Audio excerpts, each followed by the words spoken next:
Okay, we should be going here. I don't have my actual audio in-game going, so let me just do that. And we should be good.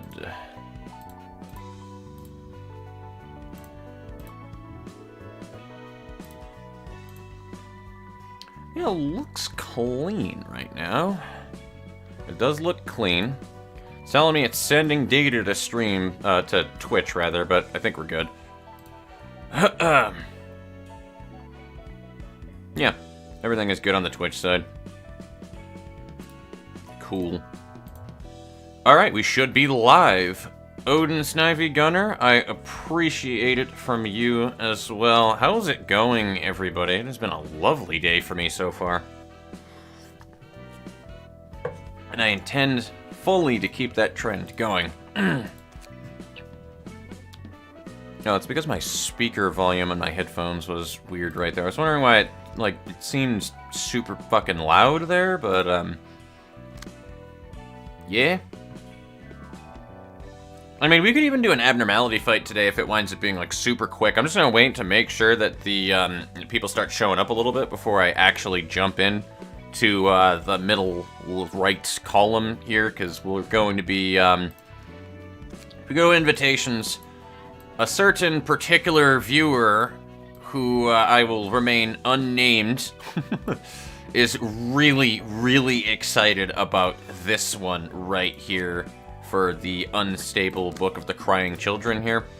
So, somebody is really fucking excited for me to go through this chapter, and who am I to disappoint them, you know what I mean? So, yeah, that's gonna be a thing that I can't wait to jump into today. I don't want to just completely be just fully streaming this though for the entirety of the day. As I put into the description, I do intend on moving over, and I'll have to cut the stream and send you guys another link because YouTube sucks, and I want to keep things clean for the playlist for the Library of Ruina.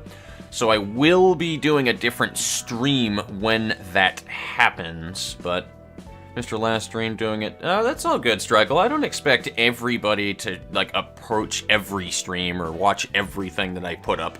You don't need to apologize to me for anything. We all got lives, we all got things we need to do. I do appreciate that you're trying to participate in them, though, absolutely. I will be sure to watch this tomorrow, though. Hope you all have a good one. Anytime, Zagarin. It was good to see you regardless. So, you have fun with that. I gotta change my tags for this stream, too, because boy, howdy, are those inaccurate. I generally watch everything you... honestly, I don't know how you do that, but I'm not going to say that I don't appreciate it regardless, Strikel. Y'all are mad lads. Star of the City stream, live stuff, restream, SOTC. Sometimes, fun fact, and you guys can tell if you look up at the page source. So you want to hear a fun fact that gets into the eyes of how I edit things and how I produce content? If you guys look at the page data and you look at the meta tags, you can actually look at the tags that I used for the metadata on how my videos are looked up.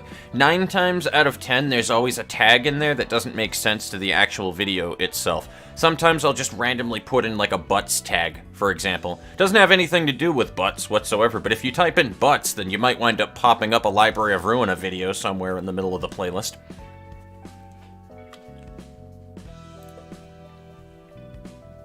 Alright, so SOTC, it is birthday. I'll do birthday, too. That'll be our random tag here, BIRF day.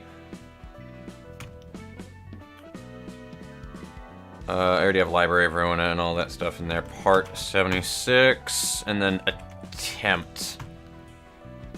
Alright, there's not a whole lot of tags I needed to add to it, and I needed to add it into a playlist. I do try to check the Library of Ruina playlist as well to make sure that everything is in there. So, yeah, if there's ever anything wrong with my playlists, by the way, if you guys ever see any inconsistencies, and people usually catch these, if you ever see an inconsistency in my playlists, and things are either not in the right order, or something doesn't make sense when you're looking at it, let me know, and I'll fix that.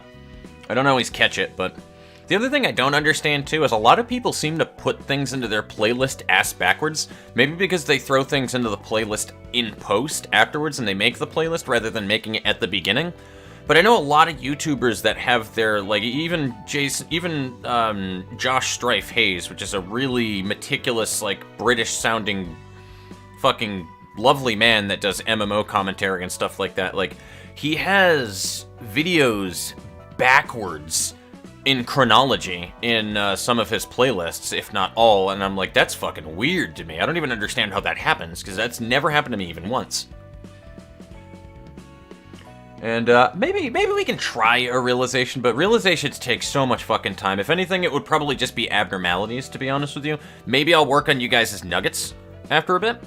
So, we'll have to leave a good bit later because I have a session to run in about 2 hours, but I'm sticking to this birthday stream until then. I appreciate it regardless, Odin.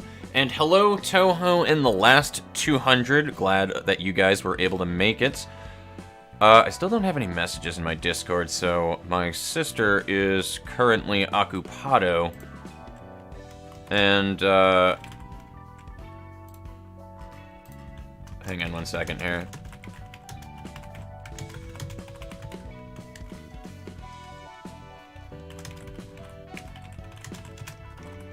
Sorry, I'm trying to get back to a number of people that are wishing me birthday wishes and stuff like that.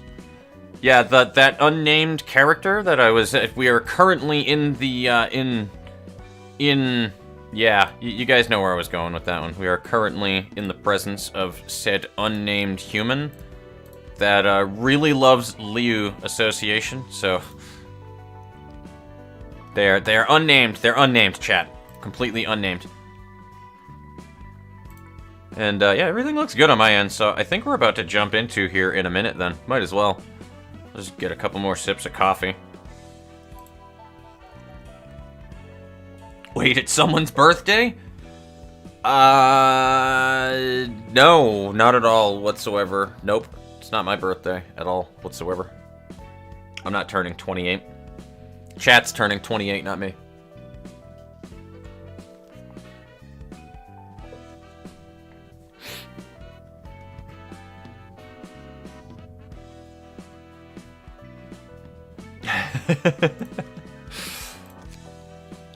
I'm gonna throw this. I'm just gonna throw this book right over here. I'm just gonna throw it at these people. 이번에 발생한 뒤틀림. 우는 아이는 피아니스트만큼은 아니지만 꽤 큰 피해를 들고 있어. All right, so they have gorgeous outfits. Also, that man had a voice that, like... Oh no, I was being completely joking the last 200. That was just a sarcastic joke. Don't even worry about it, my friend. If my tone seemed a little off right there, that was literally a joke. That was 100% a joke, but yes, it is chat's birthday. Y'all are turning 28, not me. Also, Ruina is almost a year old now. Yeah, it really is. Hello, Jimmy McGee. Good to see you, bud. The only association that I hate booking them. Oh, they absolutely have style. They abso-fucking-lutely have style. And I love it. Alright, so who's ready for me to give them some voices, eh? I'm ready. I am prepared for this. I want water, though, rather than coffee. This Starbucks is going to give me, like, cotton mouth, and it's going to be bad.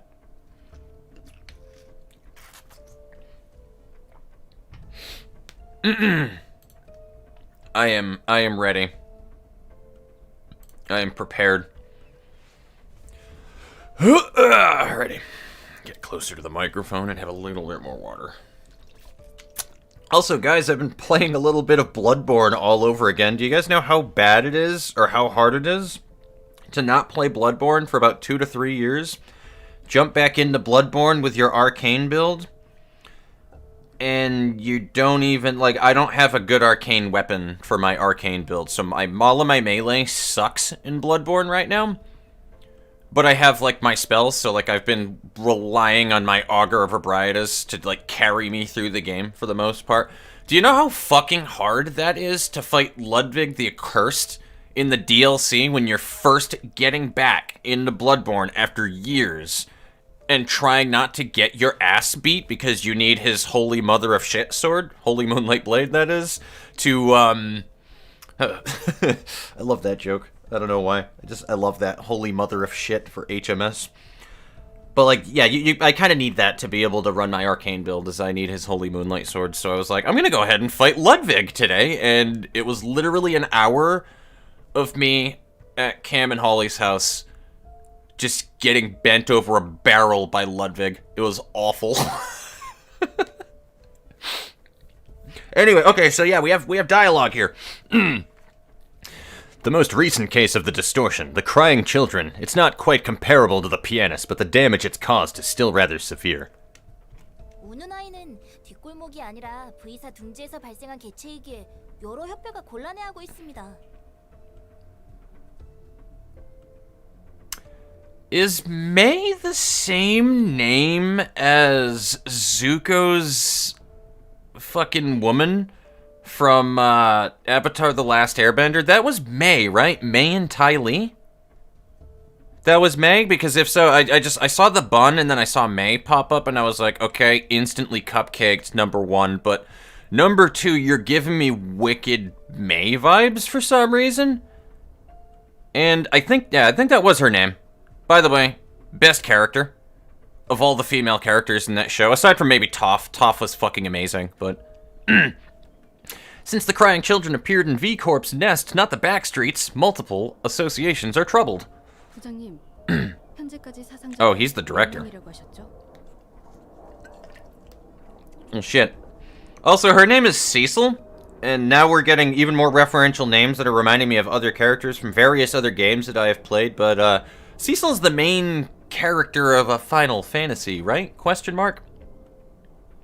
Cecil is, I think, the Dark Knight Paladin flip-floppy main character that swaps between the two of them? Final Fantasy nerds unite and correct me on that one.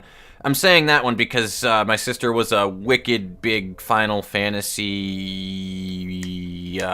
fuck. Starts with D.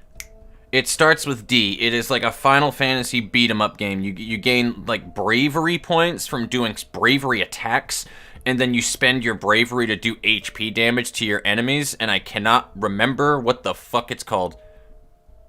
Not to be mixed up with that old crappy, like, beat-em-up fighting game that was Final Fantasy themed back in the day called Air Guys. But, God, I can't, that's gonna kill me! It's gonna kill me so much, dude. Disgaea is a fucking RPG. It's something like that, dude, and it's killing me right now, but you can play as all the Final Fantasy protagonists and shit. Oh, it hurts! Oh, it hurts that I can't think of it. I'm gonna look at chat and feel dumb. Anyway, yeah, no, I think Cecil was in 2. And I didn't even read that out. It amounts to 80,000 as of now. Alright, that's a lot of money. Director, could you remind us about how many casualties? Oh, Jesus, that's not money, that's casualties. That's dead people. Oh, whoopsie. Anyway, I'm gonna actually read this legitimately after I catch up on chat here just for a minute because I'm in a silly mindset right now, so it's really hard to take anything seriously. Oh boy, I'm in a silly mood right now. Alright, cool. So we are all caught up on that. Let me go ahead and pop up my tab here. Mesa Panda. Yes.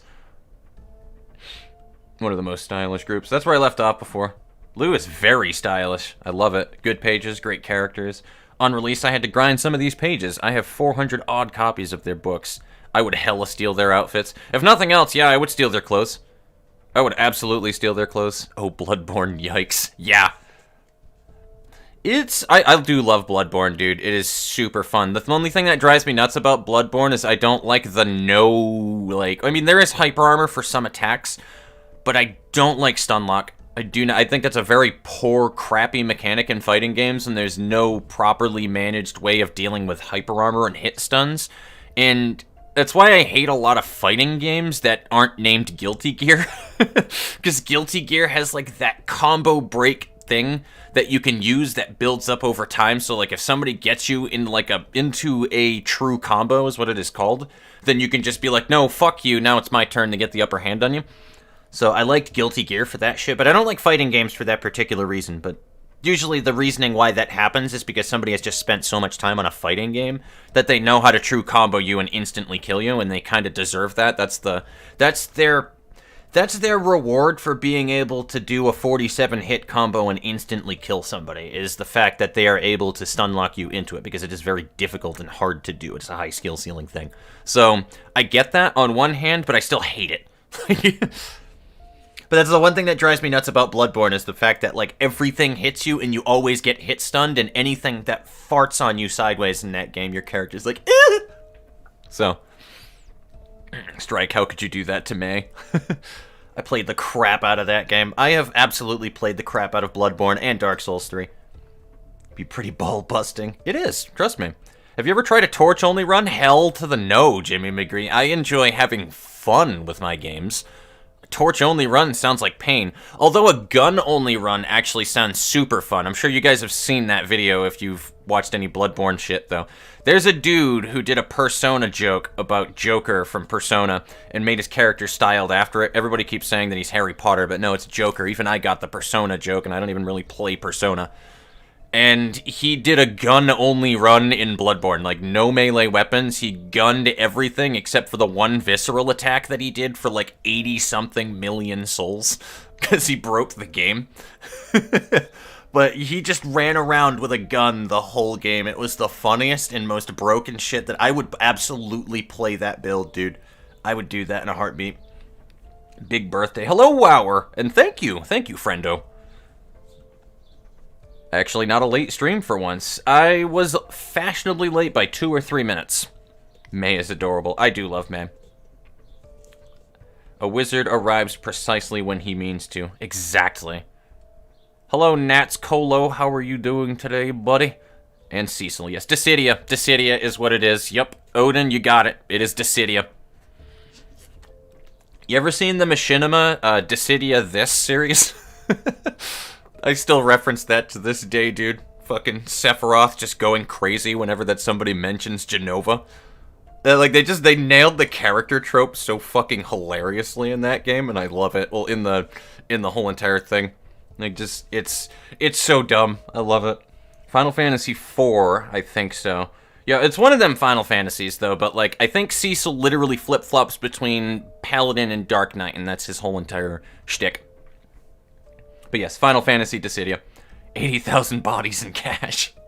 That's a lot of money. Nice capitalism energy. I am American, okay? I always think in dollar bills. Would hold her hand. She is cool. I'm alright with it. I'm not really the biggest blonde person if we're gonna go by, like, my own preferences of woman.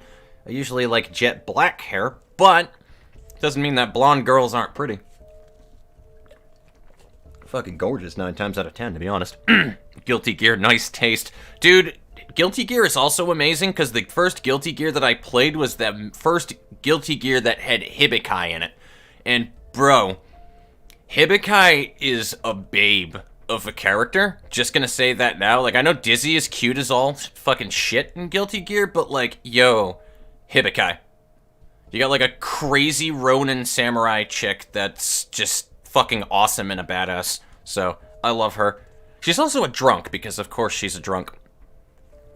Best fighting game is Skullgirls, don't at me. I have not played Skullgirls yet. I kind of want to, because the degenerate weeb in me really wants to play Skullgirls, but I have a hard time getting into fighting games, like, extensively, unless it is a Soul Calibur game, and then I get into it really deep, and then I fall off and stop playing it after a while.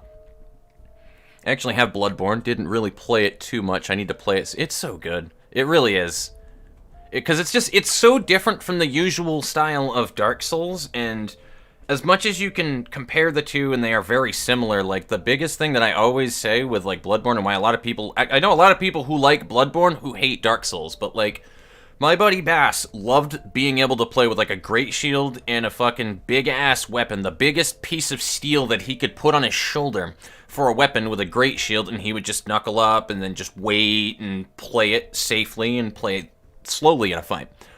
I'm the kind of guy where I don't got that fucking kind of time. I want the boss to end me in 2 seconds, or I want to end the boss in 2 seconds. And that's how I play that game. So that shit drives me up a fucking wall when I have to fight a boss for 20 minutes. That's why I hate Rom. It's like the worst fucking boss ever designed in any Souls game, in my opinion. Don't at me. I fucking hate Rom, the vacuous spider. She's terrible. I don't think anybody likes Rom, though. I don't think anybody likes Rom, the vacuous spider. I'd rather fight a Bryatas than Rom. Gun only run in Bloodborne sounds... It's so fucking broken, too. It actually hurts, because, like, if you visceral somebody... Here's the trick, guys. If you use a Rider Palash, and then you transform the Rider Palash so it's in gun mode, what you do is you go ahead, you use your Blood Bowl, and if you don't get hit, obviously, you don't have to worry about Blood Vials, so every Blood Vial is 5 shots, which also, if you're not already understanding the mathematics of how this is working, the more damage you take in a run, the more you fuck yourself over for damage. You do less damage by doing so effectively for a gun run, so... Go raw blood tinge, all that shit that you're supposed to do in Bloodborne. The Rider Palash has a gun mode. So you stagger them with the Rider Palash, make sure that you have the bone dust that's already applied to your gun, because it won't apply to the Rider Palash. And then when they're staggered, they gain extra damage, because when they have been visceral, it opens them to a damage multiplier, which I think it counts as a counter, too, on top of it, so you get even more damage from that bone dust going off. We're talking about a man that was easily doing 2,000 to 4,000 points of damage every time that he shot with a repeating pistol. That's fucking broken. That's disgusting. That is so fucking gross, dude. Nevertheless, if I were a fixer, I will join Lou Association 100% because they're good people. There's a lot of people who are good people, though, in this universe, which is odd. Annoying part with torches until you get the Hunter's Torch. Yeah, pretty much. I meant that I wasn't late this time, but that's all. Oh, that's fair. That is fair. Dissidia D's nuts. After that, it's kind of manageable. A torch-only run just sounds awful, Jimmy. It sounds fucking terrible. Also, the weirdest thing about it is I actually have more strength than skill with my arcane build right now, so I'm running strength weapons because they actually do considerably more damage, especially when I dazzle a little bit of arcane magic powder on it with the slug shell. So I'm actually running around with a flaming buzzsaw as a mage right now, because fuck everything in that general direction, and it is so funny. It is so funny. Just running around with a flaming buzzsaw and I'm a mage. It's just my usual mage build in any Souls game is like, hey, I'm a spellcaster, but I'm gonna beat your face in with something really big because I also have big muscles. Good to hear that you're doing well, Nats Cola. Glad to see you here. That is entirely why I am, well, one of the reasons why I love Bina. One of the many reasons why I love Bina is the jet black hair. Also, she has that one beauty mark in just the right spot, dude. Just the right spot. Like, right on the dimple, right underneath the eye right there. That is fucking gorgeous. You'll love the character that shows up here. Oh boy, a birthday stream. Been looking forward to this. Hello, NA. Good to see you here. And No Name, good to see you as well. Love that the assistants just use martial arts, no weapons. Interesting. My dad bought the game for himself and got frustrated and quit. I don't blame him. Not too particular about how long a boss takes for me, but I can definitely see where you're coming from. If you enjoy the fights, that's the thing. If you enjoy the fight, a long fight is fine. And I've always told people that. Like, a long fight is absolutely fine if you can enjoy the process of the fight. The problem is, I'm stuck between always wanting a good game and always wanting forward progress. When I get brick-walled at something and I don't feel like I'm going anywhere, I had better be having a good time with the boss fight. Because if I'm not, I'm just going to stop playing at that point, because I have a big problem with not being able to go anywhere other than that boss fight to be able to progress. I need to feel like I'm constantly achieving something, constantly crawling up a ladder slowly, step by step. Otherwise, you know what I mean? Crying Children was good. I liked the Crying Children. I did. It got a little lengthy towards the end, but then I started to realize that we were like right at the end of it. I do like the Crying Children fight. It was good. It was the right amount of oh shit, but also not too much. You know what I mean? So I liked that one. When you don't like a long boss fight. Have you played DS3? I have played the DS3 Ring City. Demon Prince is a full pyromancer. Oh my god. I actually kind of like the Demon Princes in DS3. I kind of like that fight. Don't ever do it as a Pyromancer, though. Luckily, my Pyromancer also is intelligence-based, though, in that game, so I could easily just swap over to Dark Magic, and that was the whole entire point of the build that I did. I even made a Dark Knight build recently, dude. I pulled out, like, I actually pull out Post-it notes, guys, and write down all of the points and that I want for my allocations for my DS3 builds. And my favorite one, still to this day, is a Dark Knight build, which was all around that DLC weapon that gains the black flame when you use the weapon art that you gain from the dude that has that black armor in the Ashes of Ariandel DLC. It is based around that weapon, and I loved it so much. It was such a cool fucking build. Like, it was just a traditional Dark Knight build. Unfortunately, that weapon sucks balls. I mean, it's not terrible. It's actually a good weapon, but the problem is it does 3 different damage types, which is physical, darkness, and fire, and I already said why having split damage weapons is terrible in a Souls game, because the defense gets applied 3 times, so you do not nearly as much damage. If I were to go into even not a full-on dex build, right? If I were to have like a fucking 12 strength and 40 dex build, something like that, and just plus 10 my sellsword scimitars, and put a sharp on it, that would do way more damage with just those on pretty much everything over that sword. And that's like a special, unique DLC sword that looks awesome with black flames. Like, how does that work? Like, the starter weapon for the Dex class does way more damage than a badass DLC weapon with black fire. It just is asinine. Why do I hear boss music? Yes. Alright, I believe that I am actually caught up here, so I'm going to go ahead and finish up this cutscene. And it looks like we have quite a few people that are here now and that are ready, so let's get ahead and start reading this legitimately. So, it amounts to 80,000 as of now. 그래도 30만 명을 쓸어버린 피아니스트보다는 낫네요. That's still better than the pianist, which took about 300,000 lives in one fell swoop. Jesus fuck. That's a lot. 아니, 피아니스트보다 심각한 일이다. You know, she kind of looks like Zhao from Genshin Impact.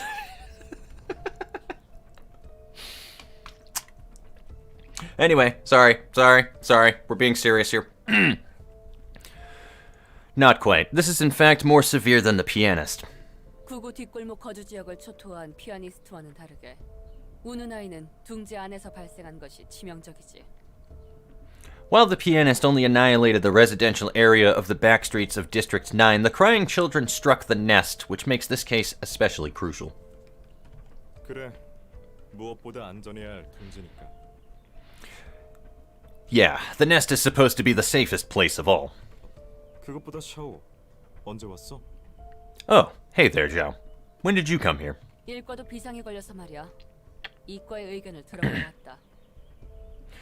Section 1 is on high alert, you see. I'm here to ask what Section 2 thinks of this matter. 샤오 부장님도 솔직하지 못하네요. Come on, be honest, Director Zhao. 세실. Cecil? 어쨌든 협회장의 눈초리가 따갑겠군. Anyway, the president of our association must be looking daggers at our backs. 메이, 현재까지 보고받은 우는 아이에 대한 정보를 브리핑해줘. May, give a briefing about the information we've gathered on the crying children so far. I fucking love these people already. Like, they're just decent-natured. They're decent co-workers, as you can see right here. They don't seem asshole-ish in the slightest already from the 4 fucking seconds you've seen them. God, we're gonna feel terrible when we have to murder these people. 네. 우는 아이의 원형으로 추정 중인 필립은 새벽 사무소의 해결사였습니다.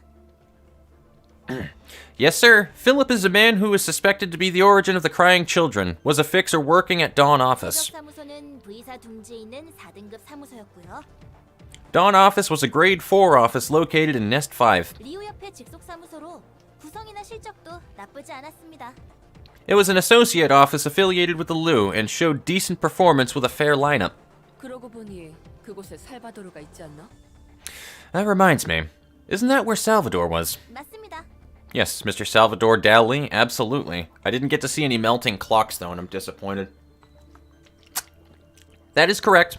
한때 잘 나가긴 했어도 이제는 한물 간 영감이죠.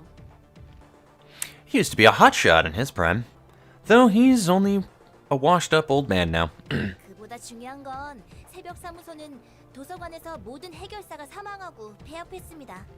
Going back to the briefing, the Dawn office has closed business after all of its fixers died in the library. That's all that they had for fixers? I guess offices don't really have that many fixers usually, which is strange. Alright. I don't know, I just always kind of like expected that offices had more fixers to spare than like, I don't know, 3 at least, but maybe that was just a specifically Dawn office thing. Huh. News to me, though. I just always figured that there was more off the set. But then again, I think it's not the first office that we've wiped off of the map, I think. 단 한 명, 필립만 빼고 말이죠. Except for one, Philip. 필립은 5급 해결사였습니다. 살아남은 필립은 협력 관계인 쐐기 사무소에 찾아갔고 Philip was a grade 5 fixer. Being the only survivor, Philip paid a visit to Wedge office, a partner of Dawn office. 쐐기 사무소도 도서관에 먹혔지. Then the Wedge office fell victim to the library. 지금 이야기만 들어서는 알 수 있는 게 없는데 너무 과한 추측이 아닌가? There's too little that we can deduce from the story so far. Isn't it too speculative to assume that Philip is the crying children? 그저 추측이라고만 생각할 수 없는 게 Actually, there's some evidence to back this up. 도서관 근처에서 어떤 대리석 조각상 하나가 울고 있는 걸 본 해결사가 있다고 합니다. A fixer allegedly witnessed a marble statue crying near the library. 우는 소리가 저 멀리서도 들렸다고 하니 한참을 큰 소리로 울었을 겁니다. According to them, the sound of wailing could be heard from afar, so I suspect it spent quite some time crying loudly. So here's a question for you guys, genuine question as well, and I'll go ahead and I'll view this one later on once I finally get through this cutscene here. I thought people couldn't just wander into the library. People don't know where the library is, so here's the weird thing that I'm thinking of is people have like a zeroing on where they believe that it is. So are people able to walk into the library presumably because they have the invitation on them, or didn't the invitation always just kind of warp them into the library? Because I thought that was like the main thing. You couldn't just waltz into the library unannounced unless it was of the library's will that you were able to do that in the first place, or at least Angela's. And yet they're talking about as if they have a zeroing in on where the library is. It just sounds a little weird to me. I'm not going to say that it's like an inconsistency with the story, but that just seems a little odd to me. Right there, I feel like either I missed something, or I don't know. Something about that just seems a little weird. 그리고 조각상은 점점 형태가 변하더니 So I guess mainly the question is like, is the library actually a place that people are aware of but they cannot enter it? Or does nobody necessarily know but they have it zeroed into like a location? And if so, how do they know about the people, like maybe they're zeroing it down to like that's where these people who've gone into the library last were? I don't know. So... Then the statue's shape began shifting. 설마 필립으로 돌아온 건가? Don't tell me. It turned into Philip? 예, 완전하지는 않았지만 목격한 해결사가 기억하고 있는 외관과 서류상 나와 있는 필립의 모습은 일치하는 부분이 꽤 있었습니다. Apparently, yes. Although the transformation was imperfect, the eyewitness account had striking similarities to Philip's appearance as listed in official documents. 하지만 그 형체를 갖춘 것의 피부나 옷 재질 전부 밀랍이었다고 하더군요. However, the entity's skin, clothes, and everything, it was all composed of wax, according to what they saw. 인간이 아니었군. That thing wasn't human. 그리고 필립은 V사 동지에 있는 자신의 사무소로 돌아와 다시 울었다고 합니다. Afterwards, Philip returned to where the Dawn office was, and another wail could be heard from that location for quite a while. 얼마 지나지 않아 새벽 사무소를 제외한 주변 모든 것을 파괴하기 시작했고요. Not long after that, it started destroying everything around it, except for the Dawn office. 하지만 보고받은 모습에서는 전혀 원형의 모습을 찾아볼 수가 없는데. I couldn't see a single feature that resembles Philip from the reports describing its appearance there, though. 모습이 변하는 뒤틀림들도 많으니 그런 류가 아니었을까 싶습니다. Some cases of the distortion can change their form, so perhaps this was one such case. 어렵네. 샤오, 어떻게 생각해? This is a tricky one. What do you think, Xiao? 확신이 서진 않지만 가능성은 있군. Even though it's not crystal clear, it is plausible. 도서관으로 시선이 쏠릴 수밖에 없기도 하고 뒤틀린 이유에 대해 아는 것이 없으니. I can't help but suspect the library. We know nothing about the reason it distorted the way it did. 역시 그렇겠지. I guess, yeah. 이 일로 V사에서 리우 협회 전체를 고용했다. Alright, so V Corp. Gotcha.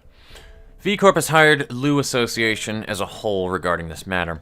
뒤틀림과 관계 있어 보이는 모든 것을 습득하거나 여의치 않으면 처분하라고 하더군.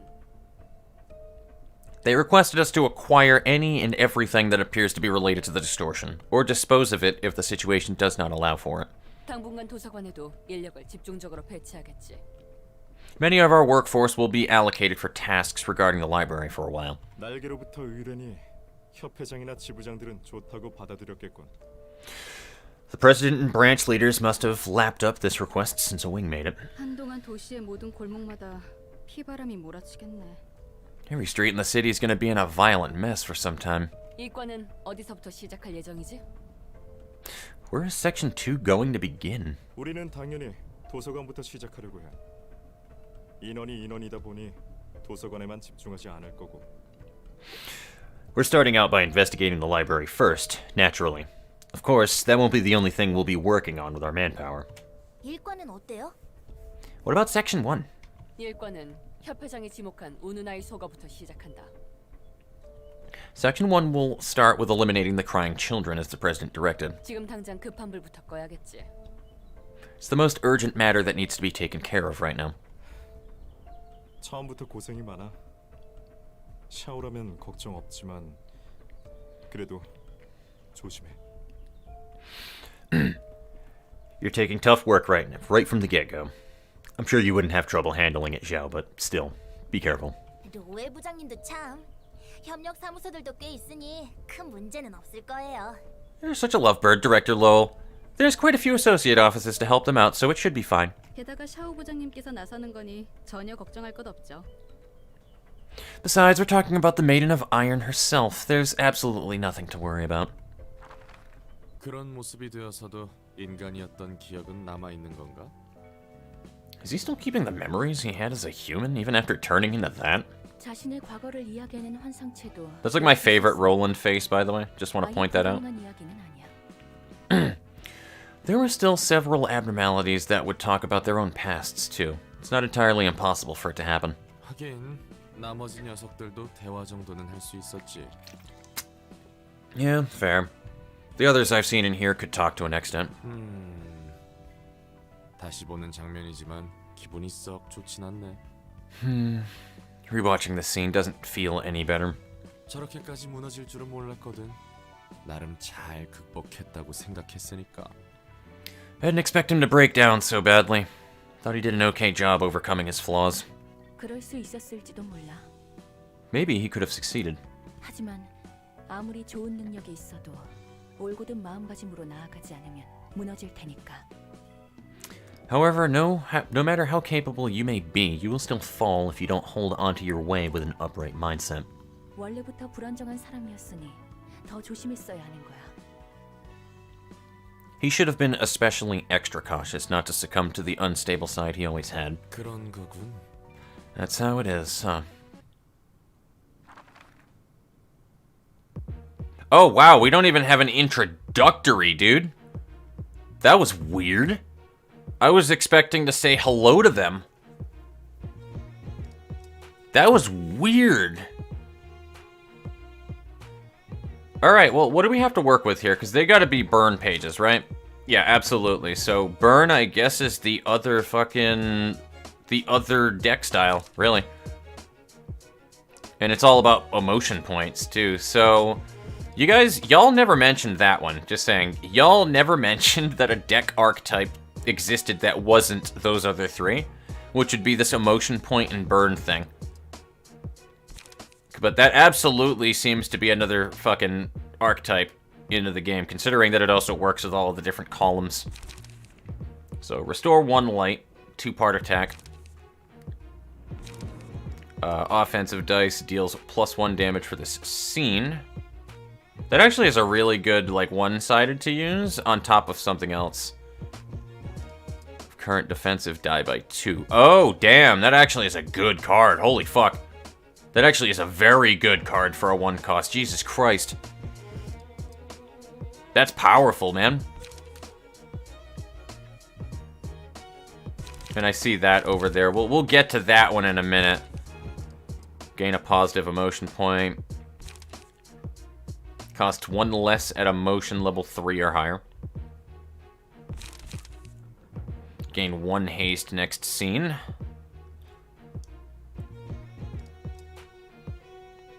I almost feel like we want to pull out Eugen's page for this right now. All dice on this page gain +1 power for every 2 emotion. Ah! I don't like... I mean, it's a max of +2 power, but jeez, man. Like, that's not nice. That is a fucking Christ almighty. What the fuck? 8 to 17, dude. What? What?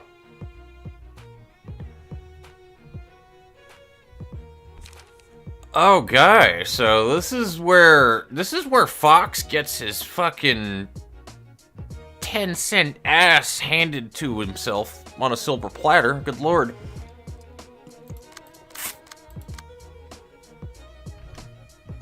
Damn, dude. Alright, time to catch up on chat for a minute, too. And I also gotta check my messages here.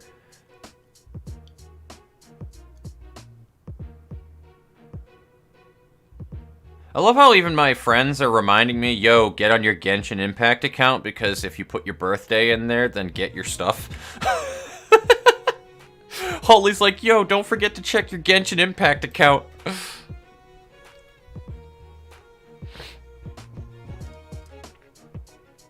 Man, I got a lot of catching up to do here. They know where it is because it's becoming more visible. Good thing to know, actually, Canielas. I just caught that now, and welcome to the stream. Ugh. Yeah, I got a lot of shit to catch up on. Jesus Christ.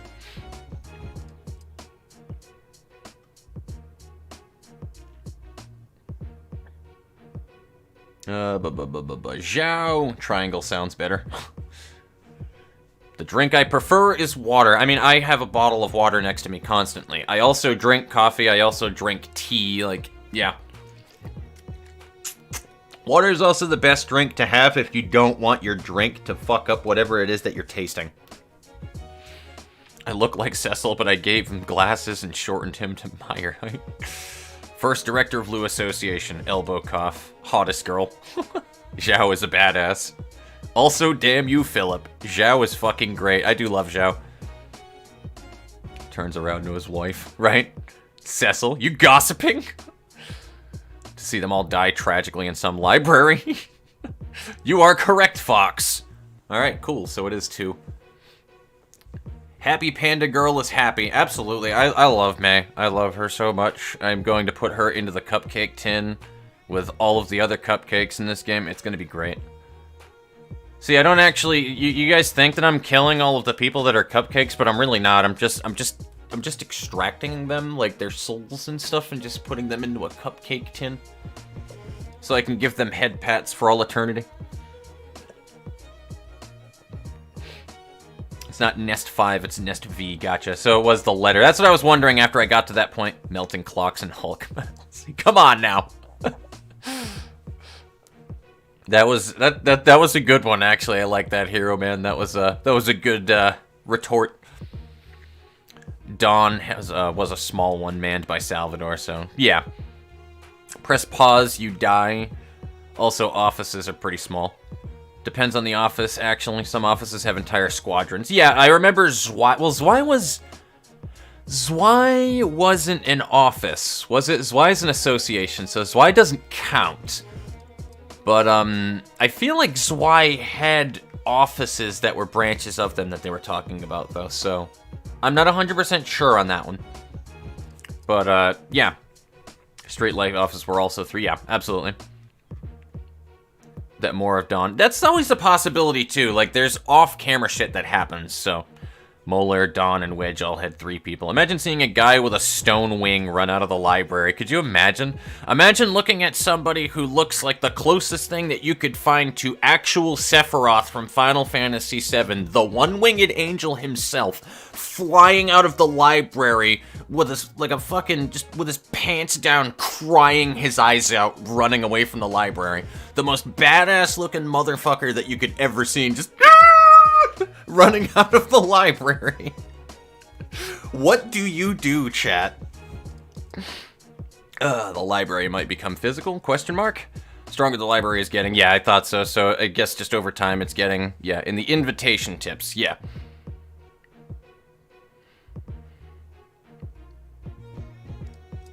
That's the thing. I just was wondering what, like, the thought process with it, too, while it was on my mind. It's where L Corp's wing used to stand, the center of the... Yeah, and everybody knows the relation with, like, the distortion with things that are going on with the library. Like, people are kind of trying to draw a link there. Covered by smoke fog, which gets you lost before you reach it. Interesting. Semi-corporeal, approximate location, but nobody can actually enter it or physically touch it. Good to know. Slowly manifesting physically. Okay. Okay, gotcha. So far left story tells you more about it. The physical location is known. They know where it is, but the... Okay, cool. So good to know. Good to know. Hello, Dusty. Welcome to the stream, my friend. How's your day going so far? So it's a place where people know where it is, but they can't actually reach it. Yeah. Can't enter it because of the fog mist covering L Nest. Invitations are instant entry, but the library is visible in I Corp's Nest or L Corp's Nest. Made out of wax, but uses fire. Philip, you poor boy. Real sad man hours, Kanye Leas. I believe that you also are the person that's commenting in the Twitch side of things as well, but I could be wrong. It could just be 2 different people. But the name is very similar, I think. Yeah, it is. Fog surrounding it stops from entering. I'm late, but I'm here. What's the SOTC progress? We're just going to be jumping. Yeah, jumping is the word that I want. I said dumping, but jumping into a Liu association fight. So we'll be there in a moment. Kane office completed. Blue Reverberation fight attempted but failed in second act. We're going to be doing the second, the mid-right. And we're going to see what happens. I would like to win it if possible. Gamerlif. If you like burning, you will like Lou. I do love burning. And hello, Gamerlif. Welcome to the stream. Eliminate crying children. Yeet the child. Has Bina decided to get off her chair yet? Not yet. Not yet. Thanks for the update, Hero Man. I asked because I don't want to talk about cards until he's gotten their fights yet. That's all good. We haven't seen everything of the first row, so yes. The first row on the far left we haven't seen yet, guys. Bina's still sipping some tea. Want to hear the Liu battle theme? I'm ready. Bina is Toriel and I don't give a fuck mode. She's Goat Mom now? Goat Mom's too nice, though. I don't know, I've never seen Goat Mom when she's in, like, ready to destroy shit mode, though, because, as we all know, every monster in Undertale, when you actually go into, like, the genocide mode, and they know that you're, like, a genuine threat, they're fucking terrifying. That was always the funny thing about Undertale that I found, like, because, like, you go through that game, you want to do the pacifist mode, or maybe you're doing a no mercy mode, like, you don't actually, like, go all in on being full evil in that game for a little while, usually, most people, right? So you're going through it, and you see them, and you're like, oh, cool, how are these people terrifying? There's no way, these people are supposed to be monsters? Nah. And then you go into the genocide route of Undertale, and then you actually see their monstrous side, and you're like, dude, that's fucking scary. Like, obviously, we've all seen all the Megalovania remixes and shit like that. Y'all know Sans, okay? I don't give a shit when anybody says, Sans is a scary motherfucker. Like, he's genuinely fucking terrifying to me. Like, that is a scary dude. You'll see why soon. Just looks like this, just mooks this battle. Just mooks this battle. Gotcha, so it's not the actual fight. Got it. Is it just this one stage? I wasn't paying attention. Let me take a look real quick. Yeah, this is the... No, there's 2 acts. 2 acts of mooks, then. Gotcha. LMAO, Sven. Mooks. I do love mooks, though. Their pictures are amazing. I do like the pictures on the artwork on the cards, though, for sure, if that's what you mean. Emotional turbulence time. Have fun. Emotion coin isn't really an archetype, sadly, but burn. Yeah, that's what I mean. Like, I guess technically there are way more than 3 archetypes, though. But yeah. god tier passive. Sturdy Defense is a really good card, and I want it, yes. Not really a specific archetype as a general. Yeah, fair. Fair. That is very true. I feel like emotional tokens, though, on cards that also happen to be the burns, though, it's like, it seems to be, that's a trope they're going towards ever since we hit Salvador's office. Frontal Assault is guaranteed emotion point. And their 2-cost card can be good. They just have a lot of really good cards, and I'm liking them so far. I really like the design of loot cards, since they guarantee a bunch of emotion coins, Inner Ardor, Redacted, Frontal Assault. Yeah. They're looking pretty decent so far, and I really want to start building some shit with it, too. Blue pages with 2 speed dice. Yeah, since it's... I mean, here's the worst case scenario. Even if we lose here, I'm definitely killing some of these guys and getting their cards, so... read their passives, too. Yeah, they just... It's the same passive that we have on everybody else, which is the extra strength from emotions. So the longer the fight goes on, the worse. At least emotional turbulence is a gold. Yeah. Max 1 per dirk. Some strength boost. You create a monster. Absolutely. That's why I was loving Philip's deck. If you guys remember, with Hod's Floor Realization, Rudy was carrying a lot of nonsense that we had. Because he had so many buffs from... Actually, no, I'm thinking Dong Juan. I apologize if you're hearing the plane outside. But yeah, it's a pretty good fucking setup. Glue, get much until you get Angry Person's companion page and start applying burn liberally. Expect high numbers from now on. I believe it. New blocks for me if we win. Absolutely, Dadas. You will be a blocking champ. Has a Star of the City release. 1 Star of the City, the release. Oh, interesting.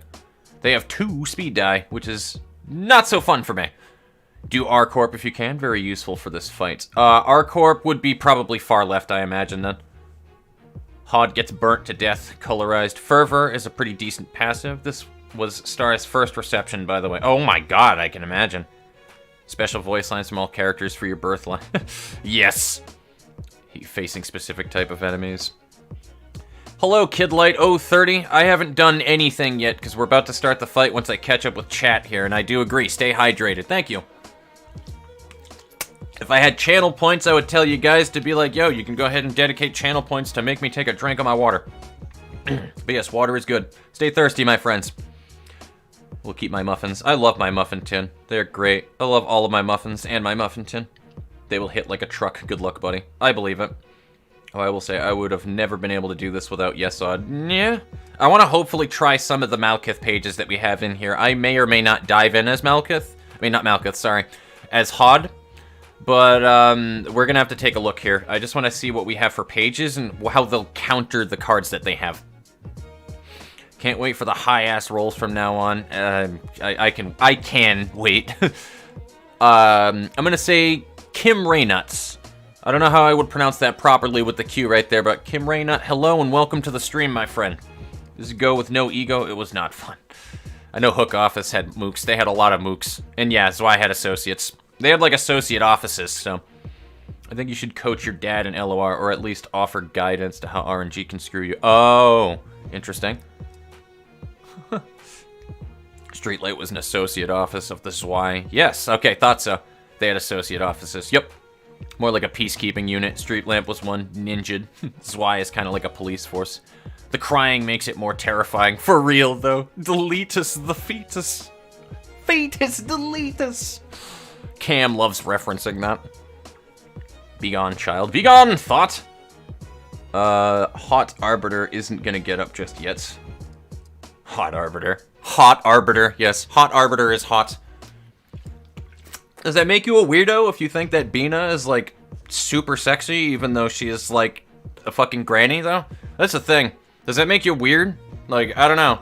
I think not. She definitely looks pretty damn good for her age, because, you know, she's got some age on everybody. Just saying, she's got some age and some wisdom over everybody else that'll only pop up during conversation, but, I mean, by the same token, a lot of people and a lot of animes love going into that I'm in love with a god that has been around for hundreds of years. I mean, that literally is the helpful fox Senko-san.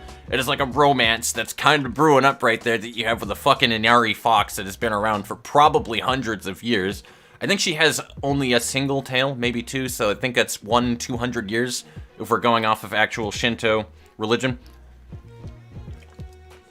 Even still, that means she is at least a 100-year-old fox. So she's got some years on that, man. Just saying, she's a granny for sure. But she's still cute. Undyne destroys people. Undyne scares the shit out of me, and as far as I'm concerned, that is the best soundtrack in that game. Did you guys know, musical people out there, okay? Did you guys know that there's a time signature change inside of Battle Against a True Hero? I didn't know until I was actually timing it out in my head one day listening to it, but when it goes to the bridge of the song, the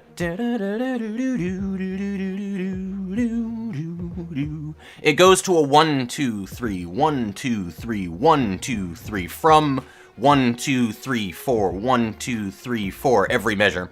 It goes from that to a 1, 2, 3 beats per measure when it goes to Undyne's actual bridge in that song. I don't care what anybody says, because I've heard somebody completely rip apart everything in Undertale, and some of it is okay with the thing that they were ripping apart, but they loved to tear into the music in that game. And I think that the person who is tearing into the music is objectively wrong, because the amount of effort, the amount of references that are put into many different things that are referential to other characters in the game that are incorporated into music, anybody who knows anything about music and actually listens to the stuff that gets put into making that music and looks at it from a production side of it, that wasn't just crappy music that was thrown together. There was a lot of thoughts and many different things put into what made those tracks. And that is very apparent because I know of no songs, really still to this day, that I can think of off of the top of my head that actually successfully put a time signature change in the middle of the song and you don't even realize it. It completely changes the beat pattern of the song and you don't even realize it. That's a difficult thing to do, guys. You feel your sins crawling up your back. Undyne scares me, dude. Technically, all of them are trying to take your soul. From a child, none of them hesitated. Bina's getting ready to recease a certain someone. A base of many good page combinations. Opportunity spotted is always 3 emotion pages. Lou Association, basically my idealized fighting style. Martial arts plus swordsmanship, pretty much. I mean, it's just a great combination anyway. Martial arts and swordsmanship, that's kinda how I designed a Dark Knight character that I made in a series a while ago. Yes, I'm gonna go to bed now and call it early. Take it easy, Strikel. It was good having you here, buddy. And you take it easy. Have a good rest. Bina is a jag. She's just that beautiful. I agree. She is just that beautiful. Tiff is ancient by now. That's the thing. She's still got the young child. I think it's really just all in the personality kind of thing. I don't know. Like, it's the idea of taking advantage of somebody who is innocent. I think that really is the big seller there. Like, it's also weird if somebody, like, looks like a fucking 13-year-old child, though, obviously. Like, this is something I don't even want to talk about because it's just a weird concept, but, like, if we're gonna go into, like, video games where you see that kind of a thing, I think that's the thing that matters the most to people. It's the innocence factor of it combined with whether or not that they actually have the body of, like, a fucking 12-year-old kid, because that's just weird. That's just fucking weird to 90% of people, so... But, like, Bina is neither. She doesn't have the body of an old lady, number one, and, she's... I don't know, man. She's pretty beautiful. Just saying.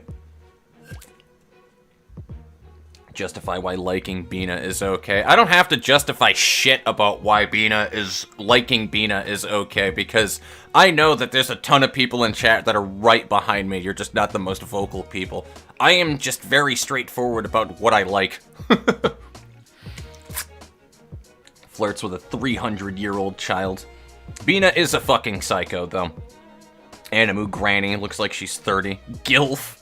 Granny in late 500s. Undyne is pretty spoopy. Hard to notice, but it's there. Toby does make some good music. He does. He knows how to, like, design a game. Like, I'm not gonna say that Toby is, like, an absolute genius that knows how to make, like, an absolutely amazing masterpiece of a game, but he definitely knows what he's doing, and he is quite skilled at what he's doing.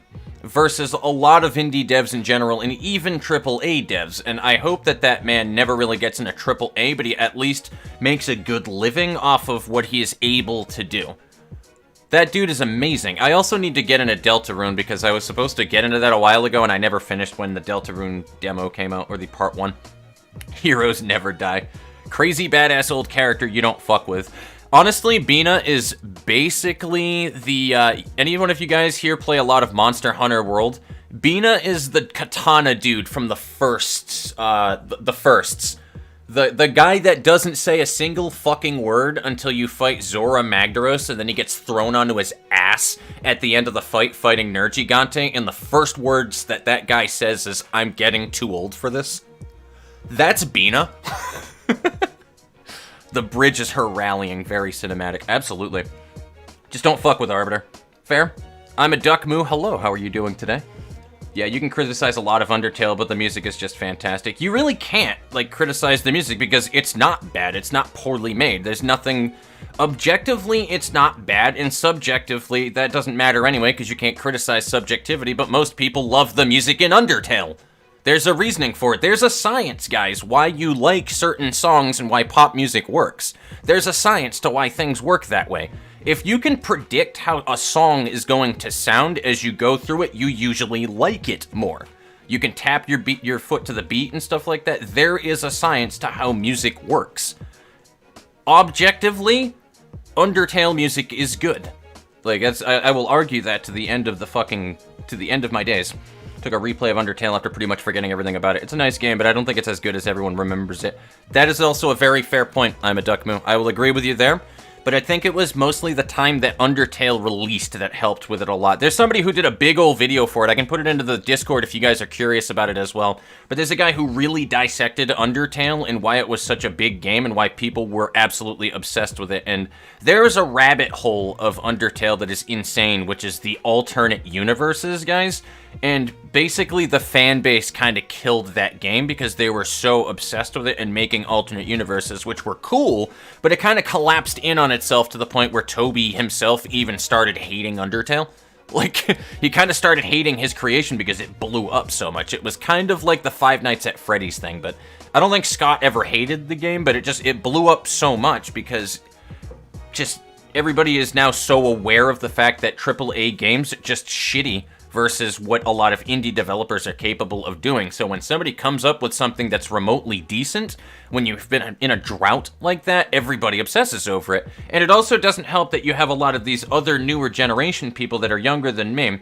And I'm not trying to, like, flex my old man card here or anything or say that, like, you know, back in my day, but I was born in the 90s. I was born in 93. There were good games in that time period that I grew up with that had good quality because back then they had to rely on a good game to keep you captivated, to get you to buy that game. It was more of a cult classic kind of thing where people were gamers back then and it was just starting to blow up. It wasn't as mainstream as it is now, so people still had to make good quality games back then on the platforms that I grew up on. That's why we had things like Final Fantasy X that are so fucking good and iconic to this day. I can still play Final Fantasy X. That game aged like a fine wine, as far as I'm concerned.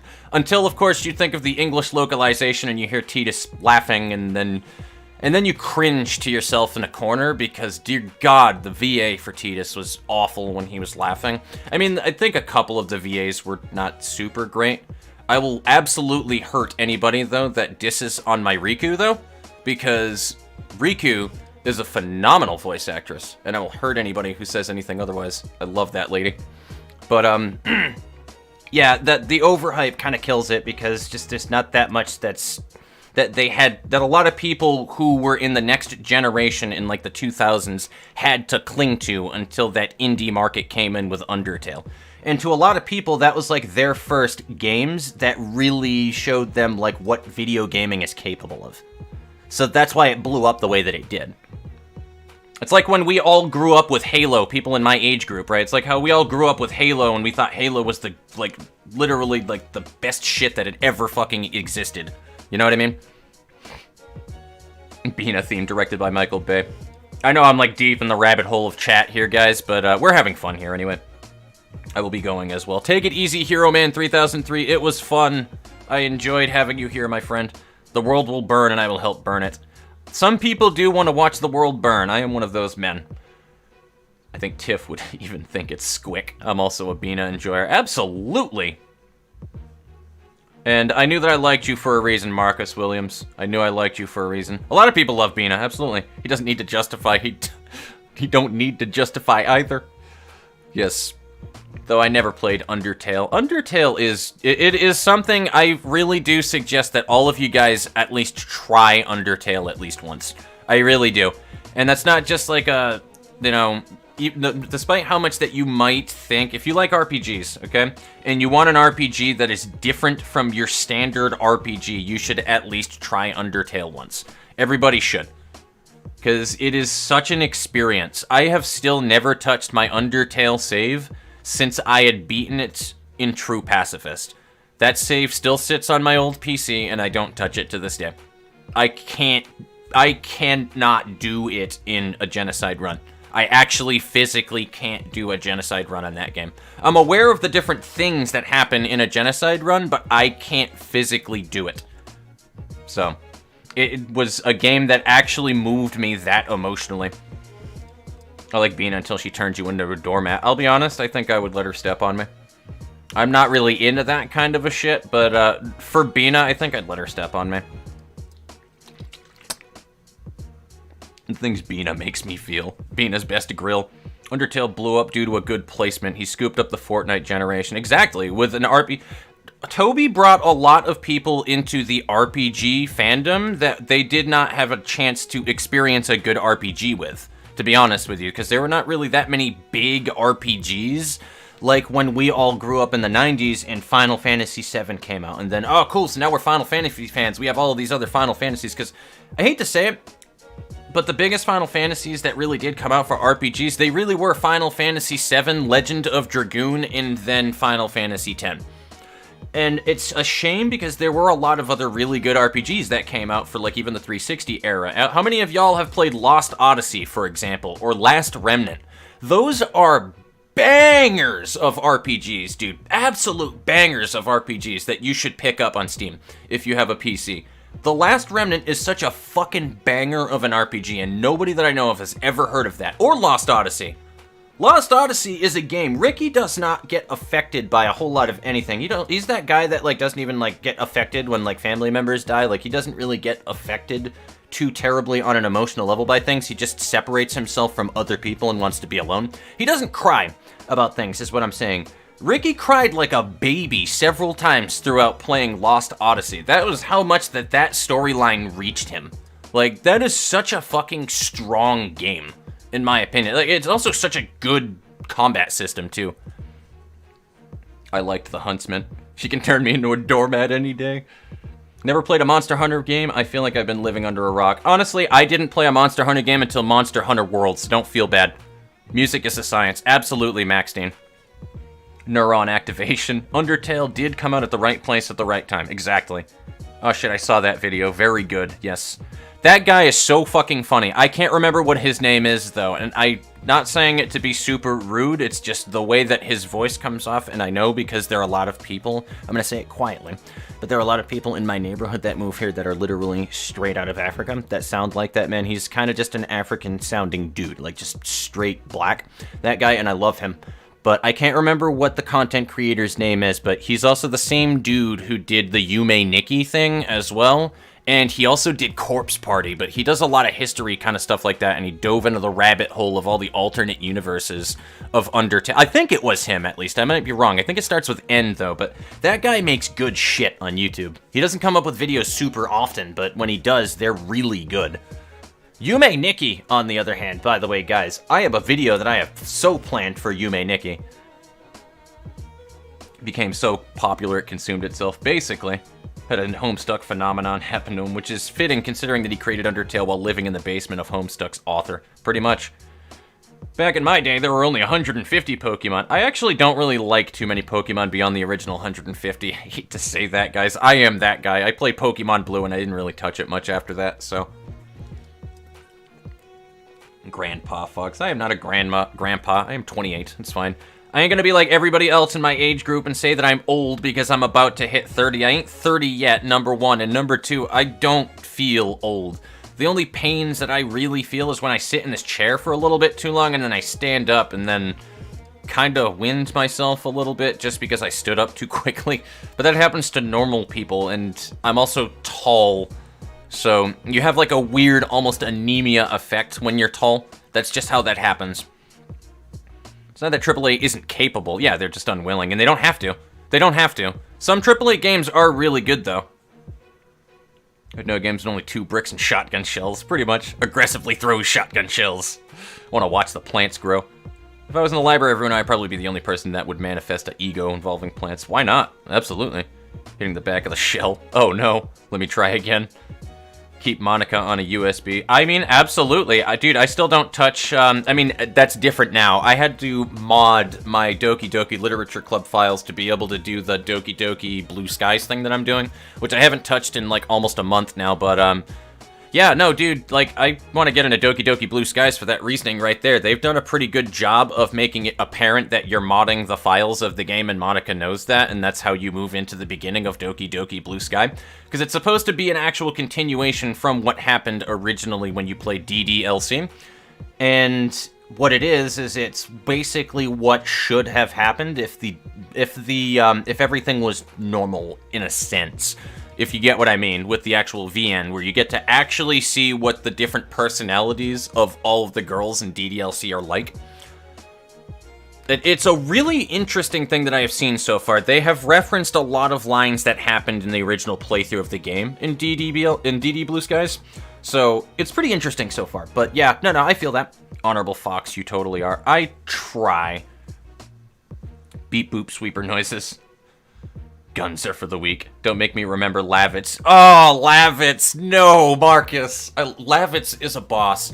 Remember, guys, Lavitz is also a spear user, which means that he's a fellow Dragoon. He's literally a Dragoon, because it's Legend of Dragoon anyway. But, remember, Lavitz is a Dragoon. I am a Dragoon. I have lost a brother in Legend of Dragoon, as far as I'm concerned. I have lost family when it comes to that game. That was such a good... Infinite Undiscovery... I'd seen a lot of it. I didn't play too much into it. Magna Carta is another good RPG that came out during that time period as well. We still have Magna Carta 1 and 2. Those are good. One of the first games I remember tearing up to was Metal Gear Solid is good.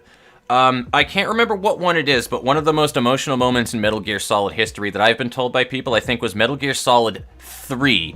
The one, and I'm sorry if this is spoilery to people, but the whole entire plot of the game essentially is there's like a commander that basically takes a dishonorable plunge to be the bad guy to save everybody else and is forever known as the villain and as a betrayer to everybody that she's sworn to protect and shit like that for the betterment of their country or something of that sort. And basically the only person who knows that, I think you play a Snake in Metal Gear Solid 3. And that's the thing, like, he's the only person who knows that, so it just lives into his memory as you did the right thing for your country. But they were willing to do that, to be known infamous by everybody else, just to do the right thing to save people.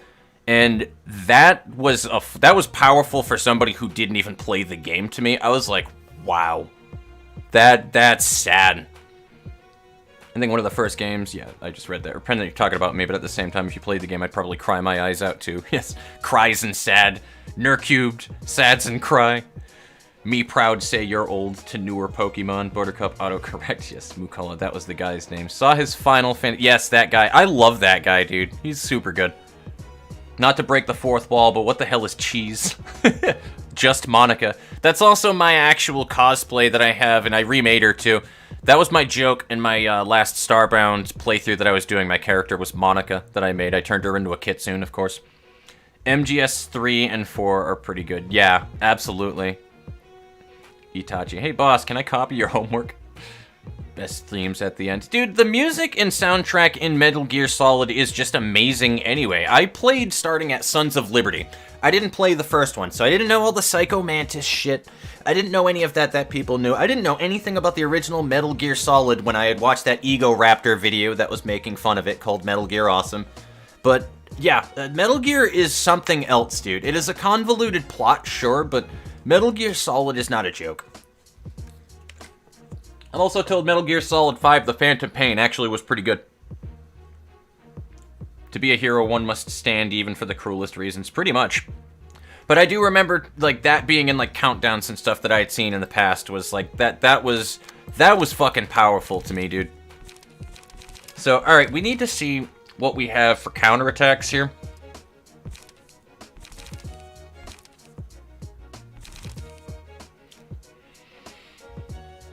I mean, Cumulus Wall would really only be good as a counter to that, but, like, I could literally counter with Mangle, and that would be a better counter than Cumulus Wall. So, I don't know if that's a good or a bad thing. Honestly, I think I'm going to pull Cumulus Wall out of her Bamboo Hat Kim setup, because Cumulus Wall literally seems like a worthless card to use to block against here. So I might change Hod's deck to remove Cumulus Wall and remove it from everybody's deck in general, because blocking does not really work against anything that they have going on here. Also, that really high guard right there, I'm going to be honest with you guys, that is not nice. That is some really high rolling block stuff. That's going to cause a lot of staggers to people. I don't know how we're going to beat that. So, that's going to be a big problem, Sturdy Defense, and I might have to just take the pierce damage and not even counter it. Emotional Turbulence has to be countered. I don't know what with, but that needs to be countered by something. Hod could probably beat that with Mangle. Because that's what, like, +3 power for slashing? Singular Strike. Well, no, it wouldn't have a Singular Strike on it. She would gain if an ally has died. I need to remove Remembrance from everybody. But yeah, Dark Cloud Blade and then Slash Dice Power. So she would have +3 power to all of that shit. So that'd be like a 6 to 8. So she probably wouldn't win that, to be honest with you. And the block would be nice, but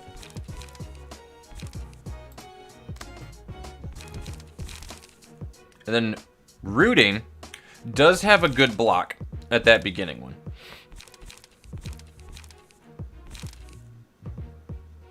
I feel like literally Blazing Strike is one of like the only counters that you could have for something like Sturdy Defense. I don't know, guys. I actually don't know what would be a good counter. I mean, Energy Shield actually would be a great counter to this one that reduces defense down on rush down. Because if you're going to take damage from it anyway, you might as well gain a bonus from it, which is gain an extra charge on the Clash Loose. And it also gives free damage. So I feel like Martini's page actually doesn't need to change much.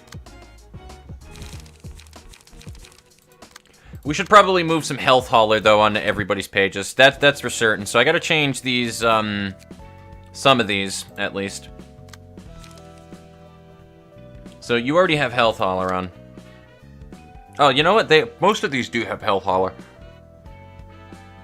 I could keep Remembrance on Detlef.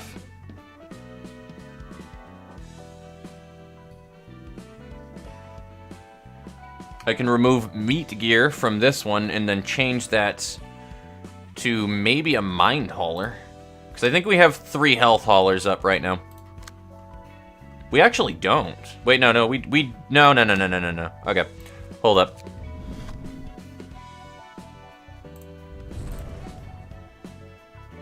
So let's go back to, so it's Valerie's that has Mind Hauler.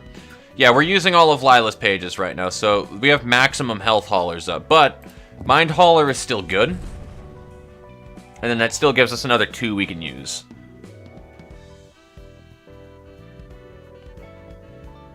We could run a little bit of, when they're attacking a target with damage of their weak or fatal, it'll deal 1 additional damage. I don't know if they would be weak to fatal or anything unless they're staggered, so I don't know if that's a good thing to do. I mean, it could be useful, but...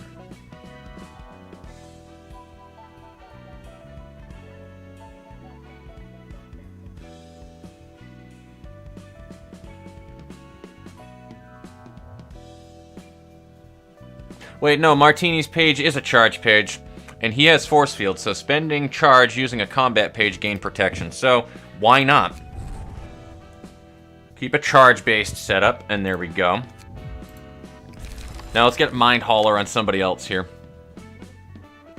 Respiration's good. I don't think I'm actually going to touch this Lila's page. Philip, on the other hand, let's get rid of Meat Gear. and put a Bada? No, not a Bada. What did I want to put on? I wanted to put Valerie.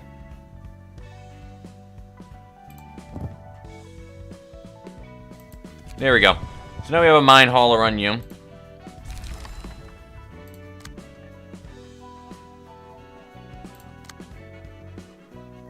And we have Remembrance on our strongest characters, right? Yeah. Our strongest characters are Lorax, Detlef, Von Drack, and Hod. They are using, like, the more, like, difficult to kill cards. So, yeah, there we go. Perfect. They actually all have Health Hauler, too. So, the ones with Health Hauler running are the ones that have Remembrance. Everybody else has some other stuff. So I think we're good. Again, I'm still going to remove Cumulus Wall here, though, from Hod. And maybe... I'm really hoping that we get like a 1-on-5 with Hod, and everybody like tries to gank Hod while she has her fucking, her crazy Bamboo Hat Kim counter. I will be okay with losing so long as I get to do that at least once.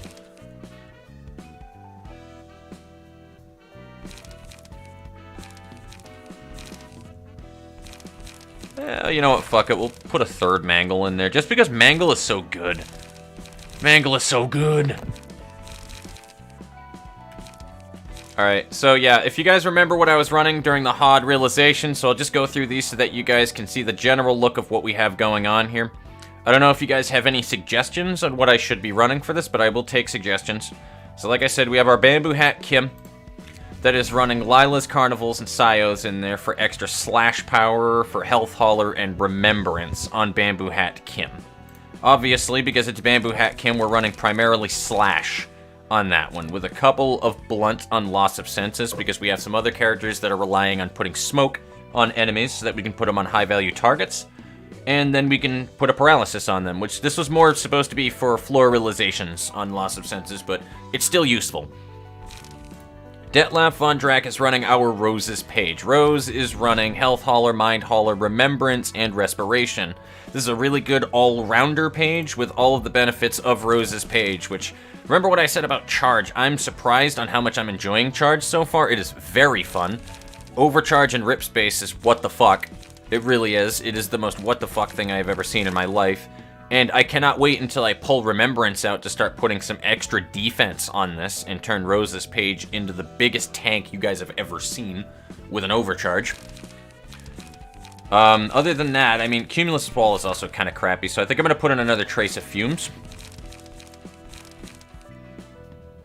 Because it kind of, with their attack that lowers any defense on the first attack, it kind of pits you to have to counter that with an attack die. Because defense die is just not going to be nearly as useful. And there's a chance you can roll a flat 1. So, the defense is not very reliable, unfortunately. As for Rudy, he's running our unstable page of Crying Children with Puffy Broom, Lone Fixer, Stigma Workshop, Weaponry for extra bleed and burn on Blade Lineage as well, and a Mind Hauler that we just threw on there. And obviously we are running Burn. He is running good old Phillips page right here, running Burn and Self-Smoke with Defense Order. So gains Smoke with Defense Order, and just gain some extra power from all of this crazy bullshit. I almost wish that I have some blunt damage on him, but I don't at the moment. I think that's mostly on my Emma's page. Strikel is running a Martini page we set up for Hod's Realization floor, which had some other things on it, but as I just said up a minute ago, we have Force Field from Bada's page, giving us an extra protection. Mind Hauler, Toughness. I do not have Martini's special page, guys. I do not. But Martini still has Heavy-Hearted Forte for a passive, so she still deals extra stagger damage when winning a clash. So she's still hella useful on top of having Overcharged Shield and Energy Discharge. But just on emotion levels, getting extra endurance or strength depending on use or gainage of charge. So long as I continue to use and gain and, you know, all that fun shit with charge, she'll get a bunch of benefits. She's actually very useful. Her combat deck is a little weird, but we are running just one energy cycle for light regen. We have plenty of light regen from energy conversion, as well as Trace of Fumes and an Absorb Impact that we're running right there. So even with the 2-, Absorb Impact should be able to easily take that card. Or at least have a decent counter to it. And then we have automated movement because why not put some extra blunt damage? We were also running against the spiders where we needed extra blunt damage, so automated movement is just a really good all-around card anyway. But that's what we're running with Martini's page. And then we have, of course, our Lila's page. Remembrance, Respiration, and Speed. Really simple, really easy survivability, usual deck-based setups that I have right here. Though I think we're going to remove Combat Preparation. And isn't there a sweeper card that gives... no, I'm thinking this. Well, not that, but I'm thinking Protection. Yeah, this is Protection to 2 random allies, not Endurance. Never mind. I was hoping that there was an Endurance to all, so I guess we're going to keep that. I feel like that card's going to get us killed, though. Fuck it. For the family. There we go. Alright, cool. So we'll keep that. And, yeah, if there are any suggestions, I'll be reading the chat for them.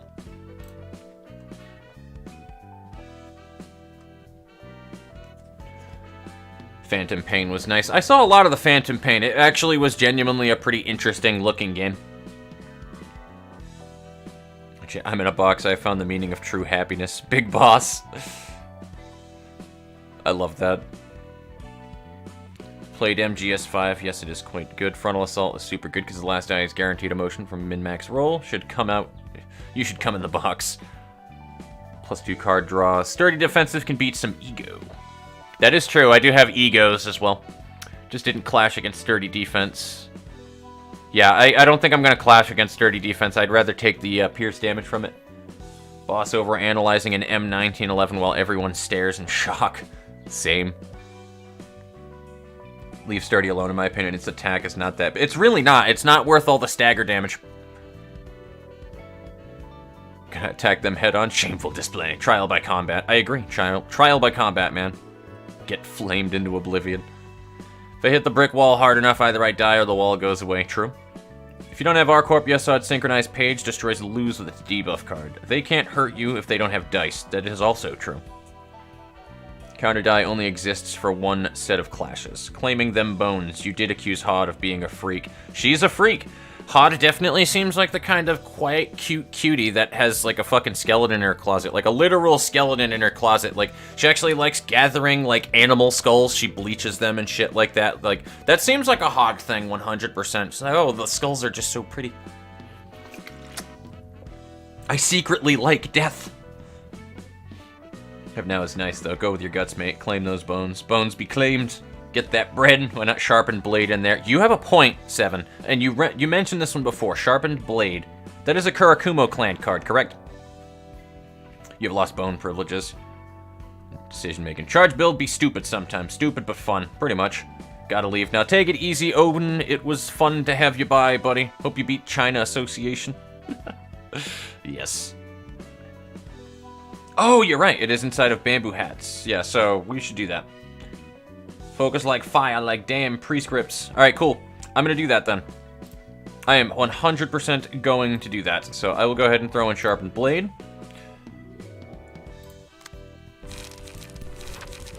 I think it has a 1 or a 2 cost.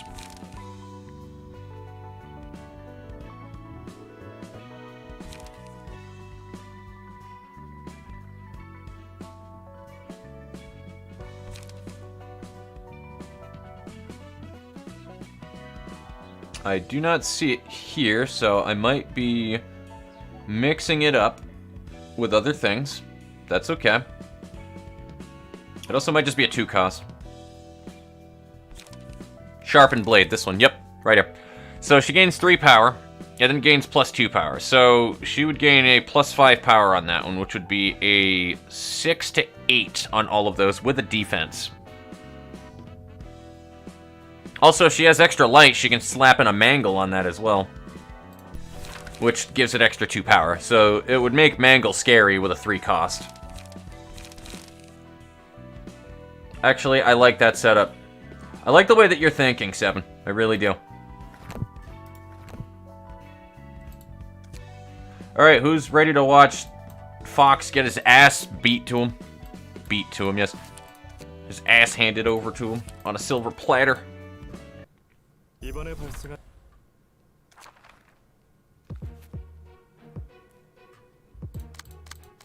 Alrighty. Let's do this. Let's fail miserably. Up to 5 librarians. That's interesting. I didn't know you could click that, by the way, and see what was in the other things, but alright. This librarian right over here, or this fucking Section 2 fixer on the far left there, just does not look like she wants to be here. She has like a bad case of Krillin face.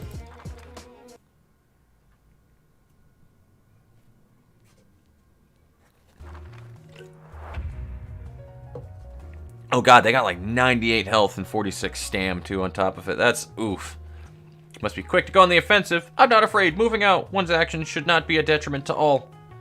To become a dragon of the battlefield. Honorable and courageous. Alright, cool.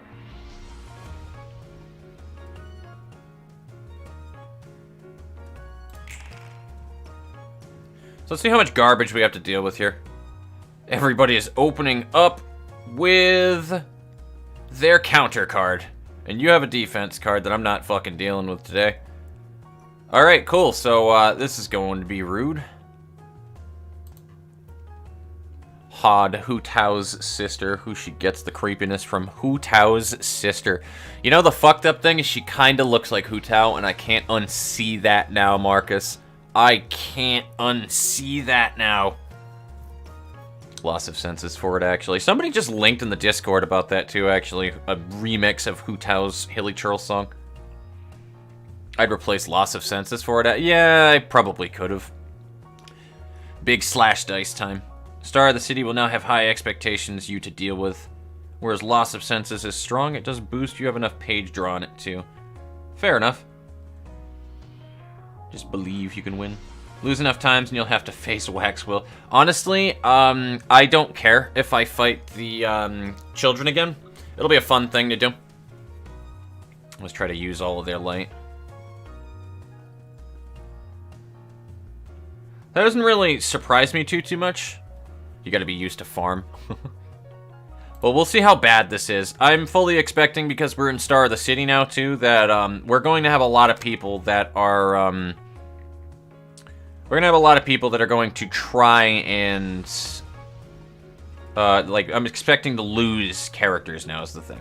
I went lucky enough throughout a large portion of this game, never like worrying too hard about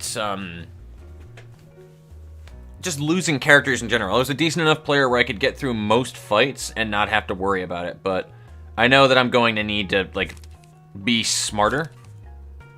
So yeah, I don't have charge, so 2 to 7, 2 to 4. I mean, I might as well counter that.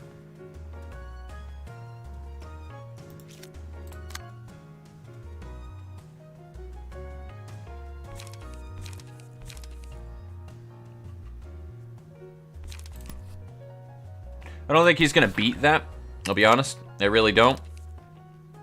But at least he'll be able to, I mean, I could do that to do the restore light and draw a page on energy conversion. But that also draws, so we're gonna do the draw. He's gonna clash these two. I need somebody to counter some of these nonsensical fucking garbage pages.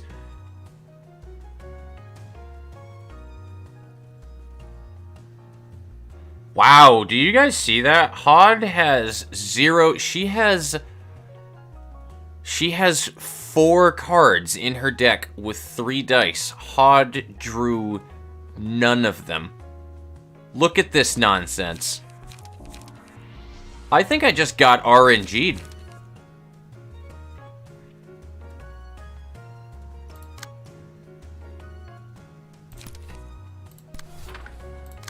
Is this how it feels to be RNG'd?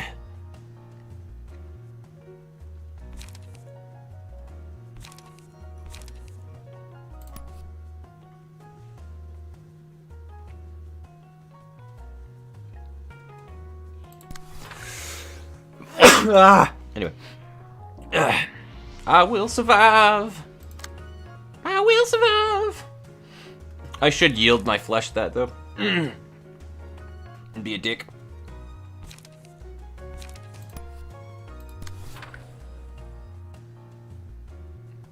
Maybe gank this dude in the front.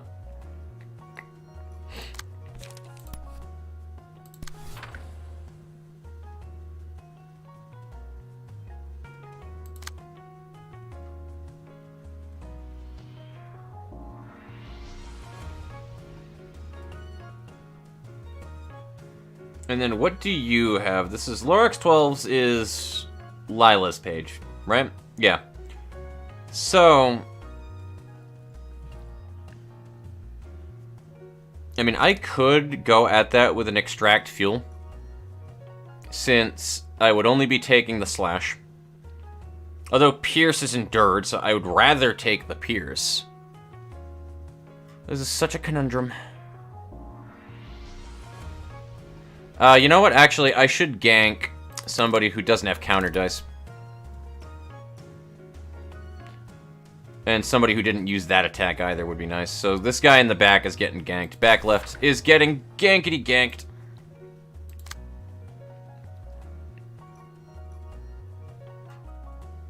Yo, so fun fact, everybody. I don't know how many of you ever played that Defiance game for, like, the old consoles. By old consoles, I mean last gen. I know that sounds stupid, the way that that fucking was worded, but, if any of you played Defiance for, like, PS3 back in the day, because I know I played a lot of Defiance. As much as I kind of regret that. Oh, man. You're not gonna be able to... I don't have any good counter for that either, dude. He's just gonna get fucking annihilated. He's gonna get obliterated by this.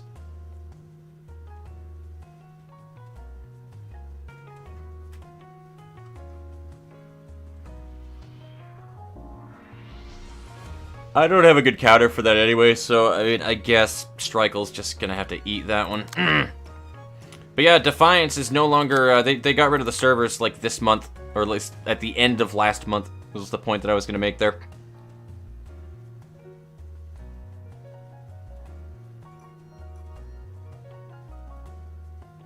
And, that kind of makes me the big sad, actually.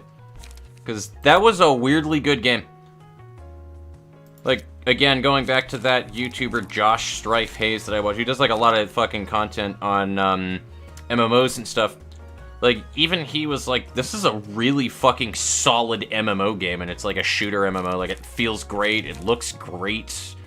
Like, it plays great, and they focused rather on, like, being everything, like a lot of other people who make MMOs do. They knew what they wanted to do, they knew what their target audience was, and they stuck with it.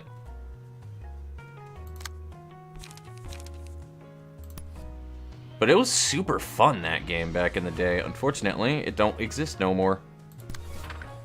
I'm not feeling too good, guys. I'm gonna be honest with you here. I'm not feeling too hot. So, yeah. Let's see how bad this is. Yeah, I'm not feeling so hot. I mean, I'm feeling hot now because of all the burn, but...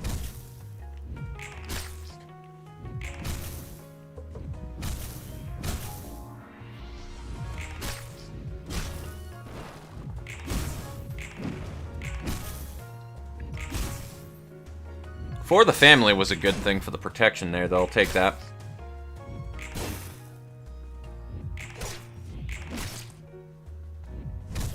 Also, I put my extra attack there to the wrong character. Ah, man. I could have gotten the stagger on the back left, dude. Oh, man, that is some painful shit, dude. These guys suck! Alright, so I can't do shit to her now. Like, cause that's not how that is not gonna work unless somebody has like a really good counterattack to her. Actually, you know what? I should do that.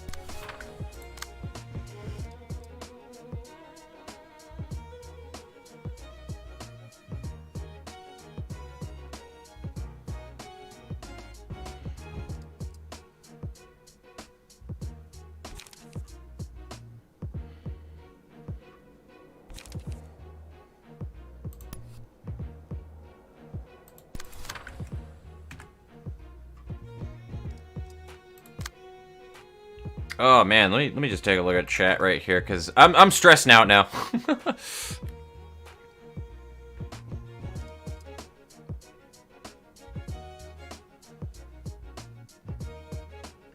Doesn't boost and you've got enough page draw on it too. Yeah.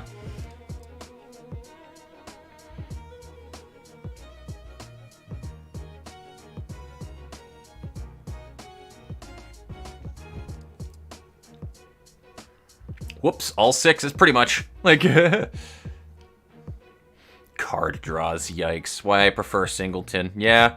I mean, Singleton's cool. I just don't like the fact that you don't have any card that you can rely on in Singleton. But, like, Singleton doubles up on the fact that you pretty much have your whole hand in your hand at all times.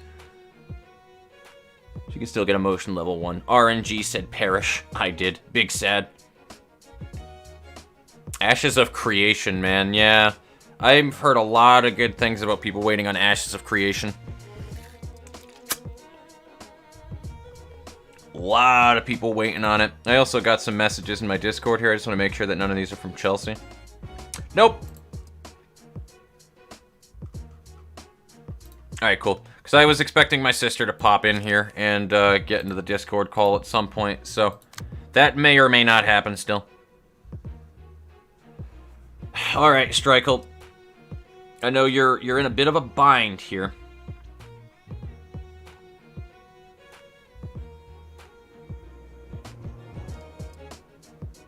So I want to do that. These are actually easily counterable, so I can block the other one. And I actually might. I should do that. What is Strikel's? Yeah, he'll get into 4 clashes anyway from that. So he actually should, if my math is correct, he should get 4 emotion tokens. Because there will be 4 clashes here. So he actually should gain a light fill from that. As for you, I need to not worry about that. So you should be decent there. You're probably going to get hit by that unless I counter it, though. Who else is being attacked here? I pretty much have no other counters to worry about, though. That's good. That's pretty good. Alright, this is a little less stressful. Just a little. Only a little. We also have Sharpened Blade now. Which, this is a +5.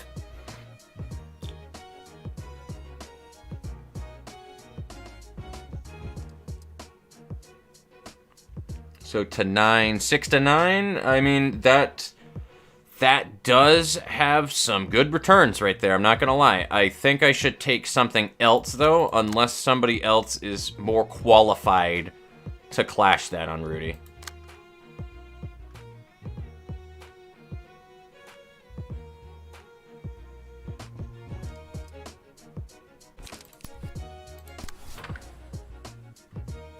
What do you have? Do you have an extra block here, Rudy? No, you don't, but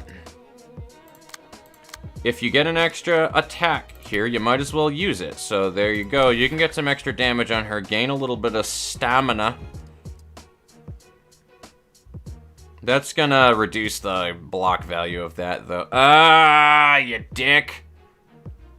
Alright, I'm gonna have to counter that, then. Or intercept, rather.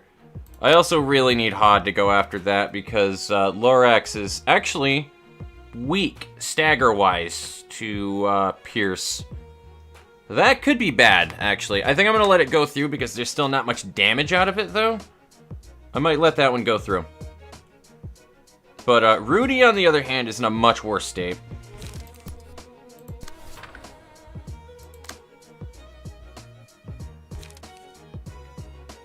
Can I do like a one-sided attack with somebody here? That might be good.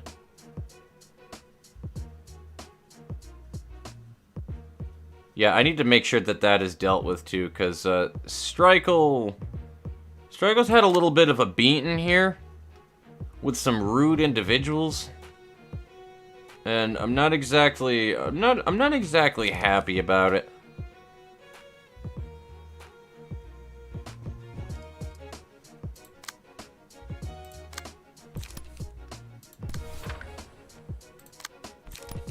So you have, like, no fucking light out of doing that. That's pretty much... Alright, so everything looks like it is countered for the most part by everybody. This leaves Hod to be able to get a free attack. Though what I'm going to do is Sharpen Blade on 5 first, because that attack needs to go off first to enhance her next strike, which is going to be Overcome Crisis. Who gonna get this? Who gonna get bent? I mean, I really want to hit you with that, but yeah, you know, actually, no, I'm going to.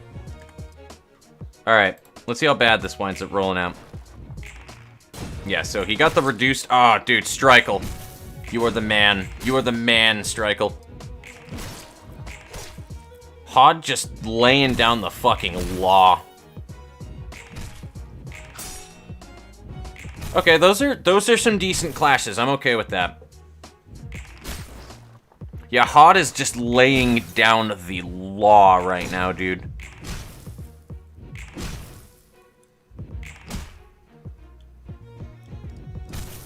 Okay, so we can take one of theirs out right now, which is good. Ooh, man. Fleet dodge is not nice. Alright, so today's expression I almost want to apply after, like, the last time that I had applied that, though. Kind of want to do that. But we also have surprise gift, which is really good.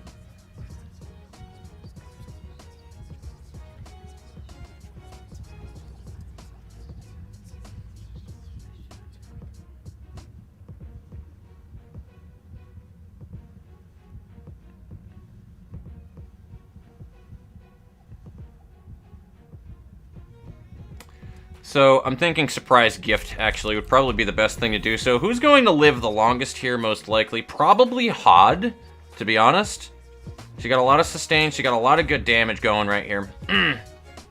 So, the first person to clash against Hod, who also has protection, which is probably going to be this fucko. Actually, they're not going to clash, so I'm not even going to worry about them. I'm not even going to dignify that with an answer.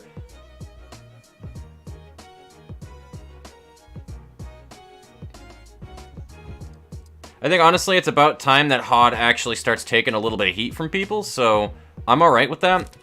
But let's do Mangle. So this person in the top right here now is going to be hit with the Gifty status, which means that they will take damage from people, right? Alright, wow, you're a fucking dick. This person's an absolute cockholster. Hod is going to get hit pretty hard this run, unfortunately. So, I don't know what a good response to this would be. Because she's actually getting kind of ganked by a lot of people hitting with some really heavy hitting cards.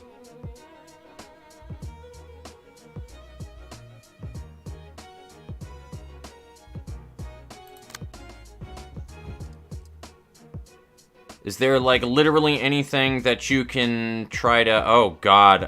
Unfortunately, I really don't even want to risk that with Lorax 12 because... he's definitely going to wind up getting staggered from that Pierce right there.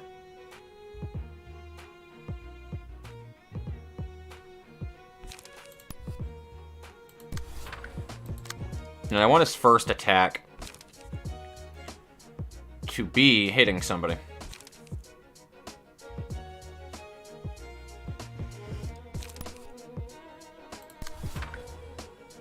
I mean, I can actually have him hit anybody with that electric shock and give them a, Ooh, man. I mean, everybody's gonna, like, stock shit, unfortunately. So maybe I'll hold on to it for a minute. See who's going where. And I might as well counter that with something. Strikel is alright at the moment, but...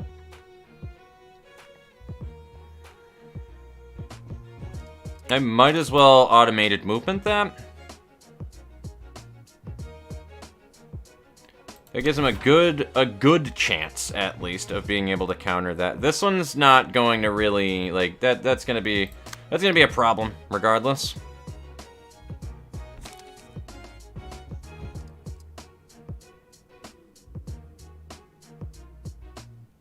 I may just take that one head-on, though, with Strikel and hope for the best. He's probably going to wind up getting staggered, though.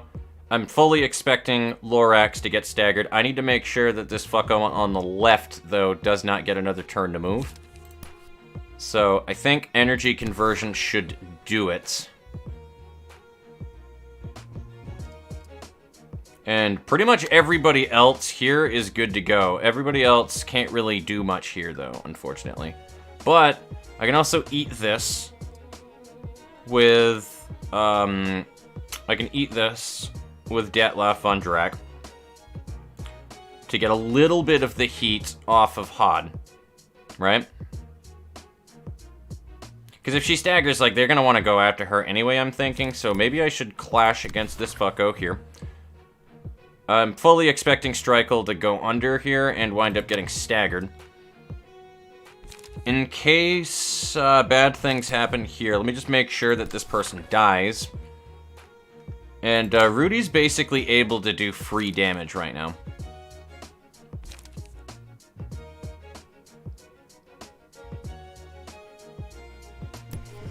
And I kind of don't need to do the thing that I'm doing here.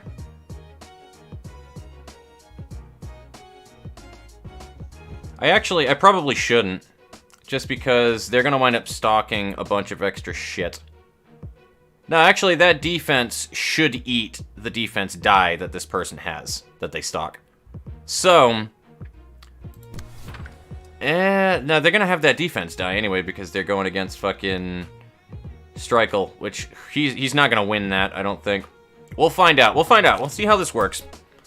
It's not playing out in my head how I like it right now, but... And then this leaves us to be able to use Electric Shock and hopefully hit somebody with it.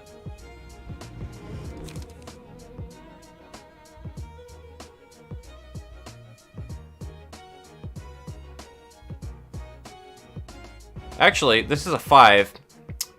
Maybe we can get it off before this attack goes off. I doubt it, though.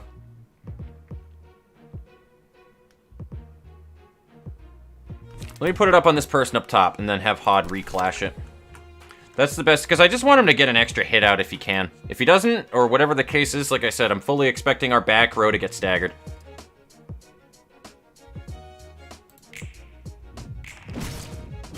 Now, the thing that'll turn this around a bit, too, is if we wind up getting some ego pages here soon. Yeah, there's that stagger. So, fully was expecting that one. Hod's laying down the law. Somebody has the Gifty status now, and I need to pay attention to who has that in a minute. Strykel is still holding on, though. Strykel is still very much holding on. Oh my god, Strykel, dude, are you actually gonna not get staggered? There we go. Rudy did it. Rudy did it. Alright, cool. That worked out as good as it was going to get. Now, I want to use social distancing now. Who could benefit the most from social distancing? I almost want to give it to... Yeah, I think I'm going to give it to Strykel. I think I'm going to give him social distancing. Rudy's doing great. Rudy is doing amazeballs right now, but he doesn't have the best blocks in the world. Strykel has a lot of double blocks. So, we can turn this around, but this is only the first fucking stage, and that's what's stressing me out. Alright, just reading what all of their stuff is.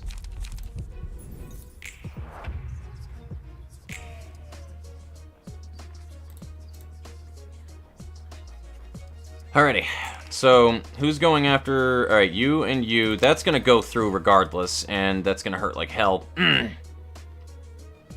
you have Health Hauler, mister? No, but you have Remembrance, and that doesn't really help me, but you do have Health Hauler, yes, because you're Lila. Gotcha. So, I'm gonna probably have to take that with him. Strykel, you got all of your double blocks, my dude, so you should, in theory, be able to do this pretty decently, with decent efficiency. With lethal efficiency, even.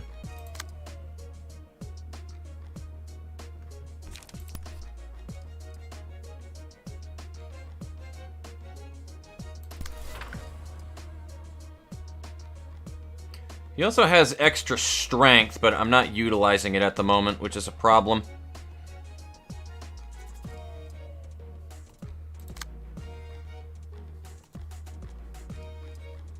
He actually might be able to stagger this fucko at the bottom. I hope their top left gets staggered.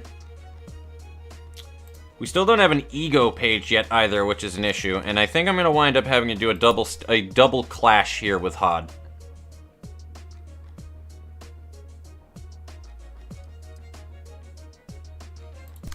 So we'll do this.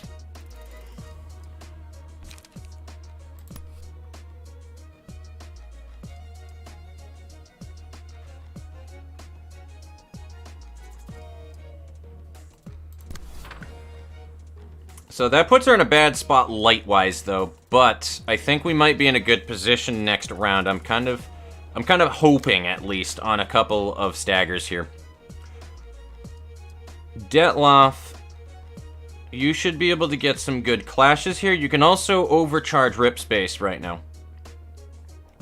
He actually can overcharge Rip Space, which is good. What is the best thing he can fucking overcharge right now? I think I'm gonna do this, guys. I think I'm going to do this. This might cost us a little bit here, but, you know, in desperate times,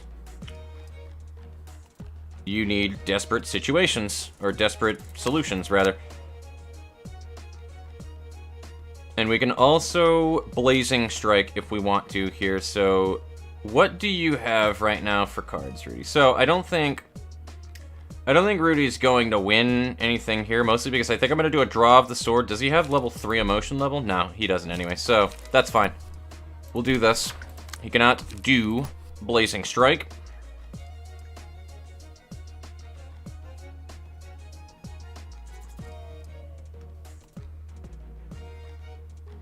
And I'll hit this fuckboy down here. Let's see what happens. Still not getting the best blocks right there. Those are some shitty-ass blocks.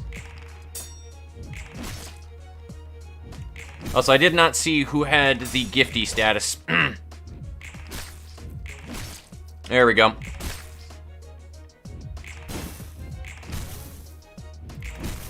Okay, cool. That block kind of saved Hod right there. Oh, something procced. Something good procced right there. I saw that shit.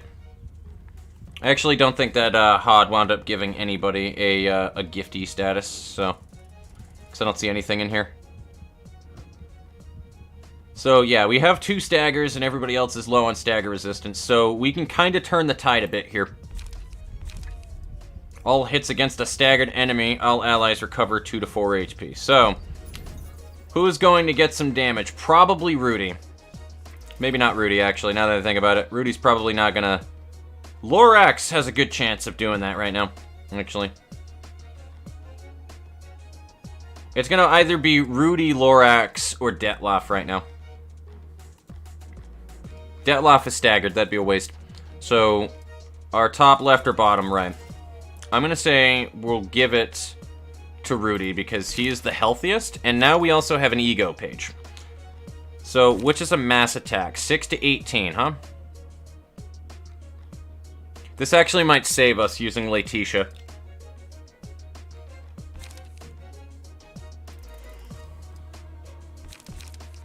And then there's also this massive block on today's expression.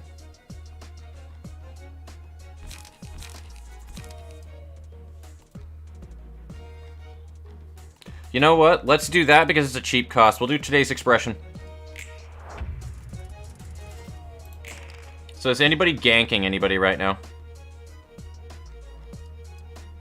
Not really. Of course, their attacks are super spaced out at the moment, but they're also using really shitty cards.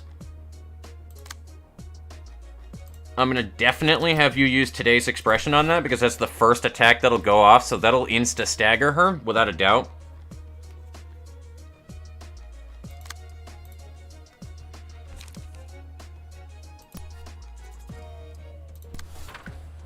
This person right here is going after our Detloff. Let's go ahead and show them Hod how we do things on Hod floor, shall we? She should be able to beat ass right there. I'm literally not even gonna worry about countering anything here, to be honest with you.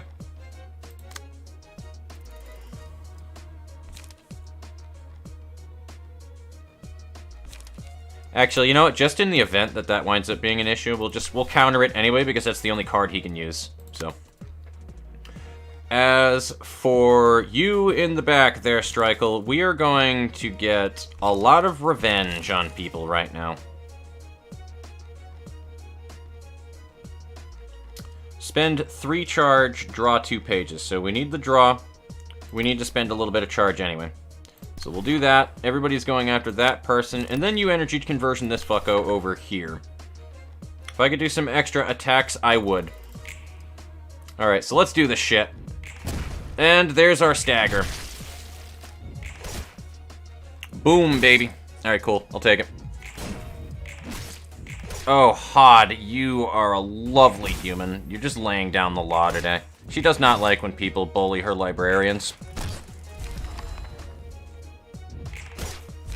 She really doesn't like it when people bully her librarians, dear Christ. Alright, cool.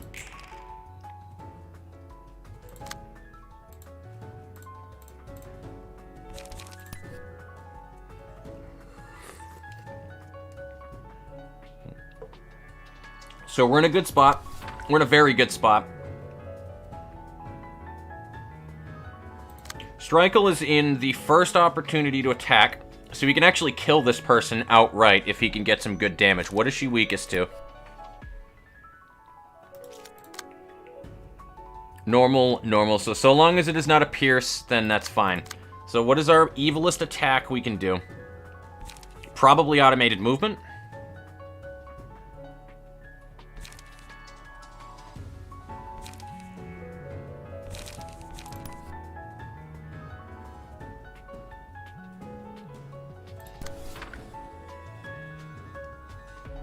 So we're gonna have literally everybody position all of their attacks to go right on this person, to be one-sided. Actually, I can Flaming Strike now, so that'll definitely cause the stagger.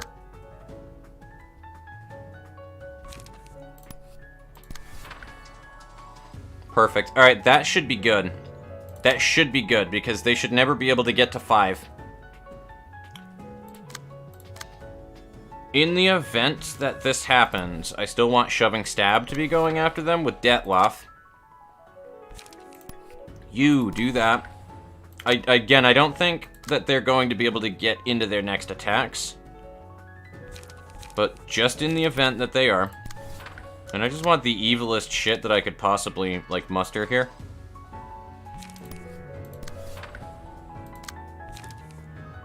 And just for good measure, let's see what happens. First, I was supposed to rotate it, and I didn't, but get bent. So I almost got Strykel annihilated because I didn't reallocate the way that the clashes were supposed to happen there.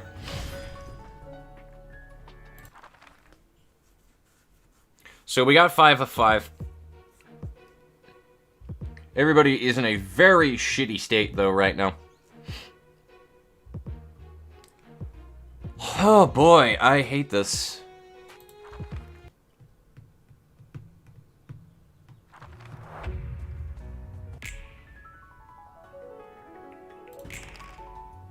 Do we at least have today's Shy Look back? Oh, hell no. Alrighty, so let's see what you guys think about that one. Fucking Christ.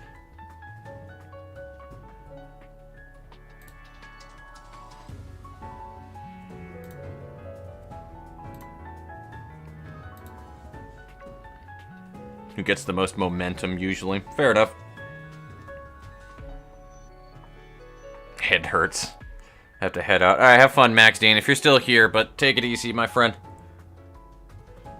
Sharpened Blade is a combat start, so you could use it at the last dice and it'll still... Oh, okay, cool. Gotcha. That actually is super useful. But slash go burr. Absolutely. Make a comeback, Fox. Hod's Floor puts in work. It's usually my go-to. Dude, it's super strong. Not gonna ask Dada's, but I can pretty guess what it is, yeah. Fuck, all my homies hate Lou. Friendist, how are you doing today, my friend? Good to see you there. Respectful citizen, I see. Let me show you where the B in bleed comes from. Practice social distancing. Good, good.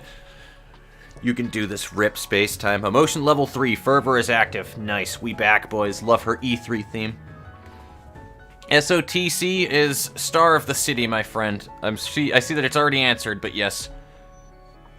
Losses as she kills someone. Yes, let's hope. Honestly, we're gonna lose Strykel at the start of this one because my dumbass was supposed to rotate to Hod clashing, but I didn't. If we got that first attack on them, then Strykel wouldn't have had any damage. Emotional advantage against the next crew. 5 versus 4 in a sense. You're welcome. Still an even fight.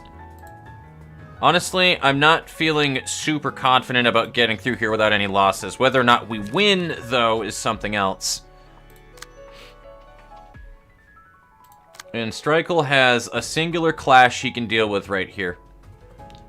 So, since Blunt deals less damage to him, though, oh man, that's not nice. I might have somebody else go against that.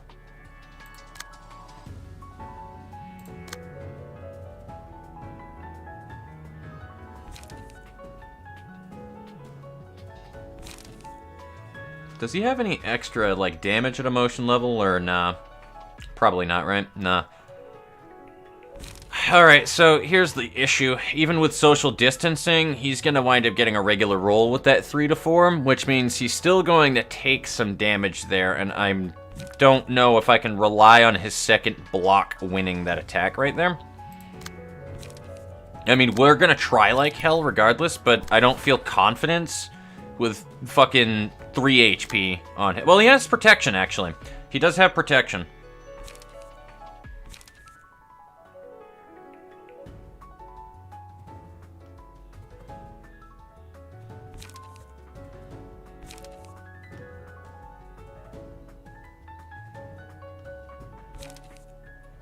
So, alright, you know, let's do that. We'll just have to remember that I make Hod clash that this time, because that was my mistake the first time.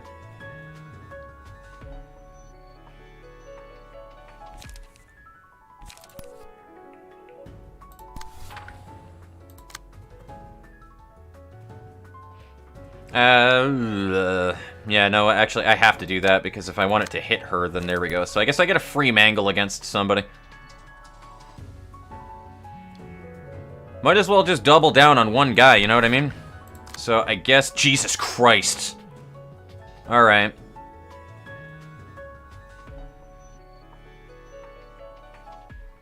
You ever just, like, click one guy and then you see 15 fucking red lines? Alright, cool. Who's the fastest person that's gonna hit him? Any one of these 5s, really. You know what? I'm gonna fucking do that with a Crack of Dawn, actually.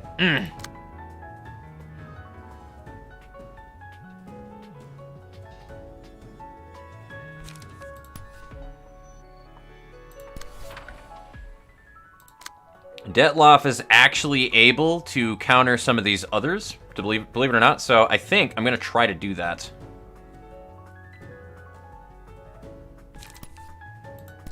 And what else do we have going at him? This over here. I'm going to just eat that one, so that's fine.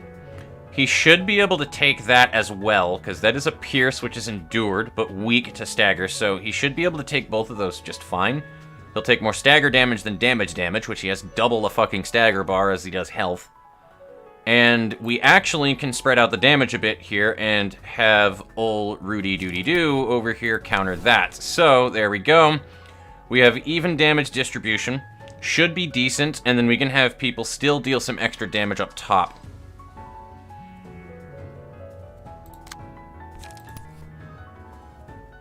Just gotta remember to get Hod to reclash on that one.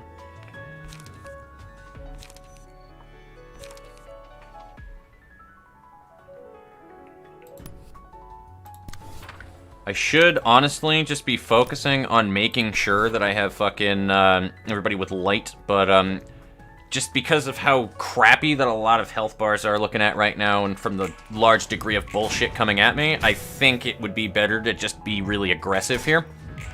We'll find out if I make a mistake. Also, my stagger damage just procced on Rose's page right there. That was really good. And my Starbucks coffee is done. Oh my god, Strykel, you are a god. Strykel is an actual god. Strykel also doesn't have health hauler either. That's a problem.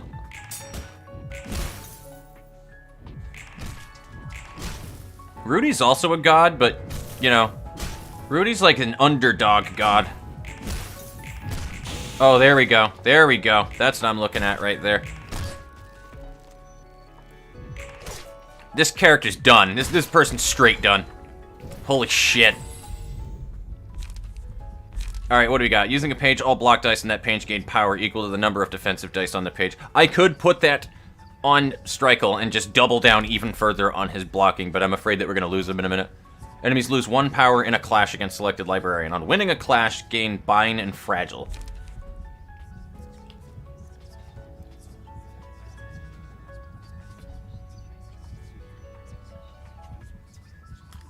Friend is good. I'm not going to lie. I do like Friend.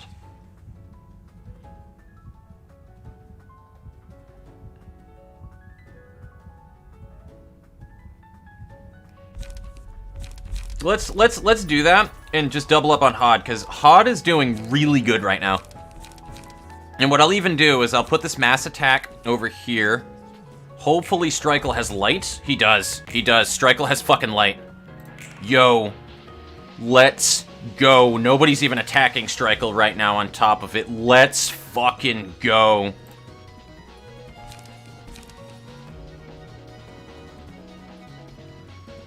You could also just counter anybody with a block right now, Strikel.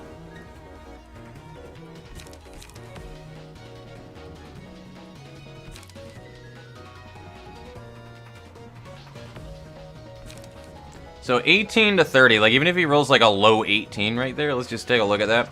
Like, nah, I'm gonna Letitia this. Fuck that.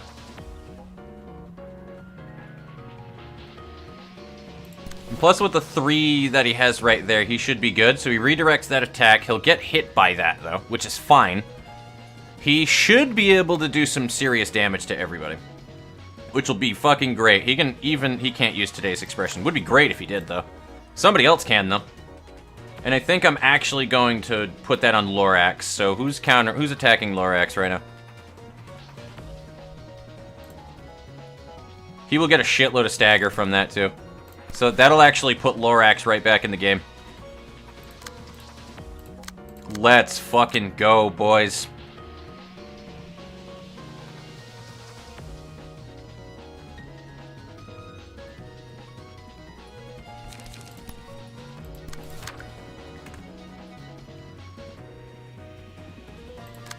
And then we can also extract fuel. Because why the hell not? I'm feeling kind of confident now. This could turn around, but I am feeling kind of confident now. And then there's our gift card right there. Oh, dude, that's lucky. That is lucky. That is lucky. That is our gift page right there, so that gains a bunch of power.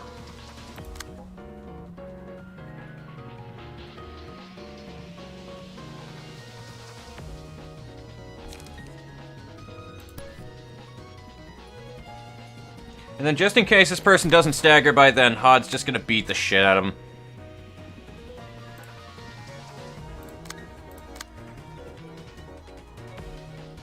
Oh my god, dude, Rudy, you just happen to have protection on top of it right here. My dude.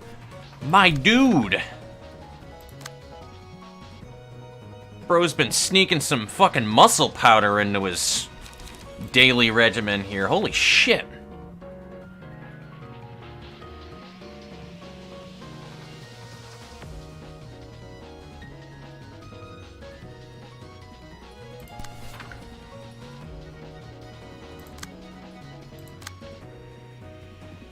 I'm actually not even gonna, or should I? I almost kinda wanna, yeah, you know, I'm gonna do another attack anyway, because if they happen to be staggered, any damage Rudy does heals everybody, so that would be really good. I could overcharge Rip Space with Detloff right now, and put some real hurting on somebody.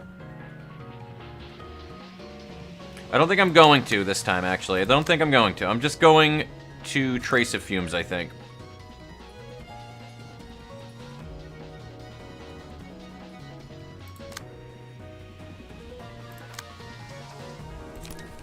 Yeah, I'm gonna do a one-sided Trace of Fumes. And also, Strikel is able to do a lot of attacks here.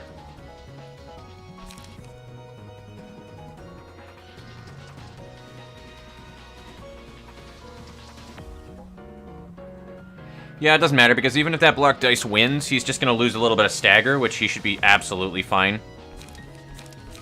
Though, I do want to give him some light, so he does need some light gain.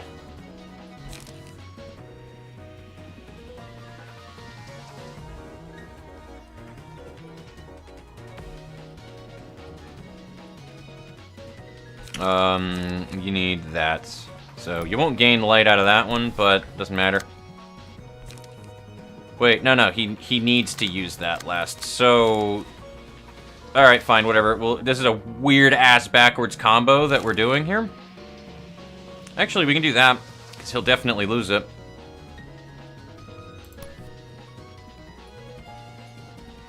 Nah, I want to not fucking. God, I hate it. Is there anybody that's not stocking an annoying defense die, then? I'm just gonna hope that he can fucking hit it, then. Whatever. Alright, let's see what happens here. So, 15. Oh, yeah, there we go. That's what I'm talking about. Detloff going through with some nice damage. Pod's got all that extra power. There we go.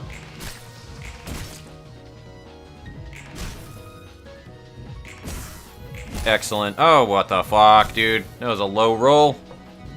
Somebody just magic pixeled, too.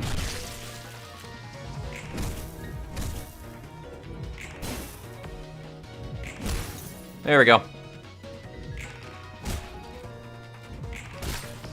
Now we need to not waste this damage round that I've been able to open up with here. That's the main thing. Unfortunately, Lorax did not gain a shitload of stagger back from blocking. I don't know why he didn't, but he didn't.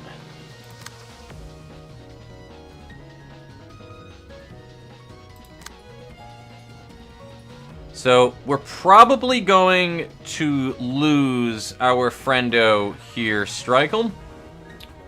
So, let's give him hell. Shall we?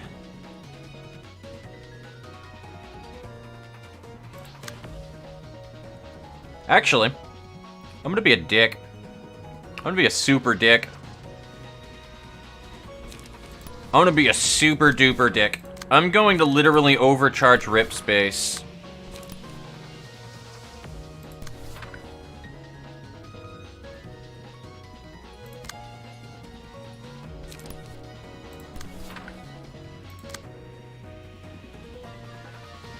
Yeah, that's exactly what we're gonna do. I'm gonna overcharge rip space.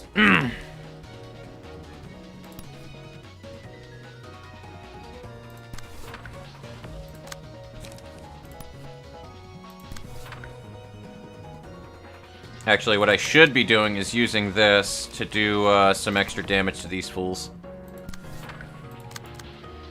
If he's alive, but I'm feeling kind of confident about that overcharged rip space going off before they go off and causing a stagger. In the event that it doesn't, though, I should have Hod do some damage.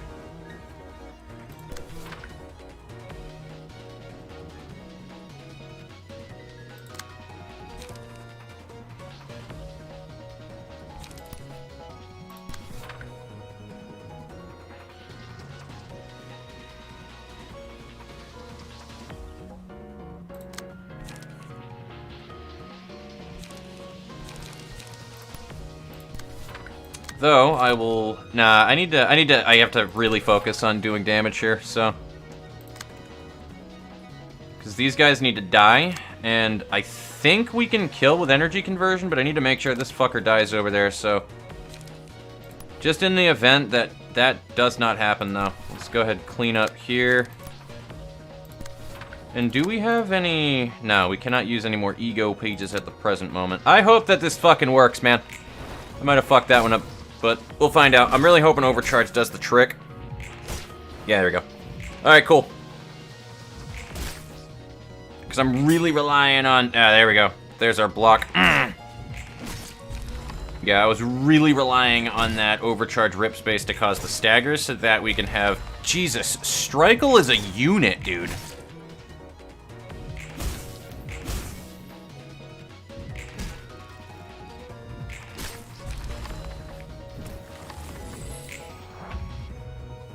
That is, I like that. That is, that worked out really well. That worked out really well. Strikel's a unit, dude. All hail Strikel, our Lord and Savior. Like, he just magic pixeled that fight and carried it. Hot-blooded brawler, twinkling analyst. You fucking deserved it, my friend. I'm putting those on your ears, like, right now.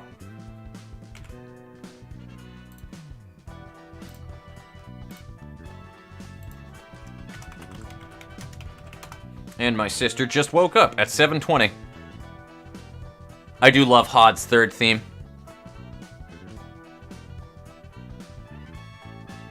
Okay, so back to where we were.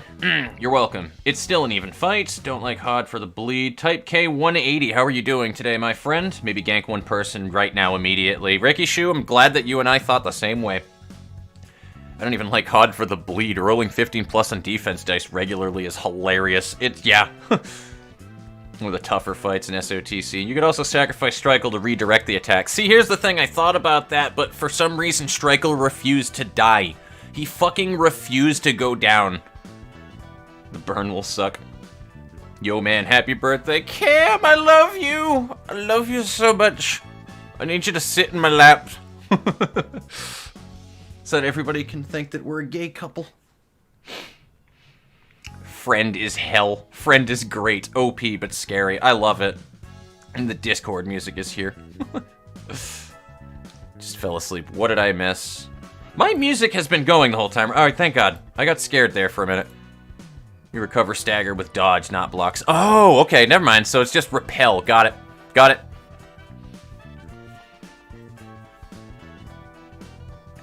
Not much, just them dying. Block dice didn't gain stagger resist, only evade. So, alright, good to know. Fuck this man in particular. Said Detlef, pretty much. Unless the dice have extra effect. Hello, Chelsea! Victory! Well done. Not one of your librarians died. Impressive. I'm impressed myself. That shouldn't have happened. The best battle symbolizes. It was tense. It was! I liked that fight a lot. That was super back and forth. That you tried it first with no nuggets dead. My work is tiring. Take cat naps after it. Fair enough. And I said, sacrifice Strikel. For real, though. No, I actually considered doing the same exact thing, Ricky. I'm not gonna lie, I considered it, but then I remembered that you can just have a higher dice attack and then have the clash still go on, and then just have the higher attacks go in there, and I used it to actually save Strikel, weirdly enough. His rolls, too, on top of it, just in general, that motherfucker just refused to die. He should have died on that energy conversion, but he didn't. He had 2 failures on energy conversions and still won. Like, still lived, that is. Don't know the hell a friend until you pick it on an emotion 1 crying children and have it pick Blazing Strike. Oh no. I think so. I think it was. Chelsea, if you can hear me, by the way, you can jump into the, I'll jump into the Discord with you in a minute. I just want to wrap up here. Just let me curtains closed. See if there's an extra cutscene. There is. To think we got the Lou Association coming to the library. 어떤 협회길래 그래? What kind of association is it? 저 녀석들은 전면전에 강한 전쟁 특화 전투 협회야. 저번에 봤던 시협회 녀석들과는 정반대라고 생각하면 편해. It's a combat-oriented association specializing in all-out war. Basically the polar opposite of the Shi we received the other day. 시협회의 입장에서 도서관 접대가 전략상 불리한 편이었다면 리우 Well- 협회는 안성맞춤인 격이지. While the library's reception structure acted as a strategic advantage against the Shi Association, it's an ideal stage for the Lu. 각 협회가 맡는 일이나 분위기에 따른 전략이 있다는 거야? You mean each association employs different strategies depending on its areas of expertise and atmosphere? 그래. 둘의 전략은 말 그대로 완전히 반대의 성향이니까. Yep. Just take the 2 associations we talked about, for example. They're complete opposites. 협회 내 분위기도 그런 것 같아 보였어. 아까 꽤 높아 보이던 사람들도 도서관으로 올까? I could get a glimpse of that from the association's atmosphere. I wonder if the people who appeared to hold rather tight positions will come to the library in the future. 그건 내가 모르지. 하지만 온다면 고생 좀 하겠는데. Beats me. If they do, though, it'll be a huge pain in the ass for me. 그렇구나. Or for sure. 어쨌든 내가 도움을 줄 수는 없으니 고생해줘. I see. There's not much I can do to help alleviate that.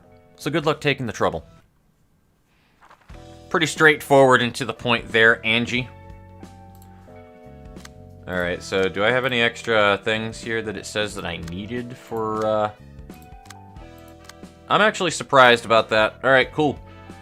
I might take a swing at an abnormality for funsies, but I know for a fact that we want to burn some books. So we're gonna go Library of Alexandria on everything right now. But, first, Strikel, Librarian info. Customized Librarian. Not here. No, here. Right here. Yeah. Hot-blooded brawler. We're gonna make it so that that isn't visible, though. Or that. Oh, hey, he has a pointed spear little thing above his head. Cool, I kind of like that. I think I'm gonna keep the little maid bonnet on him just because it looks great. Anybody else love that? I love that so much. I love that oh so much. He just seems so bothered by existing, but at the same exact time, Strikel just beats all of the absolute ass. But also he looks glamorous while doing so now because of his shiny ears. I love it.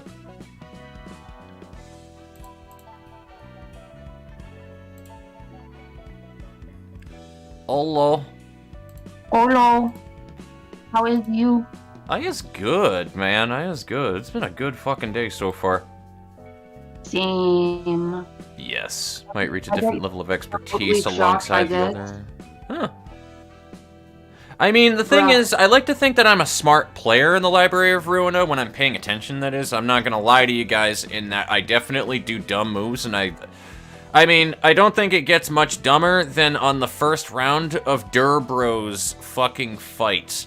In the last thing that we did for Yesod Floor, I completely skipped the first run, and then Yesod just got staggered instantly from getting shot in the face 5 times. I like that. That's not. That's not my That proudest sounds like the moment. most Christian thing ever. It really is. See the carbs. I suggest doing the next one immediately after book burning. By the way, Liu is a multi-act, which you haven't seen since this is why. I believe it. I'm waiting on it, to be honest with you. I don't have a lot of the books that I need. I was thinking maybe every step of Star of the City, guys, we can do a lore reading. That would be a great way to keep up with it. But I'm missing a lot of the books is the problem. And I'm not burning everything we have for here, by the way. Just so that everybody is on the same page. I'm not burning everything. Maybe like 7 for now. We'll keep 6. And then we'll go back there when we need more. Yeah, there we go. So we got Lou, Fixer Pages. We got Emotional Turbulence, which is very good. Very Sounds good like my because that life. finally, yes. It finally gives us a block counter die, which I've been needing. Yeah, 2 Emotional Turbulence. And a lot of Sturdy Defense I'm seeing. Oh my god, yeah, a lot of Sturdy Defense, dude. I just know because I'm mental. That was like 5 Sturdy Defenses, dude, bros. Alright, I'm out like a boner in sweatpants. Okay, that goes out like a boner in sweatpants. Yes. Yeah, we have 5 Sturdy Defense, 3 Emotional Turbulence. No 2 costs. So I guess it's all 1 costs that I pulled right there. No, they're just before the, before those. So, Inner Ardor and Flow of the Sword, 8 and 4. So, Inner Ardor is very good.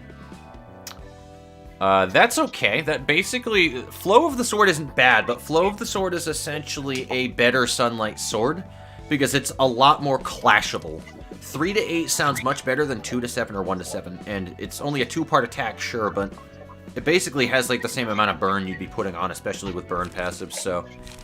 Flow of the Sword is really good. Inner Ardor is also very good for a nice, like, this is basically a better riposte from Zwei Association.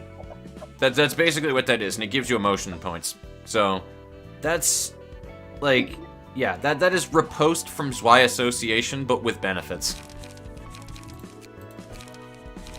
And then Rushdown, we know what this do. We know what this do. That's a very, very good card.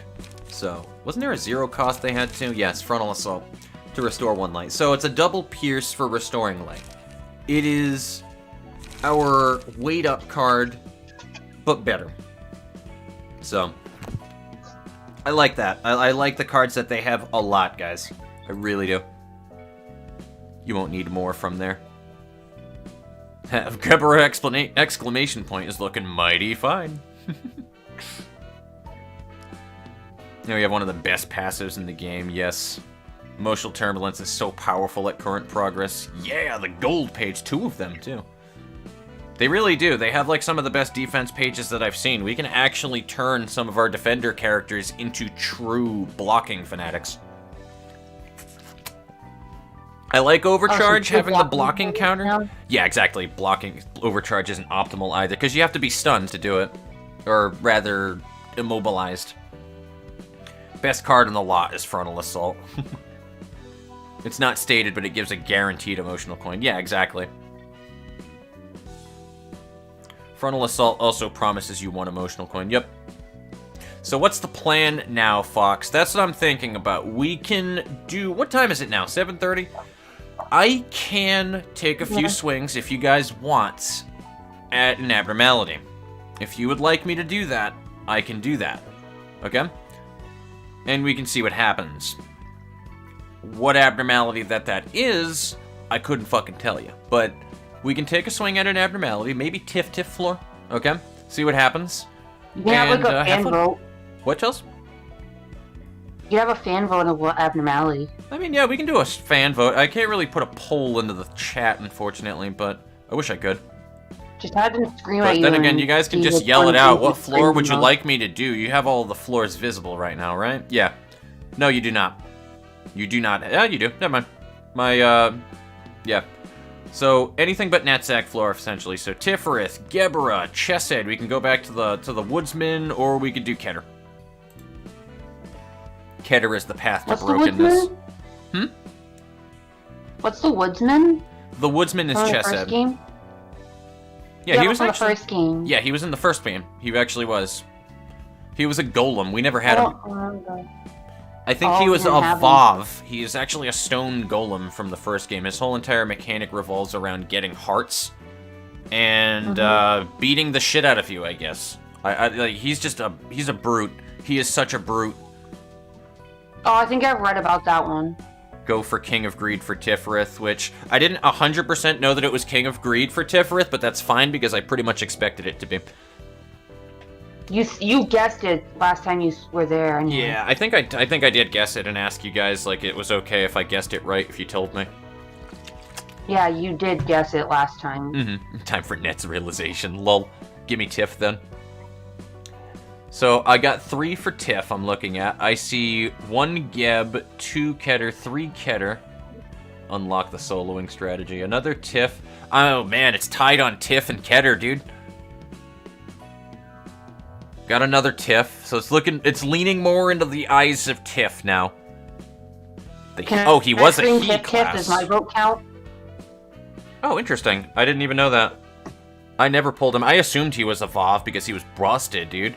You expect King and Greed for the 3rd Abno, but what's the 4th Abno then? I already know what the 4th Abno is too, because somebody... Well, I mean, again, these are acceptable spoilers, guys, because they were heavily foreshadowed, and I knew about them anyway. I've always been wondering who the Club Magical Girl is, and I asked somebody specifically when they had linked a picture about the green-haired girl that was in the picture of all of the characters that were kind of schoolgirly looking, but with the faces of all of the Magical Girl abnormalities. There was a green-haired one, and I was like, is that the Club Magical Girl? And somebody was like, absolutely. So I'm willing to put money down that this green-haired Magical Girl is our club at the end on 4th for Tifferith floor. So that's what I'm expecting. Wait, are they... By club, do you mean like the 4 magical girls are like the 4 suits? 4 magical girls are the 4 suits of a deck of cards, yep. Okay, I'm glad I'm not going nuts. My waifu is a spade. Fucking Madoka, not ripoff. Absolutely not. From fucking Queen of Hatred is Hearts. Diamond is the King of Greed. Yeah. And then whoever the 4th one is Club. She'll club you, alright. You should read Wonder Lab one of these days. The one that looks like a what's-her-face. I don't know why she gives me major vibes. The green-haired girl from Danganronpa with the broken legs. With the broken legs. Yes, she's in Ultra Despair Girls. Oh, I never played Ultra Despair Girls. Yeah, but she's in the anime. Gotcha. They get sent to the moon or Oh, something. the one that's annoying. Yeah. Yeah, they get sent to the moon. Yes.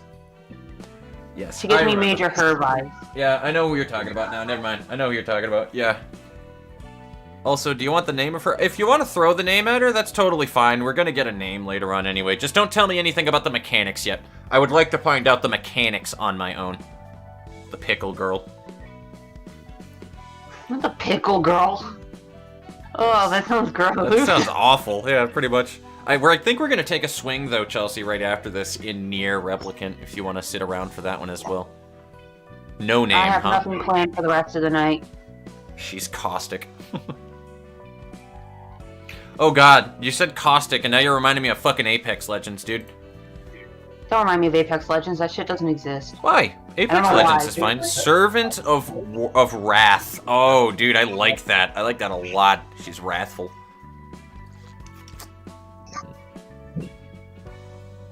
I like that. That's a good name. That is a good name. Dude, Servant of Wrath sounds like a fucking... That sounds like an optional boss. If I made an optional boss that was super painful and had like a lot of spikes damage on her or something like that, like, that would be an enemy I would put in my RPG right there as an optional enemy that's super difficult to fight. That you have to like dispel the spikes to be able to do any damage to her or something like that, or it like instant kills you or some shit. I just realized they're all something of insert, She will beat up your ass. like, a sin. They're all like something of sin. Essentially. Pretty much, yeah.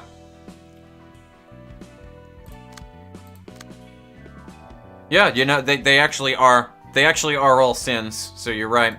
You're 100% right. I don't think despair counts technically, but yeah. Yeah, Despair's a little different, but that's okay because she's the waifuest waifu of them all.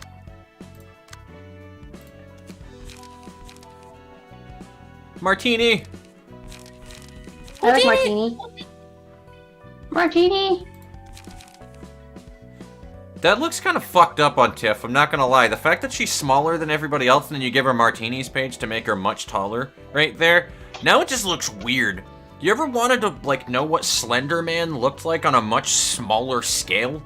Like, that's She's just fucked my up, TV. man. It's Yeah, just my pretty much. TV. Just went to a taffy puller. You get out of here with that. You're not allowed to it's make the truth. jokes like that. You know it's the truth. Chelsea, what page would you like today? Would you like to be the Burn? Would you like to be our Yang Zhao Long today? Yes, I'd like to be Bernie Sanders. I'd like to be Bernie Sanders. I'd like to feel the burn. Oh I man. couldn't resist. Oh freedom, what am I gonna give you? Maybe I will give you roses. And then Buttercup, I can give you Lila's, or I can give you Bamboo Hat Kim's. I'll even give you the decision. Which would you rather have? Bamboo Hat Kim's page, or would you rather have... I already forgot the other one's name. Lila. Lila or Bamboo Hat Kim? Basically, do you want to be full offense, or do you want to be full defense? You can't be anything in between. You're Lila? one or the All other. right. Yeah, you have no choice in between. Absolutely. We're going bipolar on this bitch. You're just all or nothing. Mm-hmm. Okay, so let's play the beautiful music here. So we have a lot of reading that we're going to need to do here. Let me read this first before I tab out, because that's how I get rid of text boxes. Whenever I saw it crawling from the other side of the corridor, it was terrifying. Yeah, this thing is terrible. God. Definitely, I remember running for my life. The Gilded Splendor is the same as before. Watch out. It's reckless to step in her way without any preparation. Alright, we'll read her passives in a minute. She's wearing stilts, pretty much. With the 5th Abno, that is a question, honestly, what the 5th Abno would be. That'll be interesting. Oh, it's painful, alright. I hope you're anticipating the deaths. Wrath is a tricky one, but then every abnormality at this point is tricky. I love the abnormality fights. They're short, sweet, to the point. Melancholy was considered a sin, I think. I mean, yes, technically. Melancholy is just a sad word, and I don't even mean that in, like, the literal sense either. Like, it just is. Also, when I think of melancholy, the first time that I was introduced to the word melancholy was actually Devil May Cry. In the first Devil May Cry game, right after you killed Nello Angelo, he drops a melancholic soul, or a melancholy soul, or soul of melancholy, whatever the hell that it's called. It's a little orb that gets you into the basement in the game to fight the Sin Scythe, or the Sin Scissors, one of the two. I think it's Sin Scissors is that you fight in the waterway. Fuck the waterway in the first Devil May Cry game, by the way. Fuck that fucking waterway. That is my least favorite level in that game.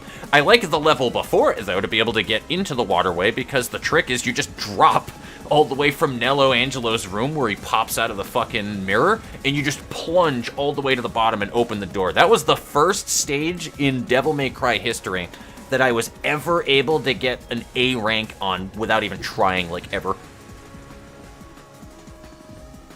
Want to see Tiff with Lila? Want to see the horror? Oh, God. But I think he should still take a guess. I just don't know what it would be. Whenever that people ask me, like, what do you think this abnormality would be, suddenly I forget what every abnormality in the game is, and I don't know why. Put your librarians in some cursed-looking outfits.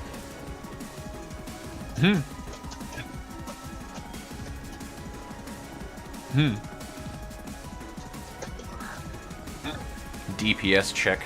Want to make an omelet. Ego passive. Kill it to fight magical girl. Don't fight it to fight King of Greed. Out of the golden egg. Short, sweet, and to the point. Oh boy. Metatron. Hello, Metatron. Fun skins. I would love to go into the workshop and get some skins for the Library of Ruina. Unfortunately, everybody spoils everything on there. Some cursed-looking outfits. I would love it, though. It'd be so funny. Okay, how bad is this? Does not act. If HP reaches 0 before the end of the scene, awakens as a magical girl. Otherwise, awakens as the King of Greed. Oh, fuck. Well, I hope we can do a lot of damage. Probably not, because it looks like blunt is the only damage that does damage.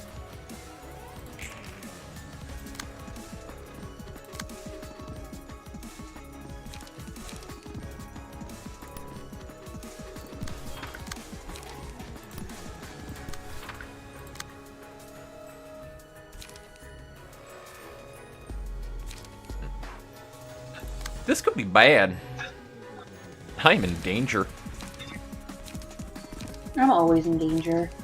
My life is danger. So spend 3 charge. I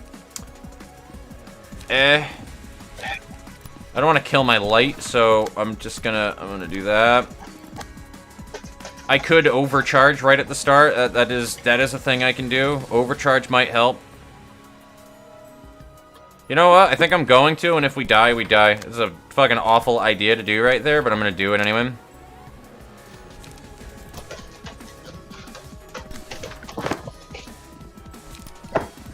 Let's see how well it goes, anything guys. Anything that ends with if we die probably isn't the best idea. Usually, yeah. Overcharge helped a lot, though.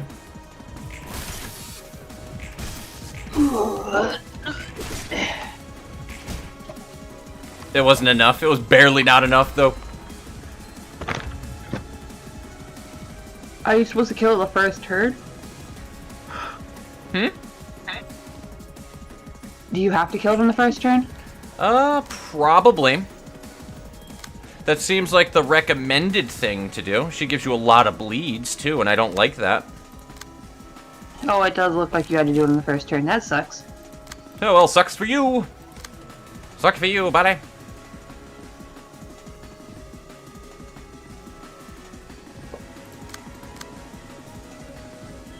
Well, luckily she's not going after Freedom Medal. That sucks that she literally, like, survived by, like, 3 health. The funny thing about it is if any of Rose's passives procced while doing that, we would have won. So I can literally just do that over and over and over again. If I wanted to be a cheese lord, I could keep doing that until Rose's passives pop. Is Tifereth herself a magical girl?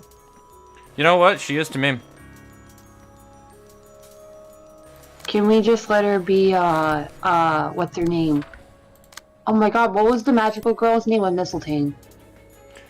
Oh my fucking god, I cannot remember. Somebody fucking refresh us on that one, though, please. I would love that. Oh. We're talking about Is This a Zombie? I forgot the If anybody has ever girl. seen Is This a Zombie, she was the... I just want to point this one out, by the way, guys, for somebody who does love Soons. Okay, I hate her, though. I actually don't care about the magical girl in Is This a Zombie. I do not care. After all, everybody knows... The vampire. Yeah, the vampire is definitely much cooler, number one. But number two, everybody knows that Euclid Hellscythe is the best character in that show. I wish it wasn't voiced by the same girl that fucking voices, the One Piece girl that I hate. Nami? No, I love Nami. What are you talking about? And that's not one... Oh, I'm thinking One Piece. Sorry, fucking Fairy Tail. Oh, Fairy Tale Lucy? Yeah, I don't like Lucy Hartfilia as a voice actress, I really don't. Mostly because they have a tendency of forcing that voice actress to do a lot of strong, independent female roles when she just has a whiny voice. She can do it, that's the thing. She has a strong voice, but they never have her do it for the stronger characters that she has. Like, I fucking hated her English dub for Shakugan no Shana, for example. Like, I fucking hated that so much. But then they have her voice the female character. If you play a female main character in Cyberpunk 2077, that's Lucy Hartfilia that you hear with that character. She sounds perfectly fine as a strong female role. I'm like, why didn't you do that for everything that you did in your past anime roles where you were supposed to play a strong female role? To be fair, maybe she didn't have a choice on it. Maybe not. That's the thing. She might not have.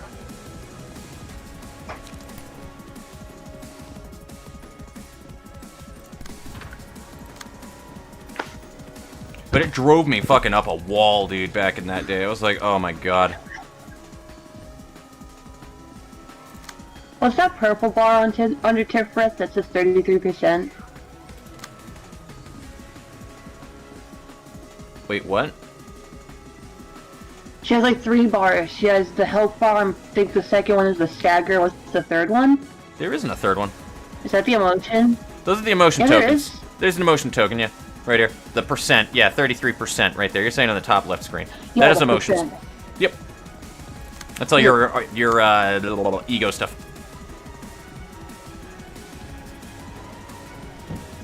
I hate this right now.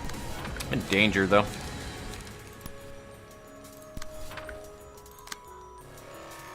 I have no charge, so I can't use anything to gain charge right now.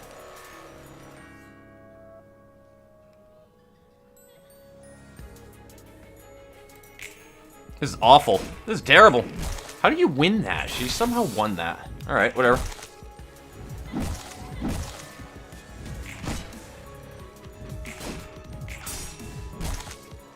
I hope, Marcus said most voice actors don't get a choice. I hope the one person that did get a choice was the guy who played Salmon, because I feel like being forced to put a spoon up your nose to do a voice for a game. Oh, that guy did that of his own will. That guy did that of his own will. He's kind of psychotic like that. She's talking about the dude from, if any of you guys played SSX Tricky for the original Xbox and PlayStation 2, that guy actually shoved the broad end, not the broad, sorry, the thin end of a spoon, like silverware, a spoon, up his nose, all the way up to where you eat out of the spoon.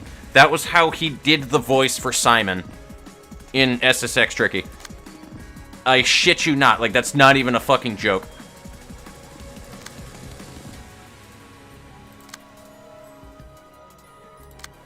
I can also rip space with this person right here to gain +8 power, which would be, yeah, +8 power. So, 11 to 14. But yeah, no, I try not to shit on voice actors for that particular reasoning, because they unfortunately don't have a perfect say in everything that they do. I just hate when they try to make a certain voice actress or actor do a role for a character that does not sound the way that you would anticipate that character based on their personalities. Like, it just, I do not like that at all. If you have a strong female role, okay, why do they have a whiny voice? Like, you know what I mean? If you want her to sound all whiny and shit like that, why? No.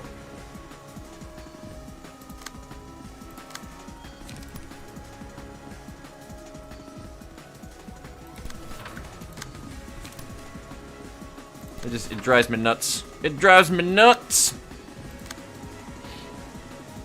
And I think that's the problem that a lot of people have with dubs too, by the way. Just as a pointer to make as well. Like, I don't hate dubs, I actually really love dubs, but I feel like that's the problem that a lot of people have with them. And the main reasoning why I love dubs is because I am a weeb, yes, but I don't learn any language other than American, so I don't really fucking, like, understand, like, okay, so if a joke is done in another language, right? If it's done in another language that I don't understand, the good thing about English is I can tell from the way that they're delivering it, from the implication of their voice, how they're implying it, right, on whether or not that it's a joke. If you're just reading text on a screen, and it's in Japanese, I can't tell 100% of the time that they made a joke, or that there's a reference that was made there, especially if the localization is shit. And I know that's just because it's a bad sub, but that's all that I'm saying. Like, a lot of times with dubs, the point is there are good anime dubs, and a lot of people love to just shit on dubs for no good reason, and I do not get it.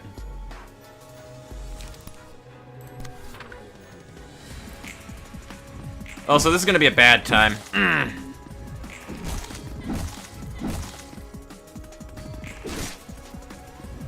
Because she just keeps healing anyway.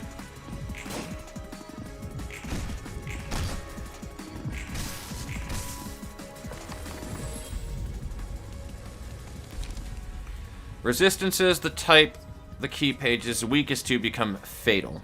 Resistance against all other becomes endured. That sounds awful. Whenever an ally dies, all allies gain 1 to 3 strength and haste, and all enemies gain 2 fragile. That actually could be helpful here. After losing a clash, take 2 to 4 stagger damage, and gain 1 strength. Ooh.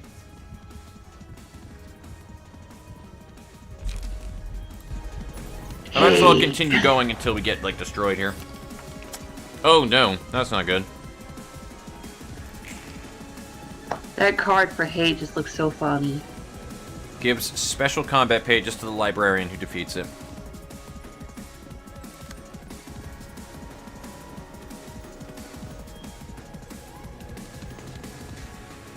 Oh, so she does a bunch of damage depending on bleed stacks. I just realized that. She's also untargetable right now.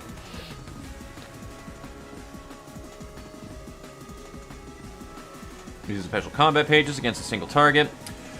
Veracity. If a librarian fails to negate any of the special combat pages attacks, deal 15 damage to all librarians and deal 25 HP. Ew, no, that's gross.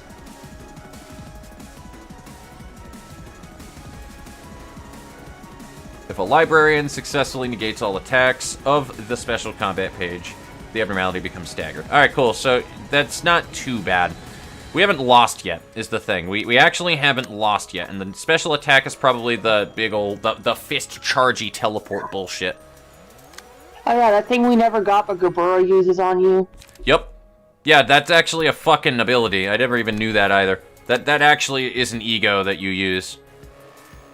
Yeah, we just never got it. I actually think you can handle that one alone, Chels.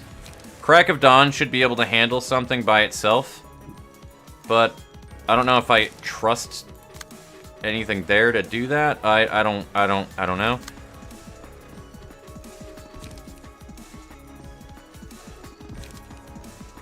I mean, it's fatal to everything. Huh? Buttercup is asking if you want a hint.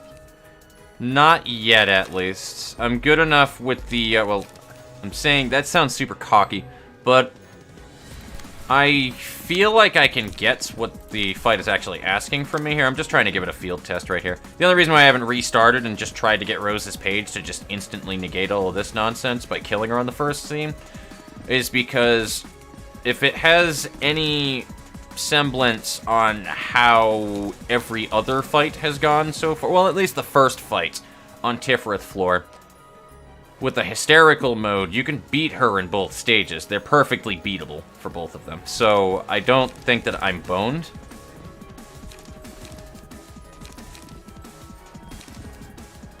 So can I say one thing and ruin this for you? Sure.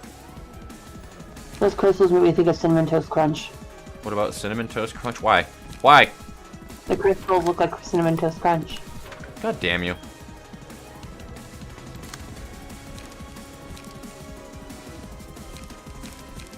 You know what?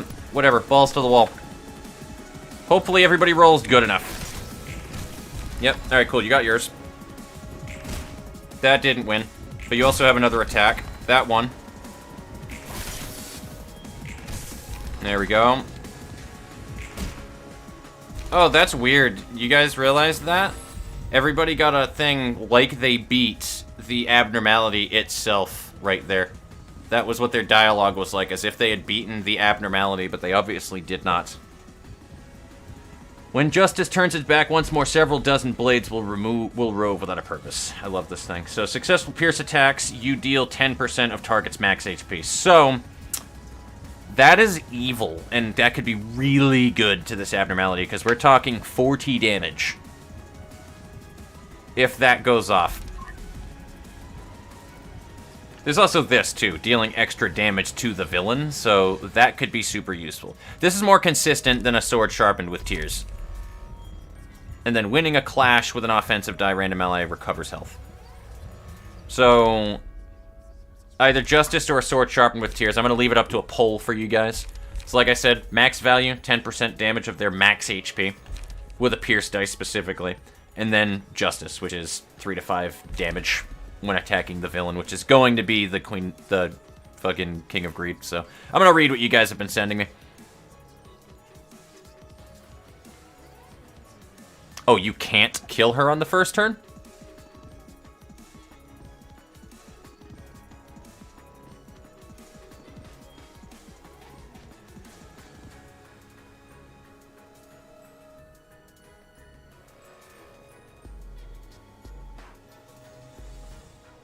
Has an Angela body pillow. That wouldn't shock me at all if Roland is just smacking people with an actual Angela body pillow. The funny thing is she seems like the kind of person, too, where she would just tell him to just go back to work and just be unfazed by it, though.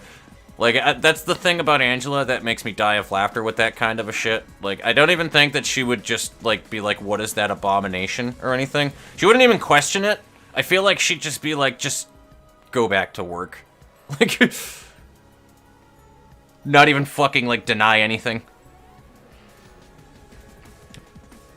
Omelet time. Should just come back with trace of fumes. Yes, you do. You can't. You sure that I can't kill her on the first turn? Because I'm, like, 99% sure I can, because I was damn close to it. I don't think they mean specifically that. I think they mean... Yeah, no, you don't beat her on the first turn. No, you can't beat her on the first... I know she doesn't die outright on the first turn. I'm well aware of that. It said specifically in the passives that she has a different phase, or she changes into something different if you beat her on the first turn. So. Yeah. That one specifically said it. So good luck and don't be too greedy. Kill her in the first turn for easier clash win. This will ensure you gain advantage on emotion level. Funny thing is that I prefer the King of Greed rather than Magical Girl. Most VAs don't get a choice, yeah. How they made Barbara redo her voice lines. They didn't even have Barbara redo her voice lines. They had a different lady do her, I think. I don't even think that's the same lady that voices Barbara anymore. Which is silly and stupid, and I kind of hate that because I liked Barbara's original voice actress. Frankly, I liked the slight rasp that Barbara had. Now Barbara just sounds fucking depressed. Like, I don't know, man. I don't like depressed Barbara. And they changed which side you fought Abnos from. Oof. Greed is understandable to deal against despite difficulty. Hate is just yikes. Scary moments. Almost as scary rolls. Dude, I love Queen of Hatred. I still love her. I'll turn you into an omelet. Those bleed stacks. I love that snowboarding game, especially the music. The music was really good, too, in SSX 3. That was when I was first introduced to Yellow Card. And I remember putting Way Away from Yellow Card on a playlist, and that was the only song that was playing on the playlist in SSX3. Dubs just depend on, well, the dub, case by case. Yeah, no, absolutely. Absolutely. Would you like a Ruina dub? I would love to voice a Ruina dub, to be honest with you. I would do it. I'd do it free of charge, too. I would like a Ruina dub for funsies. If they can do it decently is the thing. If they can do a decent Ruina dub, then go for it. I like the current dub as is. I am alright as it is. Like, it sounds fine. It sounds great. I like it. I like the way that their voices are. Everybody's voices seem to match what you get. You know what I mean? And they even have characters where you cannot actually tell what their canonic gender is, or we'll go with sex specifically because I'm talking like the binary part of it though. But like, you can't even tell what they are because they're very they're very fluid, and they'll intentionally give you a voice actress for like a character that looks more so male than non, and it's funny. I love it. Like, it's great that way because they just, I don't know. Project Moon just seems like they don't really give a fuck, and they're trying to put it into your head that in this world they really don't give a fuck. They really don't care what your sex is. Nobody cares. Nobody even asks. Like, watching the show as it was intended. No, it's absolutely fair. I know a lot of people who also prefer the subs on top of it because they're bilingual, which makes fucking sense. So, yeah. And from the people that I know who are bilingual, who do speak fluid Japanese, they say too all the time, which is hilarious to me, where they're like, you know, there is such thing as bad subs. Like, there is bad Japanese voice acting too. Click an adventure game that's originally Dragon Ball Z. Yes, exactly. Dragon Ball Z, That's like the dear most God. cursed stuff. That one is cursed, dude. Anybody else ever heard fucking Japanese Goku? I'm sorry, but that's cancer. That is cancer, dude. Let it loose. Special is basically a death or glory thing. Why are you so cute?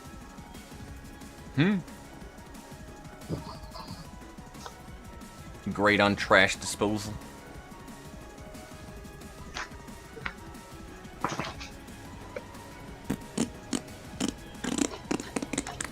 Justice is way for consistent damage. Oh, absolutely. Oh, wait, Justice. Yeah, okay. Yeah, that one is Justice. Love will keep you alive. Sword for whoever used trash disposal. That is true, dude, for trash disposal. Who has Lila's... Buttercup. Buttercup is getting it. Buttercup is getting it, dude. You can destroy her first form, but it makes the fight a lot easier. She has too much HP for damage race. I'm sure there is an Angela body, pillow skin, and workshop. Oh, absolutely. Example, Yan. Exactly. I love Yan. Yan is a cupcake. I don't even care if Yan actually isn't female, because I'm pretty sure Yan isn't. But, like, Yan is adorable, and I'm going to refer to Yan as just kind of a very... just comes forth as a very feminine figure, to be honest with you. I love Yan. Yan is a cupcake. I'm gonna say Yan is a girl just because I know someone on Vindy named Yanny, and she's a she. Care more about the sword on your hip than the sword in your pants. Yes. I figured Yan was male, yeah. So, Buttercup, you're going to get despair. Not despair, sorry. Sword sharpened with tears. Despair. Okay, so what is the awful thing that's going to happen here? Because everybody was saying that Tiff is going to get annihilated.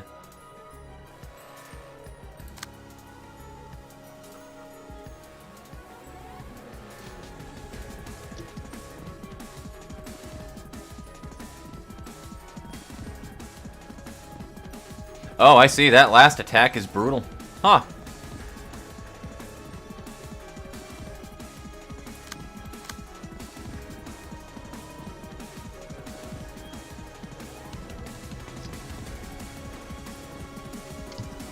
So the weird thing that I don't understand is it specifically says that she gets a special attack depending on how many of those are left alive, though. So, I mean, I get the concept of it, though, but maybe I read it wrong.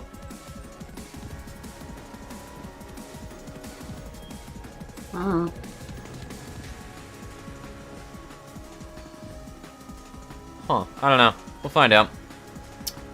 We shall find out. So, Moment of Bliss. Oh, I see. Yeah, you gotta make sure that you can use Fragment of Bliss on one of those. So, yeah. Gotcha.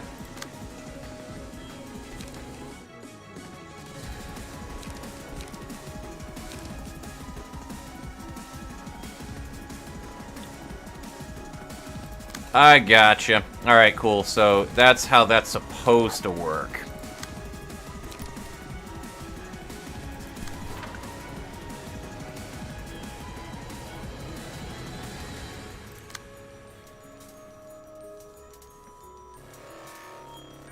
Interesting. That is an interesting mechanic, though. I do like it. So she'll recover health. Do you have trash disposal? No, of course not. I can keep Fragment of Bliss, too. That's the funny thing. I can keep that in my hand.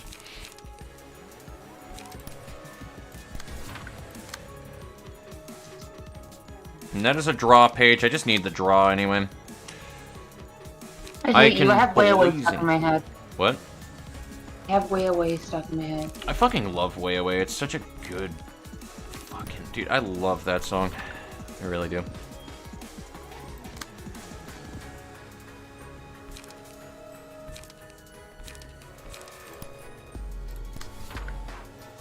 Tifereth, just in case you happen to fucking survive by, like, the skin of your teeth, though. Let me just... Might as well. I mean, you got nothing else to use that light for, right? So, like, if you happen to, like, pull a miracle out of your butt... She didn't even hit the second attack, dude, with that. She rolled less. That is a 10 to 15 roll. She rolled 2 9s with it. Can we all just, like, take a moment to recognize that right there? That was a 10 to 15 defense roll that she rolled 2 9s with. I mean, obviously there was some, like, lower reduction on things there, but still.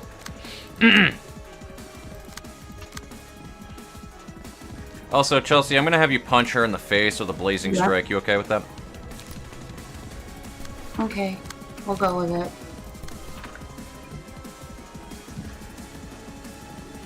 Still ain't got a trash disposal, which would be an amazing card to pull right now.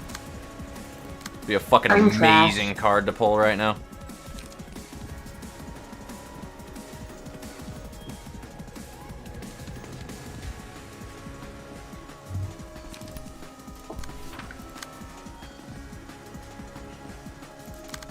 Actually, let me do this and extract fuel. Boop.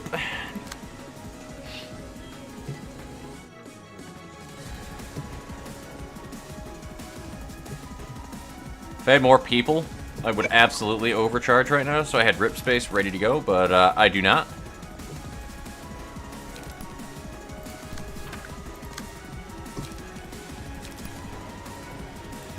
Send dudes! Do you mean nudes? No, I'm in a fight. I need men.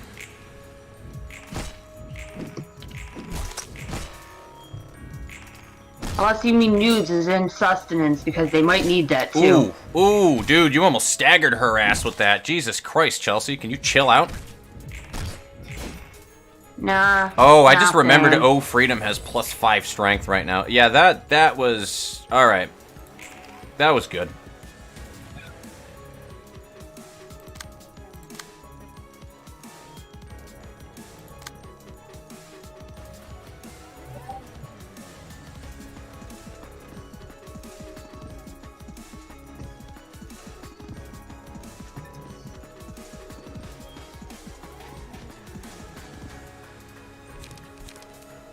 Who's like the best counter to that right now? Maybe a scattering slash for... Nah.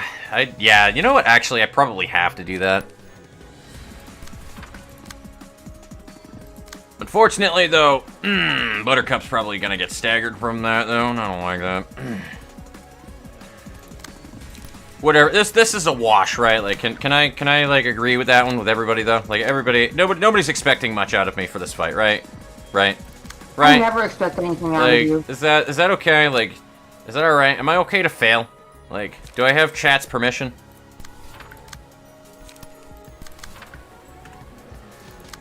Do I have chat's permission to just throw whatever the fuck that I want anywhere? Because, yeah. You're not gonna counter that one, actually, Chelsea. What am I doing?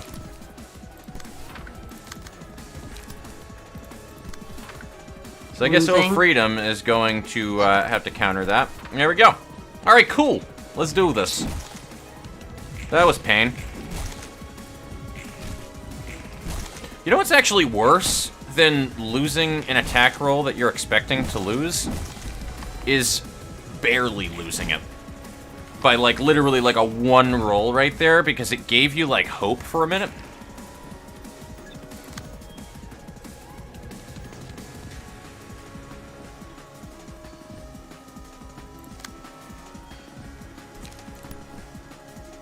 Unfortunately, though, she's not going to be able to pull that off now. I can clash that and try to get that first and see what happens, but I'm not expecting much. I would have loved to see what, like, the result of that card was. Unfortunately, I ain't that lucky. But I am totally expecting a, Oh, hello. You know what? Actually, here's what we're gonna do. Let me do overcharge. This is a really terrible idea. This is a really terrible idea, guys. But hey, when you have your back against a wall, you just keep fighting, man. You just keep fighting. That's all Bakugan says. Yeah? They say give it your all. There we go. There we go. That was 40% or 10% damage right there. Buttercup's fighting like hell, though.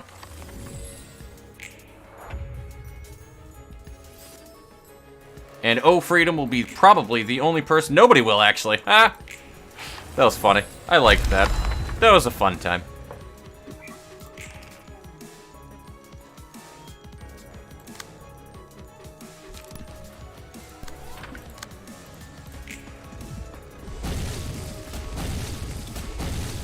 Bloop! Yeah, no, that about went as expected.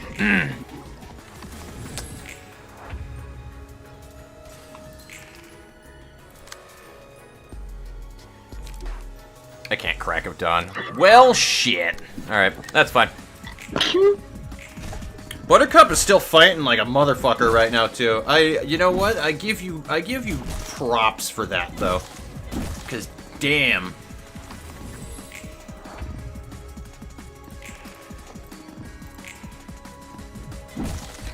So let's see if we can actually beat her right at the beginning. So we have a good idea of the mechanics, then.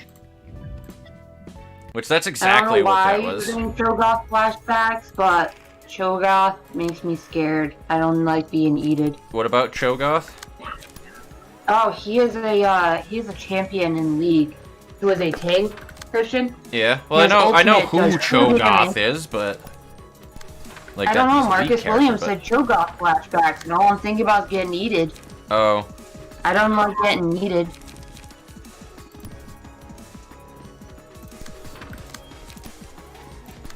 He can get big. He can be a big boy. Michael was playing in AR one time, and he ate so many people in the game that he had like 7,000 health, and the other team was literally calling him the raid boss because they couldn't kill him. The raid boss.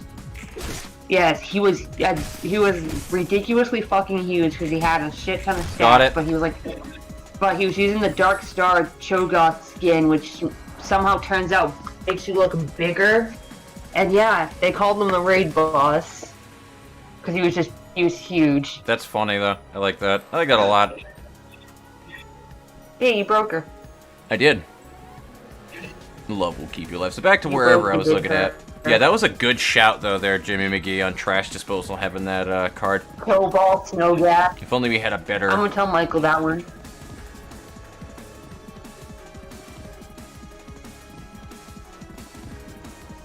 The fandom loves him. Absolutely. Everybody loves Yan. How do you hate Yan?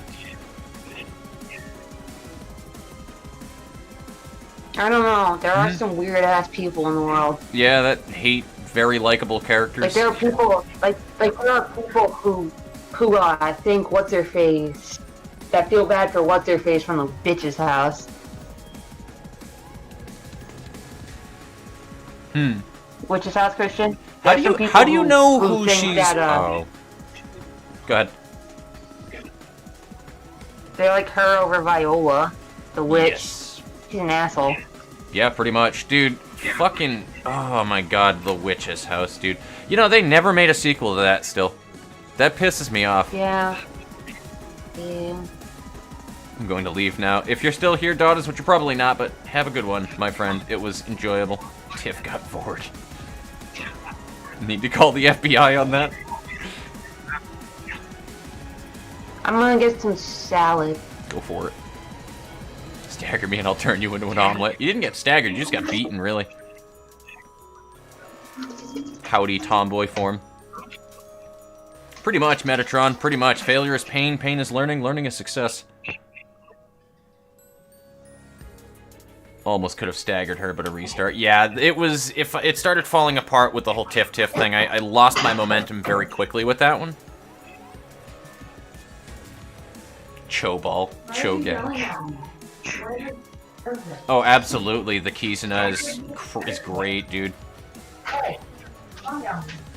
And I have fun playing through LOR again after May 28th. Absolutely. You should go for that, my friend. Alright, so let's see if we can do this form. I know this one's gonna be different, but... I can't even intercept these, dog. What the fuck? What the fuck? She rolls 2 5s. Alright. That's fine. So, we're just gonna go with defense order and then draw off the sword. And I guess it's a free damage round.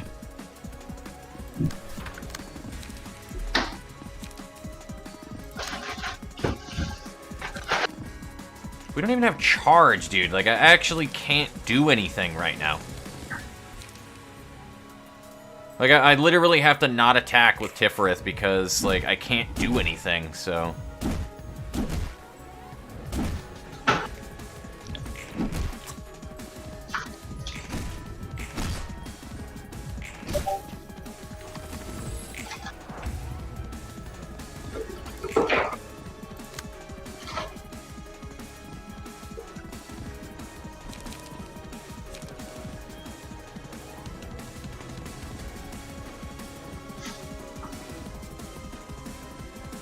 Oh, that's gross. Breaks a speed die of target? Ugh. Ugh.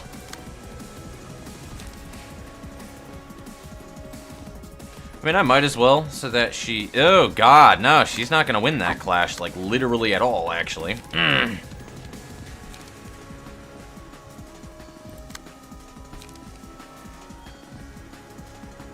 Buttercup, I'm relying on you. So, yeah, Buttercup, I choose you.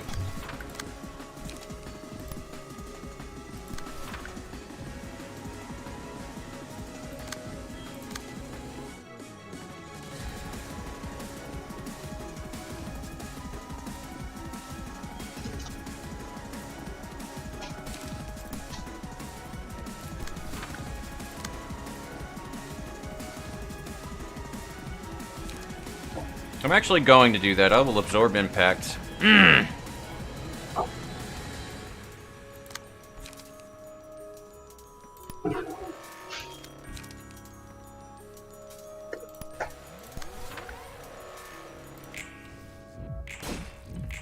Alrighty, that went well. That went well. That one did. That's gonna break another speed die. And we got a stagger at O Freedom. I also haven't read her passives, which I probably should, because I didn't do that the last time either. So we'll do this one again, because that combination seems pretty fucking strong. So, alright. There is no portal up this time, so I can't actually see who she's targeting. If HP falls to 50% or lower, transform into the King of Greed next scene. HP does not go below 50% before transformation. Every 3 scenes creates Brilliant Bliss and becomes untargetable but does not act. The following scene uses a special combat page against all librarians. Narcissism. If there are 3 or fewer librarians, manage to, what was it? What was that? Manage to negate the attack of the special combat page and gain 3 strength and haste next scene. If 2 or less librarians are alive, 1 or no librarians negating the page. I'll pretend like that makes sense in my brain. I'm sure I'll make sense of it in a little while, but that was long-winded and it didn't process properly. If all librarians successfully negate the attack of the special combat page, abnormality becomes staggered next scene. Gotcha. Well, let's hope for the best. I expect nothing.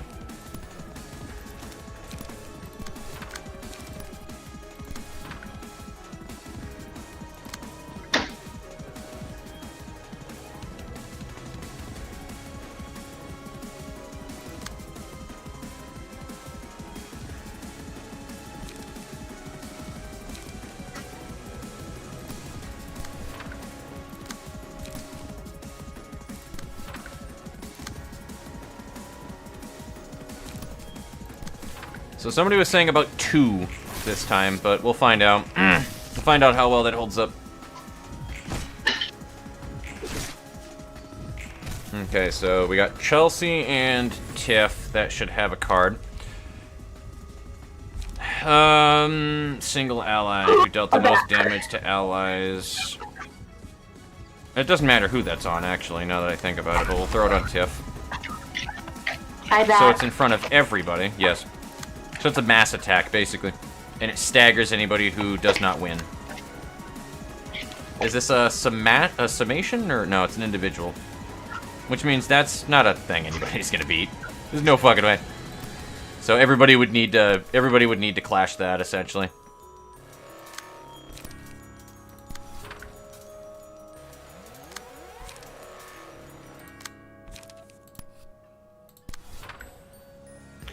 Wait a minute, hold on. +8 power on rip space might be good too.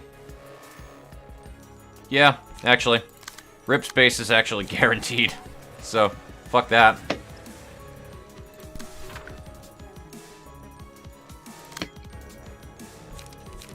What do you have liquefied flesh. But that's probably not going to win. It sounds nasty. It sounds awful, and it's because it's a sweeper page. But I will use that so that you take the reduced damage, and yeah, alright, so who's gonna go onto that second attack, though?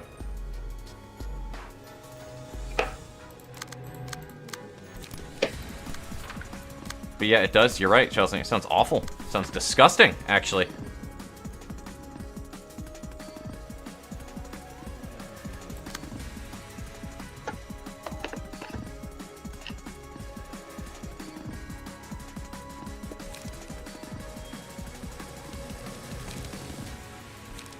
Do I have, like, a draw here, or not really? I mean, that is a draw page, so whatever, fuck it. We'll just use energy conversion.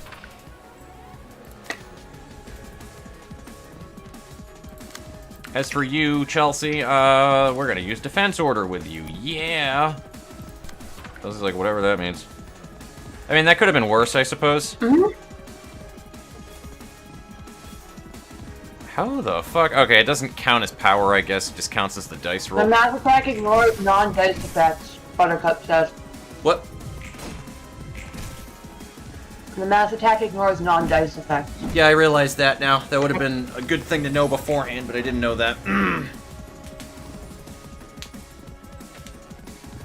Buttercup, I tried to warn him. I was just half eating a salad, so I didn't have a mouth to talk. I still can't use Blazing Strike because you don't have emotion level 3.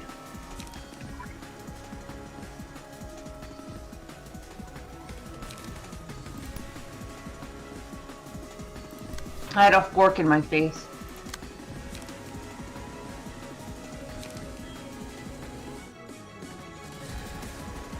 Oh, that's cool, I guess.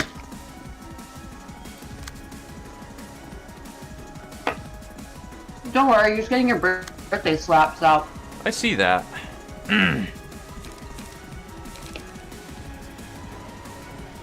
worry, Chad, it's just his birthday punches. You say that, but... So that gives me charge. I don't really have charge I can use, though, on fucking anything else, so...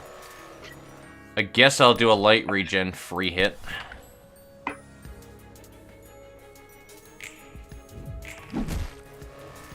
Pretty much where I thought that that was going.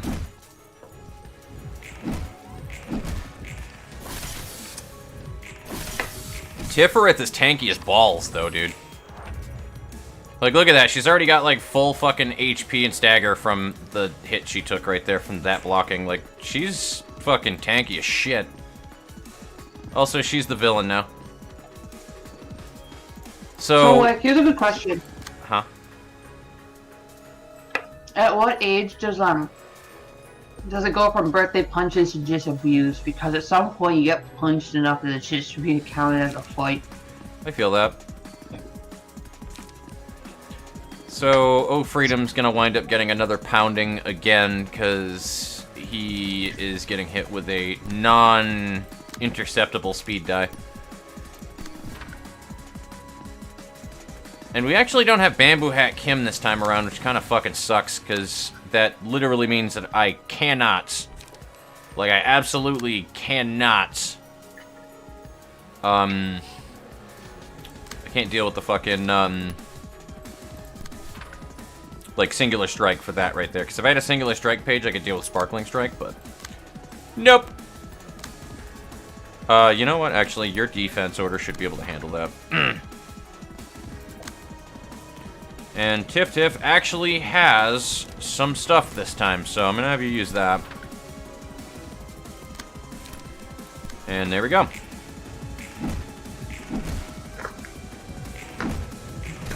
There we go. Look at that.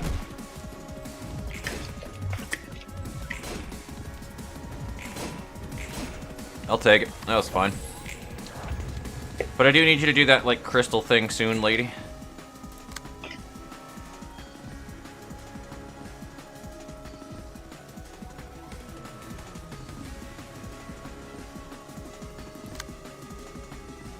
Are you a fucking emotion level 3 yet, Chelsea? Oh my god, you are! Holy shit.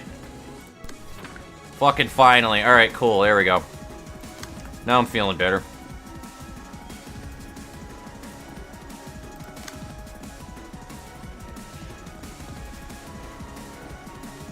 I'm only slightly salty, Chad. Only slightly salty. I thought that was just a thing, though. Hmm? I thought that was always just a thing, though. Yeah, it kind of is. Should I save Rip Space for next turn, or should I just fucking annihilate her with a Rip Space? So it's like a 13 to 16 right there. I think I'm gonna do it. Because she doesn't have any extra power. I'm gonna Rip Space her 1.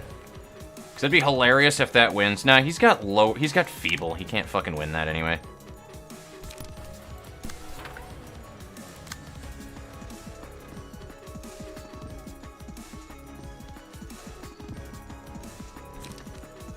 Dude, Tiferet is also not taking damage for us. Look at all the protection on her.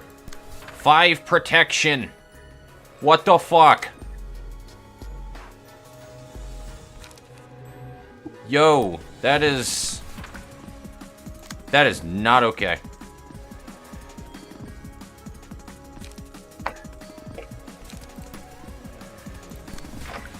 I kind of want a trash disposal, but like I need the light, unfortunately, so I might just wait on that.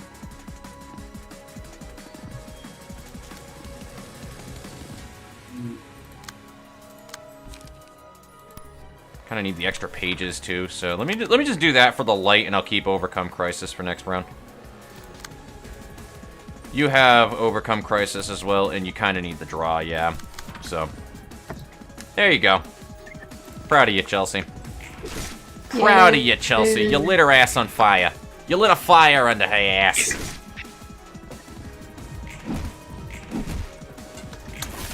You literally just went Yang Zhao Long on her. Yay.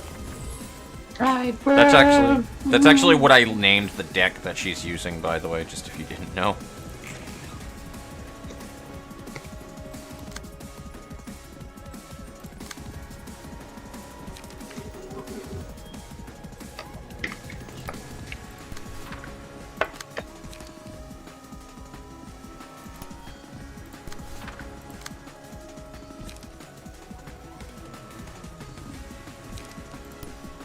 So I think we can do that. I might have to have you weaken something for Tiferet to get the final blow, but no, that won't work because the speed die.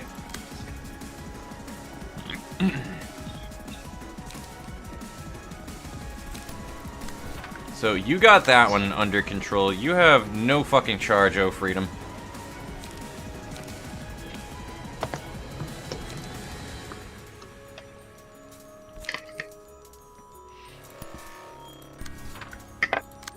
What is, like, your best... I mean, honestly, Tiferet might be able to do it with Trace of Fumes.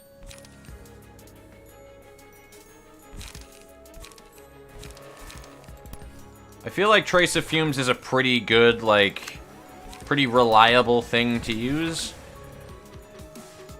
But, like, knowing my ass, I'll fucking roll low on both of them and then not get the damage I need.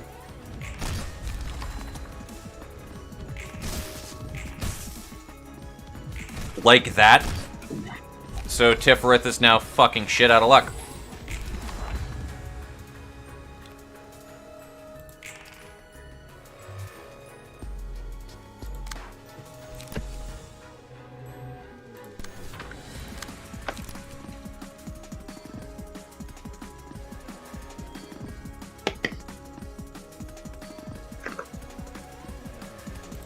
I mean, actually, you probably could just, yeah, Buttercup is fine doing that at least.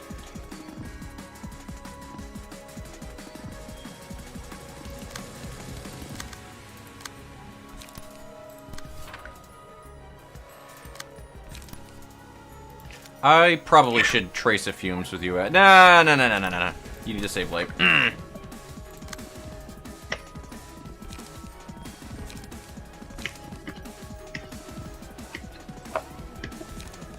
Yeah, nah, she don't got nothing that's gonna beat that. And it's just gonna get an instant fucking stagger, so. I mean, you can try, but I don't really have the best faith.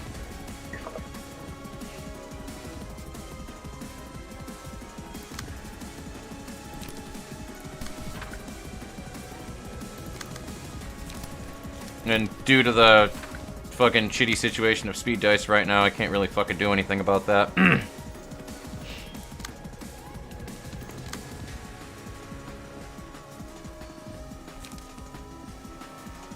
What are those weird magical circles? Those are where she's gonna pop out and punch everybody's lights out. See. Like the rude bitch she is.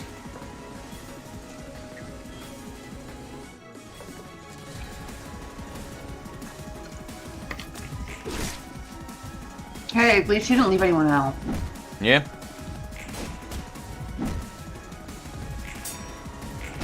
There we go. That's what I was hoping for, is because that little extra damage on that will, it'll help tremendously. She's very close to a stagger, though. Ass weapons are free in this house. What? Ass weapons are free in this house. They are. So, Buttercup's gonna wind up having to fucking take that one, unfortunately, but, I guess that could be worse. Oh Freedom's gonna wind up probably getting a beat down here. I actually think I'm gonna overcharge just because this fucking bitch is annoying.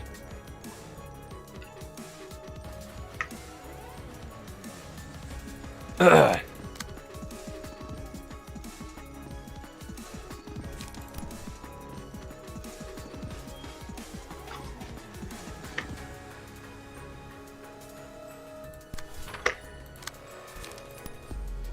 Buttercup Because says I charge can't. her over.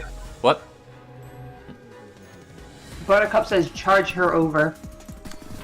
Yeah, I probably will. Yeah, I'm not particularly a fan of Oh my how God, Tiff a is lot of dabbing. what? Ricky said Tiff be dabbing over there. Cursed thing I've seen today. Oh, nice. Dude, Oh Freedom just fucking showed her exactly where to put that fucking power fist, the fucking infinity gauntlet of hers. Mr. Asshole, what? Yeah? Mr. Fist. I mean, he's immobilized now, but hey, it helped.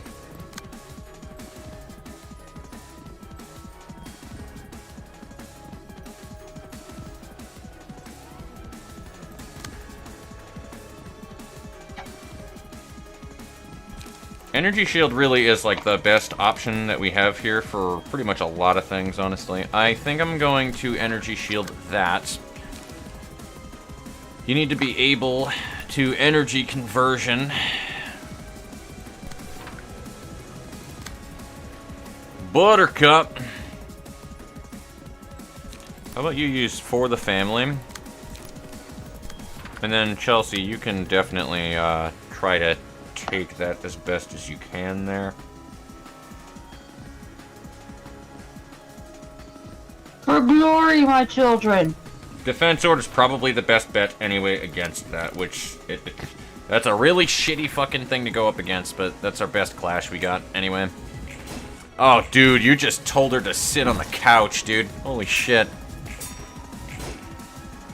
Damn, Chelsea. Then I say for glory, my children. Dude, that defense roll you just got right there, you just told that bitch she's sleeping on the couch.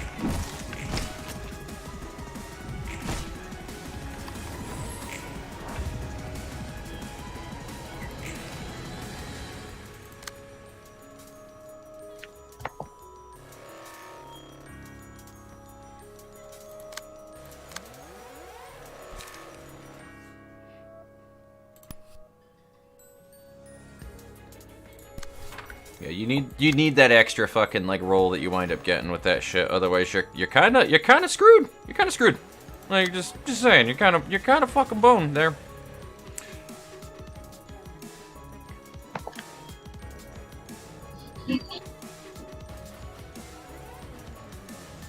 So, all right.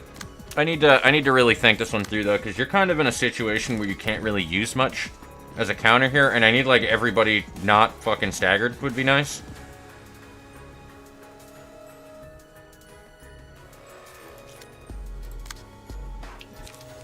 Like I'm rarely in a fucking situation where everybody's like, you know, not staggered.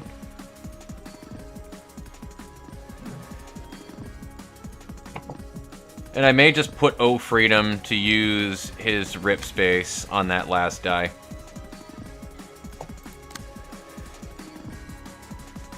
Because then he can trace the fumes here. Gives him a good chance to win most of that. Or at least a puppet blockade so that there's light.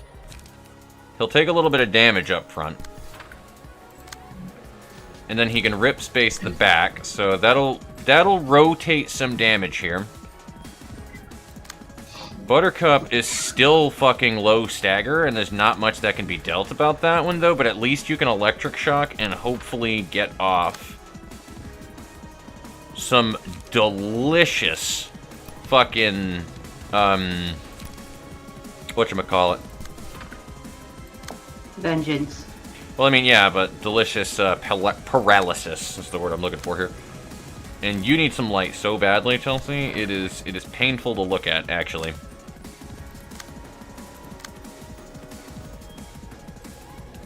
What am I that not tan? Maybe. Am I that pale? Maybe. Chris, if you get some sunlight.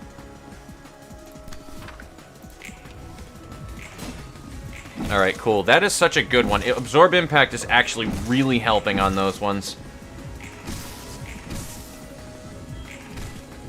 There we go. Rip space, baby. A lot of Rose's passives are proccing right there, too. Like, that low percentage chance of, like, extra stagger and HP damage. It's actually doing well, and I'm glad we did what we did here. So, alright. She's gonna use her card. It's not a mass attack. She's gonna use it, or two of them, on the person who's in the front. Who's this? So, O Freedom needs to... I'm gonna check chat on this one as well. O Freedom's being targeted. O Freedom definitely needs one of the block pages.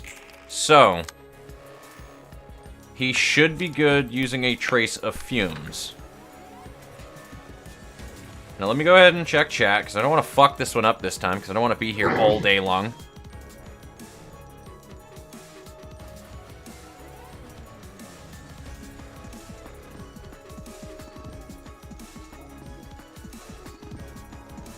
Yeah, he needs 2, so he needs to hit another person afterwards. So what is his speed dice? He's got a 2, which actually works really well. So that means that somebody else can pop out of nowhere and hit with, I mean, that's reliable right there, using just a singular strike from Energy Shield. That'll also give Tiff some stuff.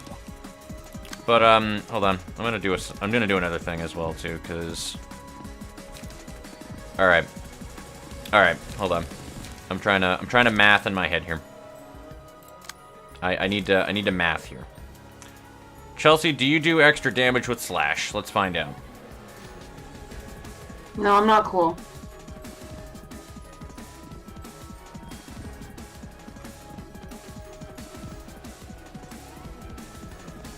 So you do extra burn.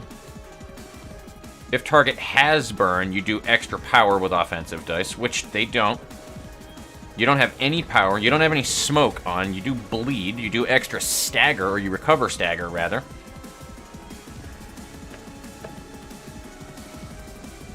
So you should, in theory, with defense order, not fuck things up.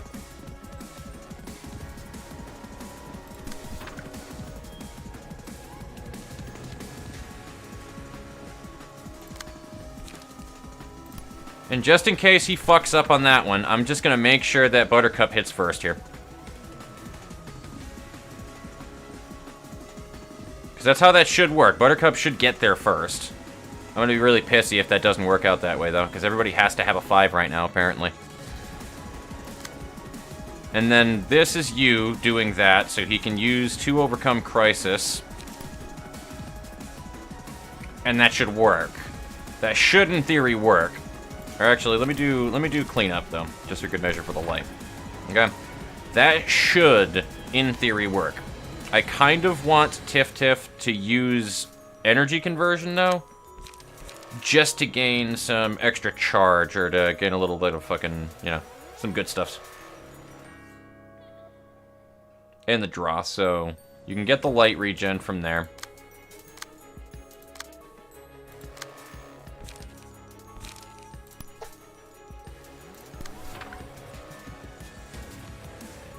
So this should work, in theory, the way that I think it's going to. Yep, alright, cool. We're good, we're good, we're good.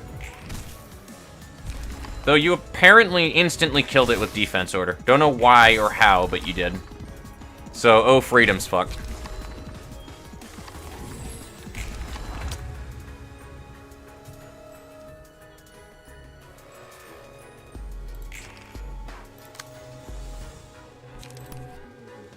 That's like my favorite thing when I read all of the passives exclusively to make sure that you don't gain any power bonuses, but you still gain power bonuses. That's my favorite thing to see.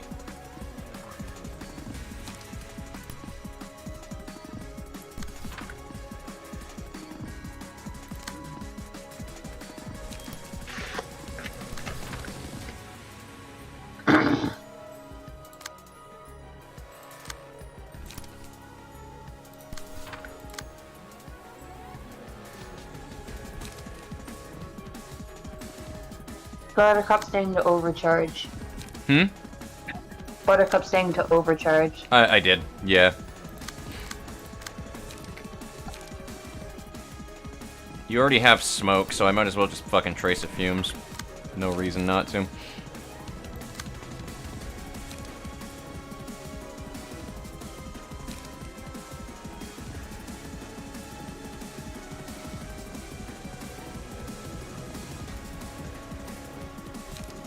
I don't know if that's even worth doing, to be honest with you, so I'm just gonna wait at this one out and see what happens here.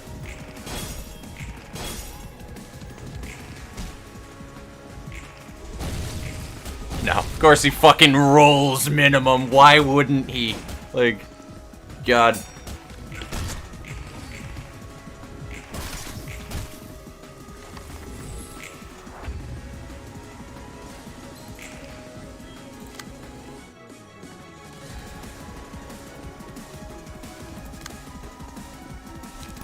It's something that would require, like, actual luck on my fucking dice rolls, which is something that I simply don't have.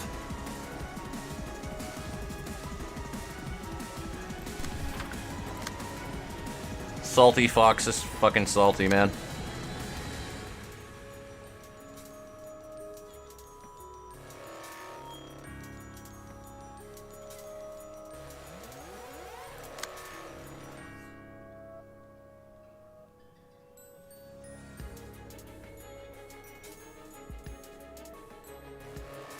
So is there even, like, a way to not get hit by that last one? Like, I don't know. We'll find out, I suppose.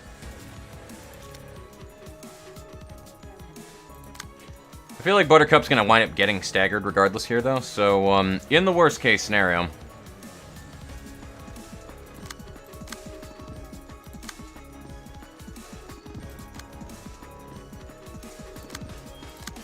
what has the highest chance of hitting... Max, none of these, really. None of these, really. Nah, there's not really fucking anything I can do about that one, unfortunately.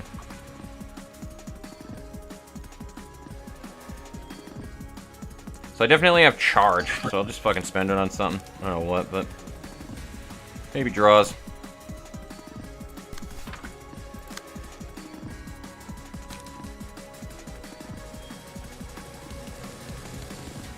Actually, you know what? I might as well... I can't defense order again anyway with you. Never mind.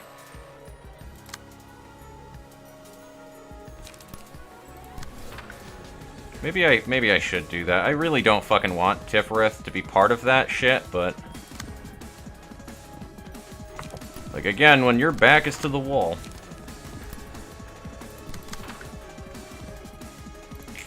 So hopefully by some stroke of miracle we can get, like, a full-on stagger here, but...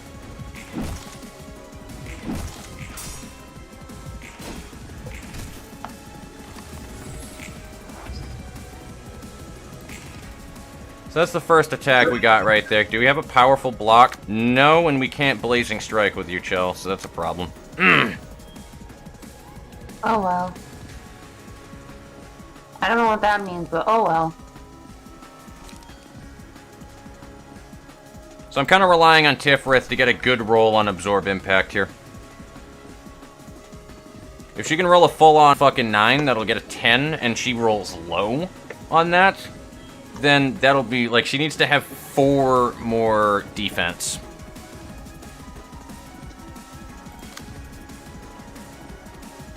Because we need recoil damage here. That's pretty much the only thing that's going to carry this.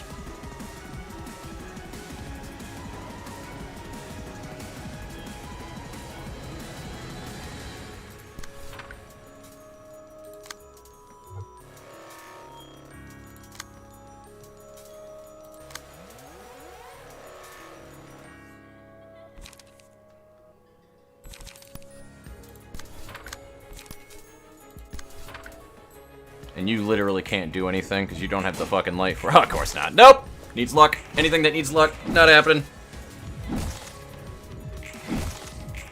Oh, man. It's annoying.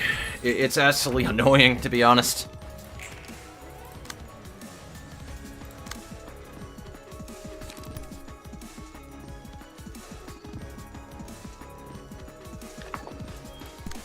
Maybe by some stroke of luck you can do. You can do the impossible, Chels.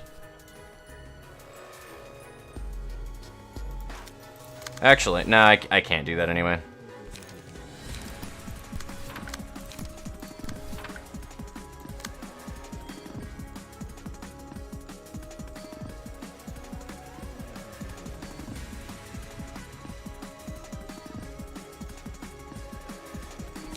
Energy shield, and probably not expecting much out of that, but we'll see what happens.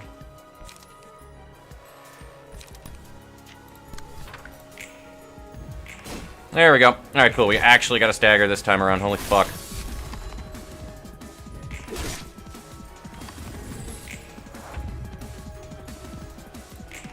Unfortunately, that death was, like, literally the worst thing that could have happened right there, though.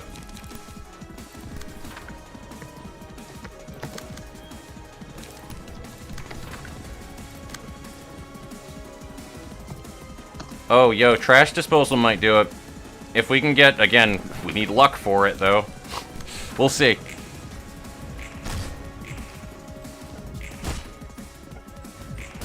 Yeah, luck doesn't seem to be your forte right now. No, we got it. We got it. Barely got it. I'll take it. That was a,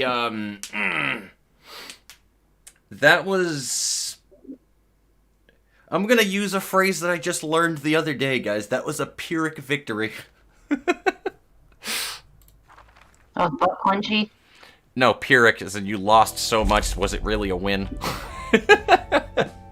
Oh, I know. I was just saying it was butt clenchy, No, though. no, it was good. I'll take it. I'll go ahead and catch up on chat here and then read. Actually, no, I'll go ahead and, well, what time is it right now? It is 9 o'clock my time. That gives us plenty of time to do some Nier on top of it, too, so we did some good progress today. I don't hate the fight, I'll be honest with you. I just hated the way that the RNG was rolling out for me. I don't hate the actual fight, though, just to clarify to everybody. I don't hate the fight. I don't. Salty Fox is salty, but that's okay. I don't hate the fight. I liked the fight. It was actually a pretty good fight. It was a good fight. You just suck nuts. Hmm. Right? With the first die of combat page wins a clash, destroy all remaining. Ooh, Jesus, that's fucked. Gain endurance for every clash won in a scene, up to 3 per scene. Hmm. That is... Oh. Oh. Dude, Road to Happiness is... Oh. Okay. Yo, imagine if Dada's had Road to Happiness on, like, he actually would be a god. He already is. I mean, he'd be even more godly. You would just go from, like, Roman god to Greek god. Exactly, You know, that's what I was Greek gonna ones are say. better. Like, he'd basically be just moving up a level. Like, he'd go from... Okay, listen. He'd go from Mercury to Zeus. Like, that's basically what would happen there. Don't let him be Zeus. He'd be fucking everything. I'm just saying in tiers of, like, the whole power... Because he's, like, the god of gods, right? But, like, you know what I mean? I don't think anybody actually likes Zeus as a god more than so many other gods that you can in that mythology. I'm just saying. I don't think anybody does. Everybody's like, he's a bit of a dick, but you know... He's like the only likable god out of the three perfect Greek gods, the only likable one is Athena. For real. So he's Athena. Meanwhile, you have gods like fucking Hades, where it's like, you know, he just let a dude borrow his three-headed dog that defends the underworld, and is like, yeah, just have him back in 3 hours. Like, have him back by Tuesday. Seriously. In a clash of the winner's dice roll is greater than the loser's by 4 or higher. His exact words. His exact words were pretty much as long as you can get him out. Pretty much. So long as you're able, as long as you're able to like bring him out into the world, then sure. Here's your books, fresh out of the oven. I hope they're not fresh out of the oven. They probably are. Right. As one's mind is amplified, they undergo changes such as gaining new powers or transforming. That's what they call the distortion phenomenon. It happens in a way that's almost identical to how abnormalities were made back in Lobotomy Corp. 뒤틀림이 환상체라고? The distortion is the abnormalities? Even though the process is similar, they have fundamentally different roots.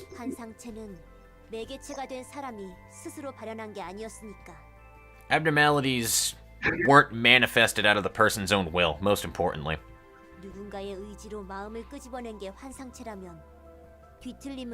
This is stuff we already know, for the most part, to be honest. While abnormalities were created by someone else's forcibly drawing out one's egos from the deep well of their mind, the distortion occurs of one's own volition. 그러니까 사람들 마음속에 죄다 저런 괴물이 잠들어 있다는 건가? That means those monsters lie within everyone's hearts, huh? Again, I'm just gonna say this draws a very close similarity to some things that they touch on in Madoka Magica. Nobody say anything more than that, though. Because I also haven't finished Magia Record. And I'm gonna be pissy if I know what what I find what that missing link is at the end of that series, because I need to finish that so fucking badly. But anyway, just saying, that just reminds me a lot of Madoka Magica. Just saying.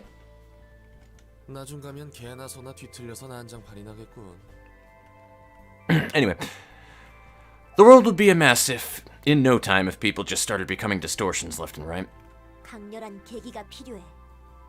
That won't happen. A strong motivation is needed.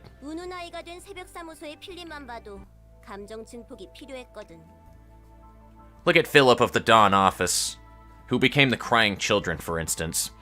It took an intense heightening of his emotions for him to turn. Okay, so it's a zombie virus now. Oh shit.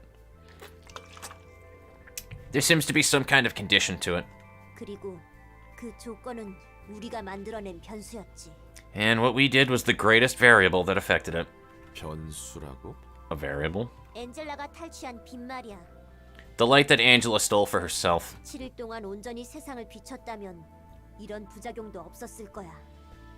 Had we managed to light up the world for 7 whole days, side effects like this wouldn't have happened. 그렇군. I see. SotC. Our plan was stopped halfway, and that was the problem. Oh yeah, I don't think anybody actually told him about this, now that I think about it. Like, it was addressed, but I don't think this is something that he's actually had a conversation with anybody about. It looks like we ended up making things worse. 수습할 방법은 있어? Is there any way to revert this?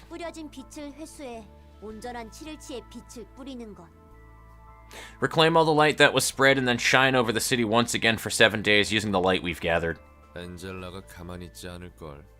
I don't think Angela is just gonna sit and watch. 엔젤라가 그랬어. 다시 회수할 때까지만 유보해달라고. She asked us to wait until the light has been retrieved. 분명 엔젤라도 찾고 있겠지. She needs it for her own plans, after all. I love how Tiferet, honestly, is just kind of okay with it, too. There's the thing about it from her, like, demeanor right now. She's like, yeah, she just asked us to just hold on for a minute. 그러고 보니 넌 엔젤라가 시간을 달라는 것에 동의했다고 Yeah, and that's funny that he just identified that. Oh yeah, you were one of the Saphira. Yeah, I'm sorry, it's Saphira. I'm sorry. Yeah, you're one of the Saphira that accepted Angela's plea for one more time. 어째서 찬성한 거야? 네가 말한 것처럼 계획이 틀어졌는데도. Why though? She's the one who sabotaged your plan, so why be nice to her? 분했지만 믿고 싶었어. You're right. I was frankly upset, but I wanted to believe 엔젤라에게도 기회가 필요하다고. that we need to give Angela a chance. 아이고, 성인 군자시네. You've got the patience of a saint, which is hilarious coming, you know, being aimed at a soon. The patience of a... You know that's an oxymoron, right? 솔직히 마음 같아서는 지금이라도 화내고 원망하고 싶어. Yeah, there it is. To be honest, I'm still mad at her. I still want to snap at her even now. 하지만 에녹이라면 이랬을 거야. But Enoch. This is what Enoch would have done, I'm sure of it. 조금만 더 믿어보자면서. He would have told me to trust her just a little bit more. 대단하네. 나보다 훨씬 강해. Oh, that's impressive. You're much stronger than I am. 난 그러지 못했을 거야. I wouldn't have dreamed of making that choice if I were you. 그렇게 멀리 바라보지 못하거든. I just can't think in such long terms. 너에게도 의미 있는 사람이 생긴다면 분명 멀리 볼 수 있을 거야. I'm sure you'll earn that insight when you meet someone who means as much to you. 그때까지 견뎌보자고. So let's hang on until then. 의미 있는 사람이라. Someone who means a lot to me, huh? 응원 고마워 꼬맹이. Thanks for the kind words, kid. 어린애 취급하지 말라고. I am not a kid. I'm alright with that. I'm alright with that. I'm alright with that. Time to catch up on chat now, though.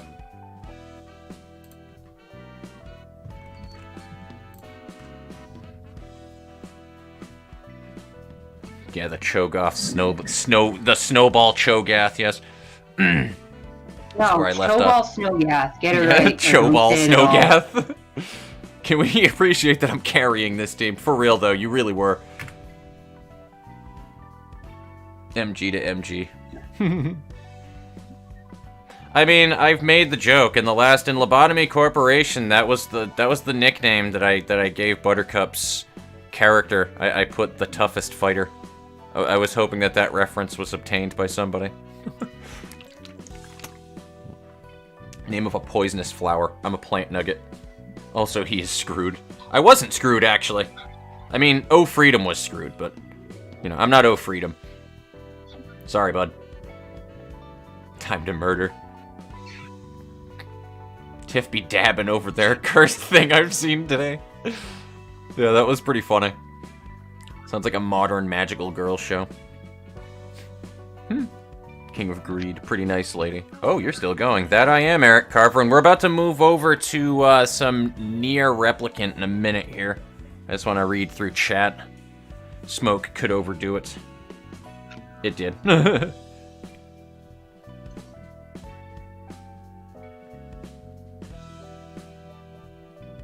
Oh, no, you know what? You're right. The smoke increased the percentage damage, and then you gain an extra power from smoke being at 9. That's what it was. Right. Ah, oh, fuck me. I wouldn't have done that then. I forgot that it increases the percentile damage still. I'm sitting here thinking that smoke just gives you the 1 strength at 9. I never thought about that.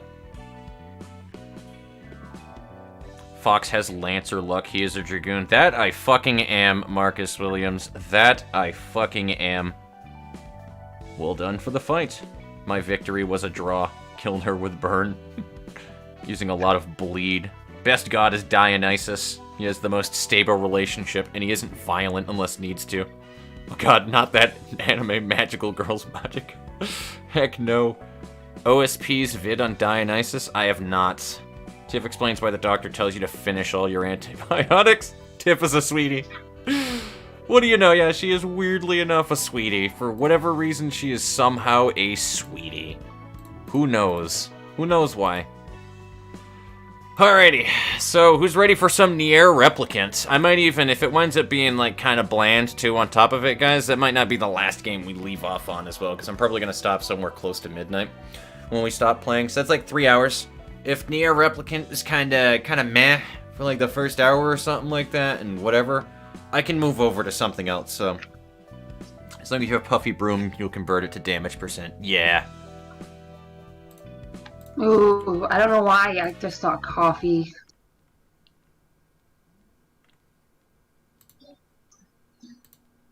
Minecraft. Minecraft. Don't tempt me. Don't tempt me, Cam. That would be fun though. I would actually really enjoy that. That sounded like I just looped, by the way. I'm gonna listen to that in post later on and think that my audio accidentally stuttered and looped. I would love to play RL Craft. The problem is, I actually don't know if I can host RL Craft, stream RL Craft at the same exact time. I don't know if you know how, like, memory and CPU usage works, Cam, but, I don't think I can do all of those things at the same exact time. Something sounds like it's gonna break, even though I'm using a Ryzen 5 2600. So I really don't think I actually can host and play RL Craft at the same time. I don't think I can do that. RL Craft requires so many fucking resources. Also, I am muting everything so you guys can't hear Chelsea in the background. So you're going to need to give me a minute because I have no idea how loud Nier is going to be. No, they cannot hear you talking crap, Chelsea.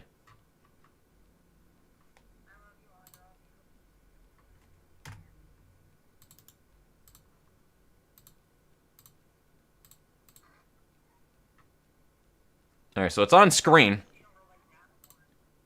I'm sorry, what'd you say? I actually wasn't even paying attention.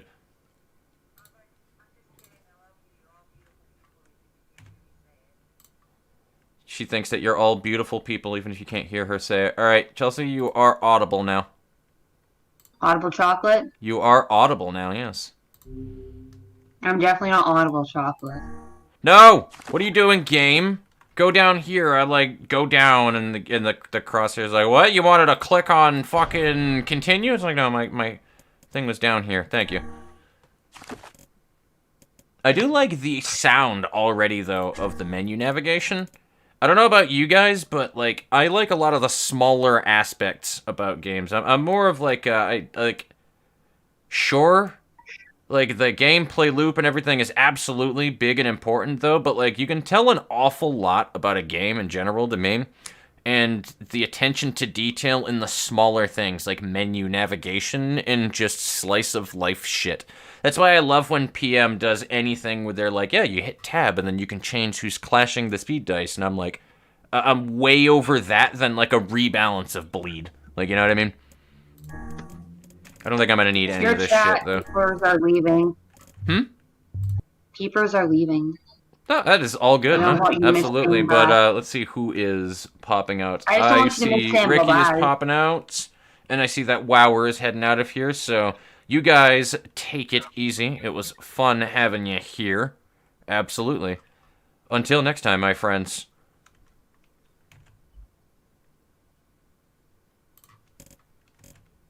Wower came back, I think. Oh, Wower came back? Alright, cool. That's even better then. Boss HP gauges. So we have... I want enemy HP gauges because I'm a nerd. Give me the... There we go. Phone, shut your mouth. Why am I getting called by Graham? Like, wait... What? Birthday? What? It's your birthday? Oh, right, it is. Hold on, folks.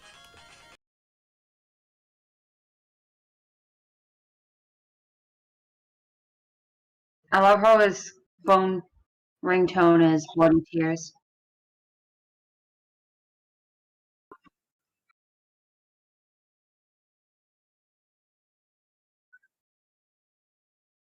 Yeah, you might get called on your birthday.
Tell Grandma I love her. Good. Better tell her I love her. G-Mama the best.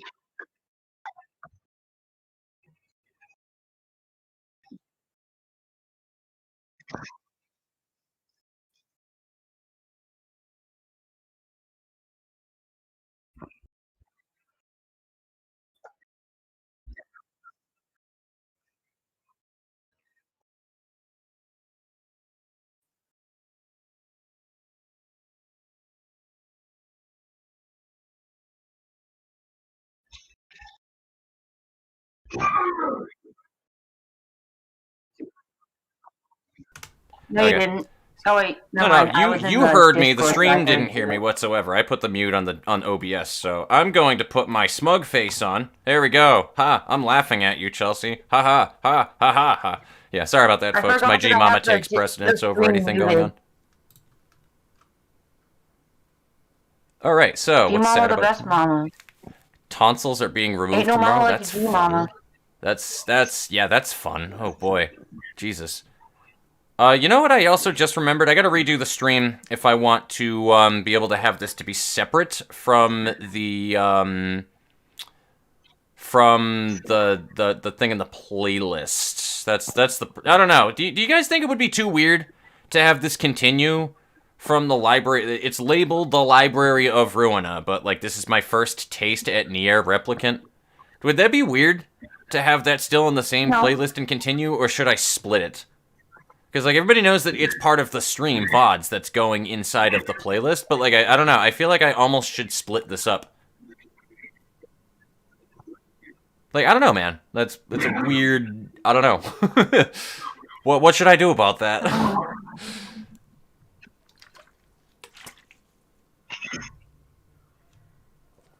Because I almost want to just, like, continue it as is, but then that means that I gotta, like, back out of here and then send you guys another link.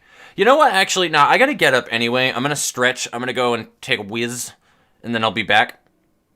So, give me, like, 15 minutes, guys. I'm gonna set up another stream time for 9:30, okay? That work for everybody? Because that gives me time to, like, step up, just get out of my chair, stretch. Everybody can take a little bit of a pee break, a little bit of a snack break, whatever that you guys need.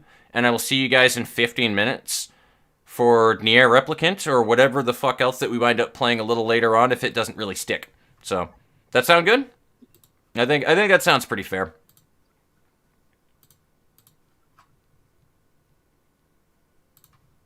Alrighty. Cool. Excellent. Alrighty, so I will see you guys again in 15 minutes. I'll go ahead and I'll plan it for you so that you can all see it. So, I will see you then. Take it easy, guys, and yeah, we'll be back.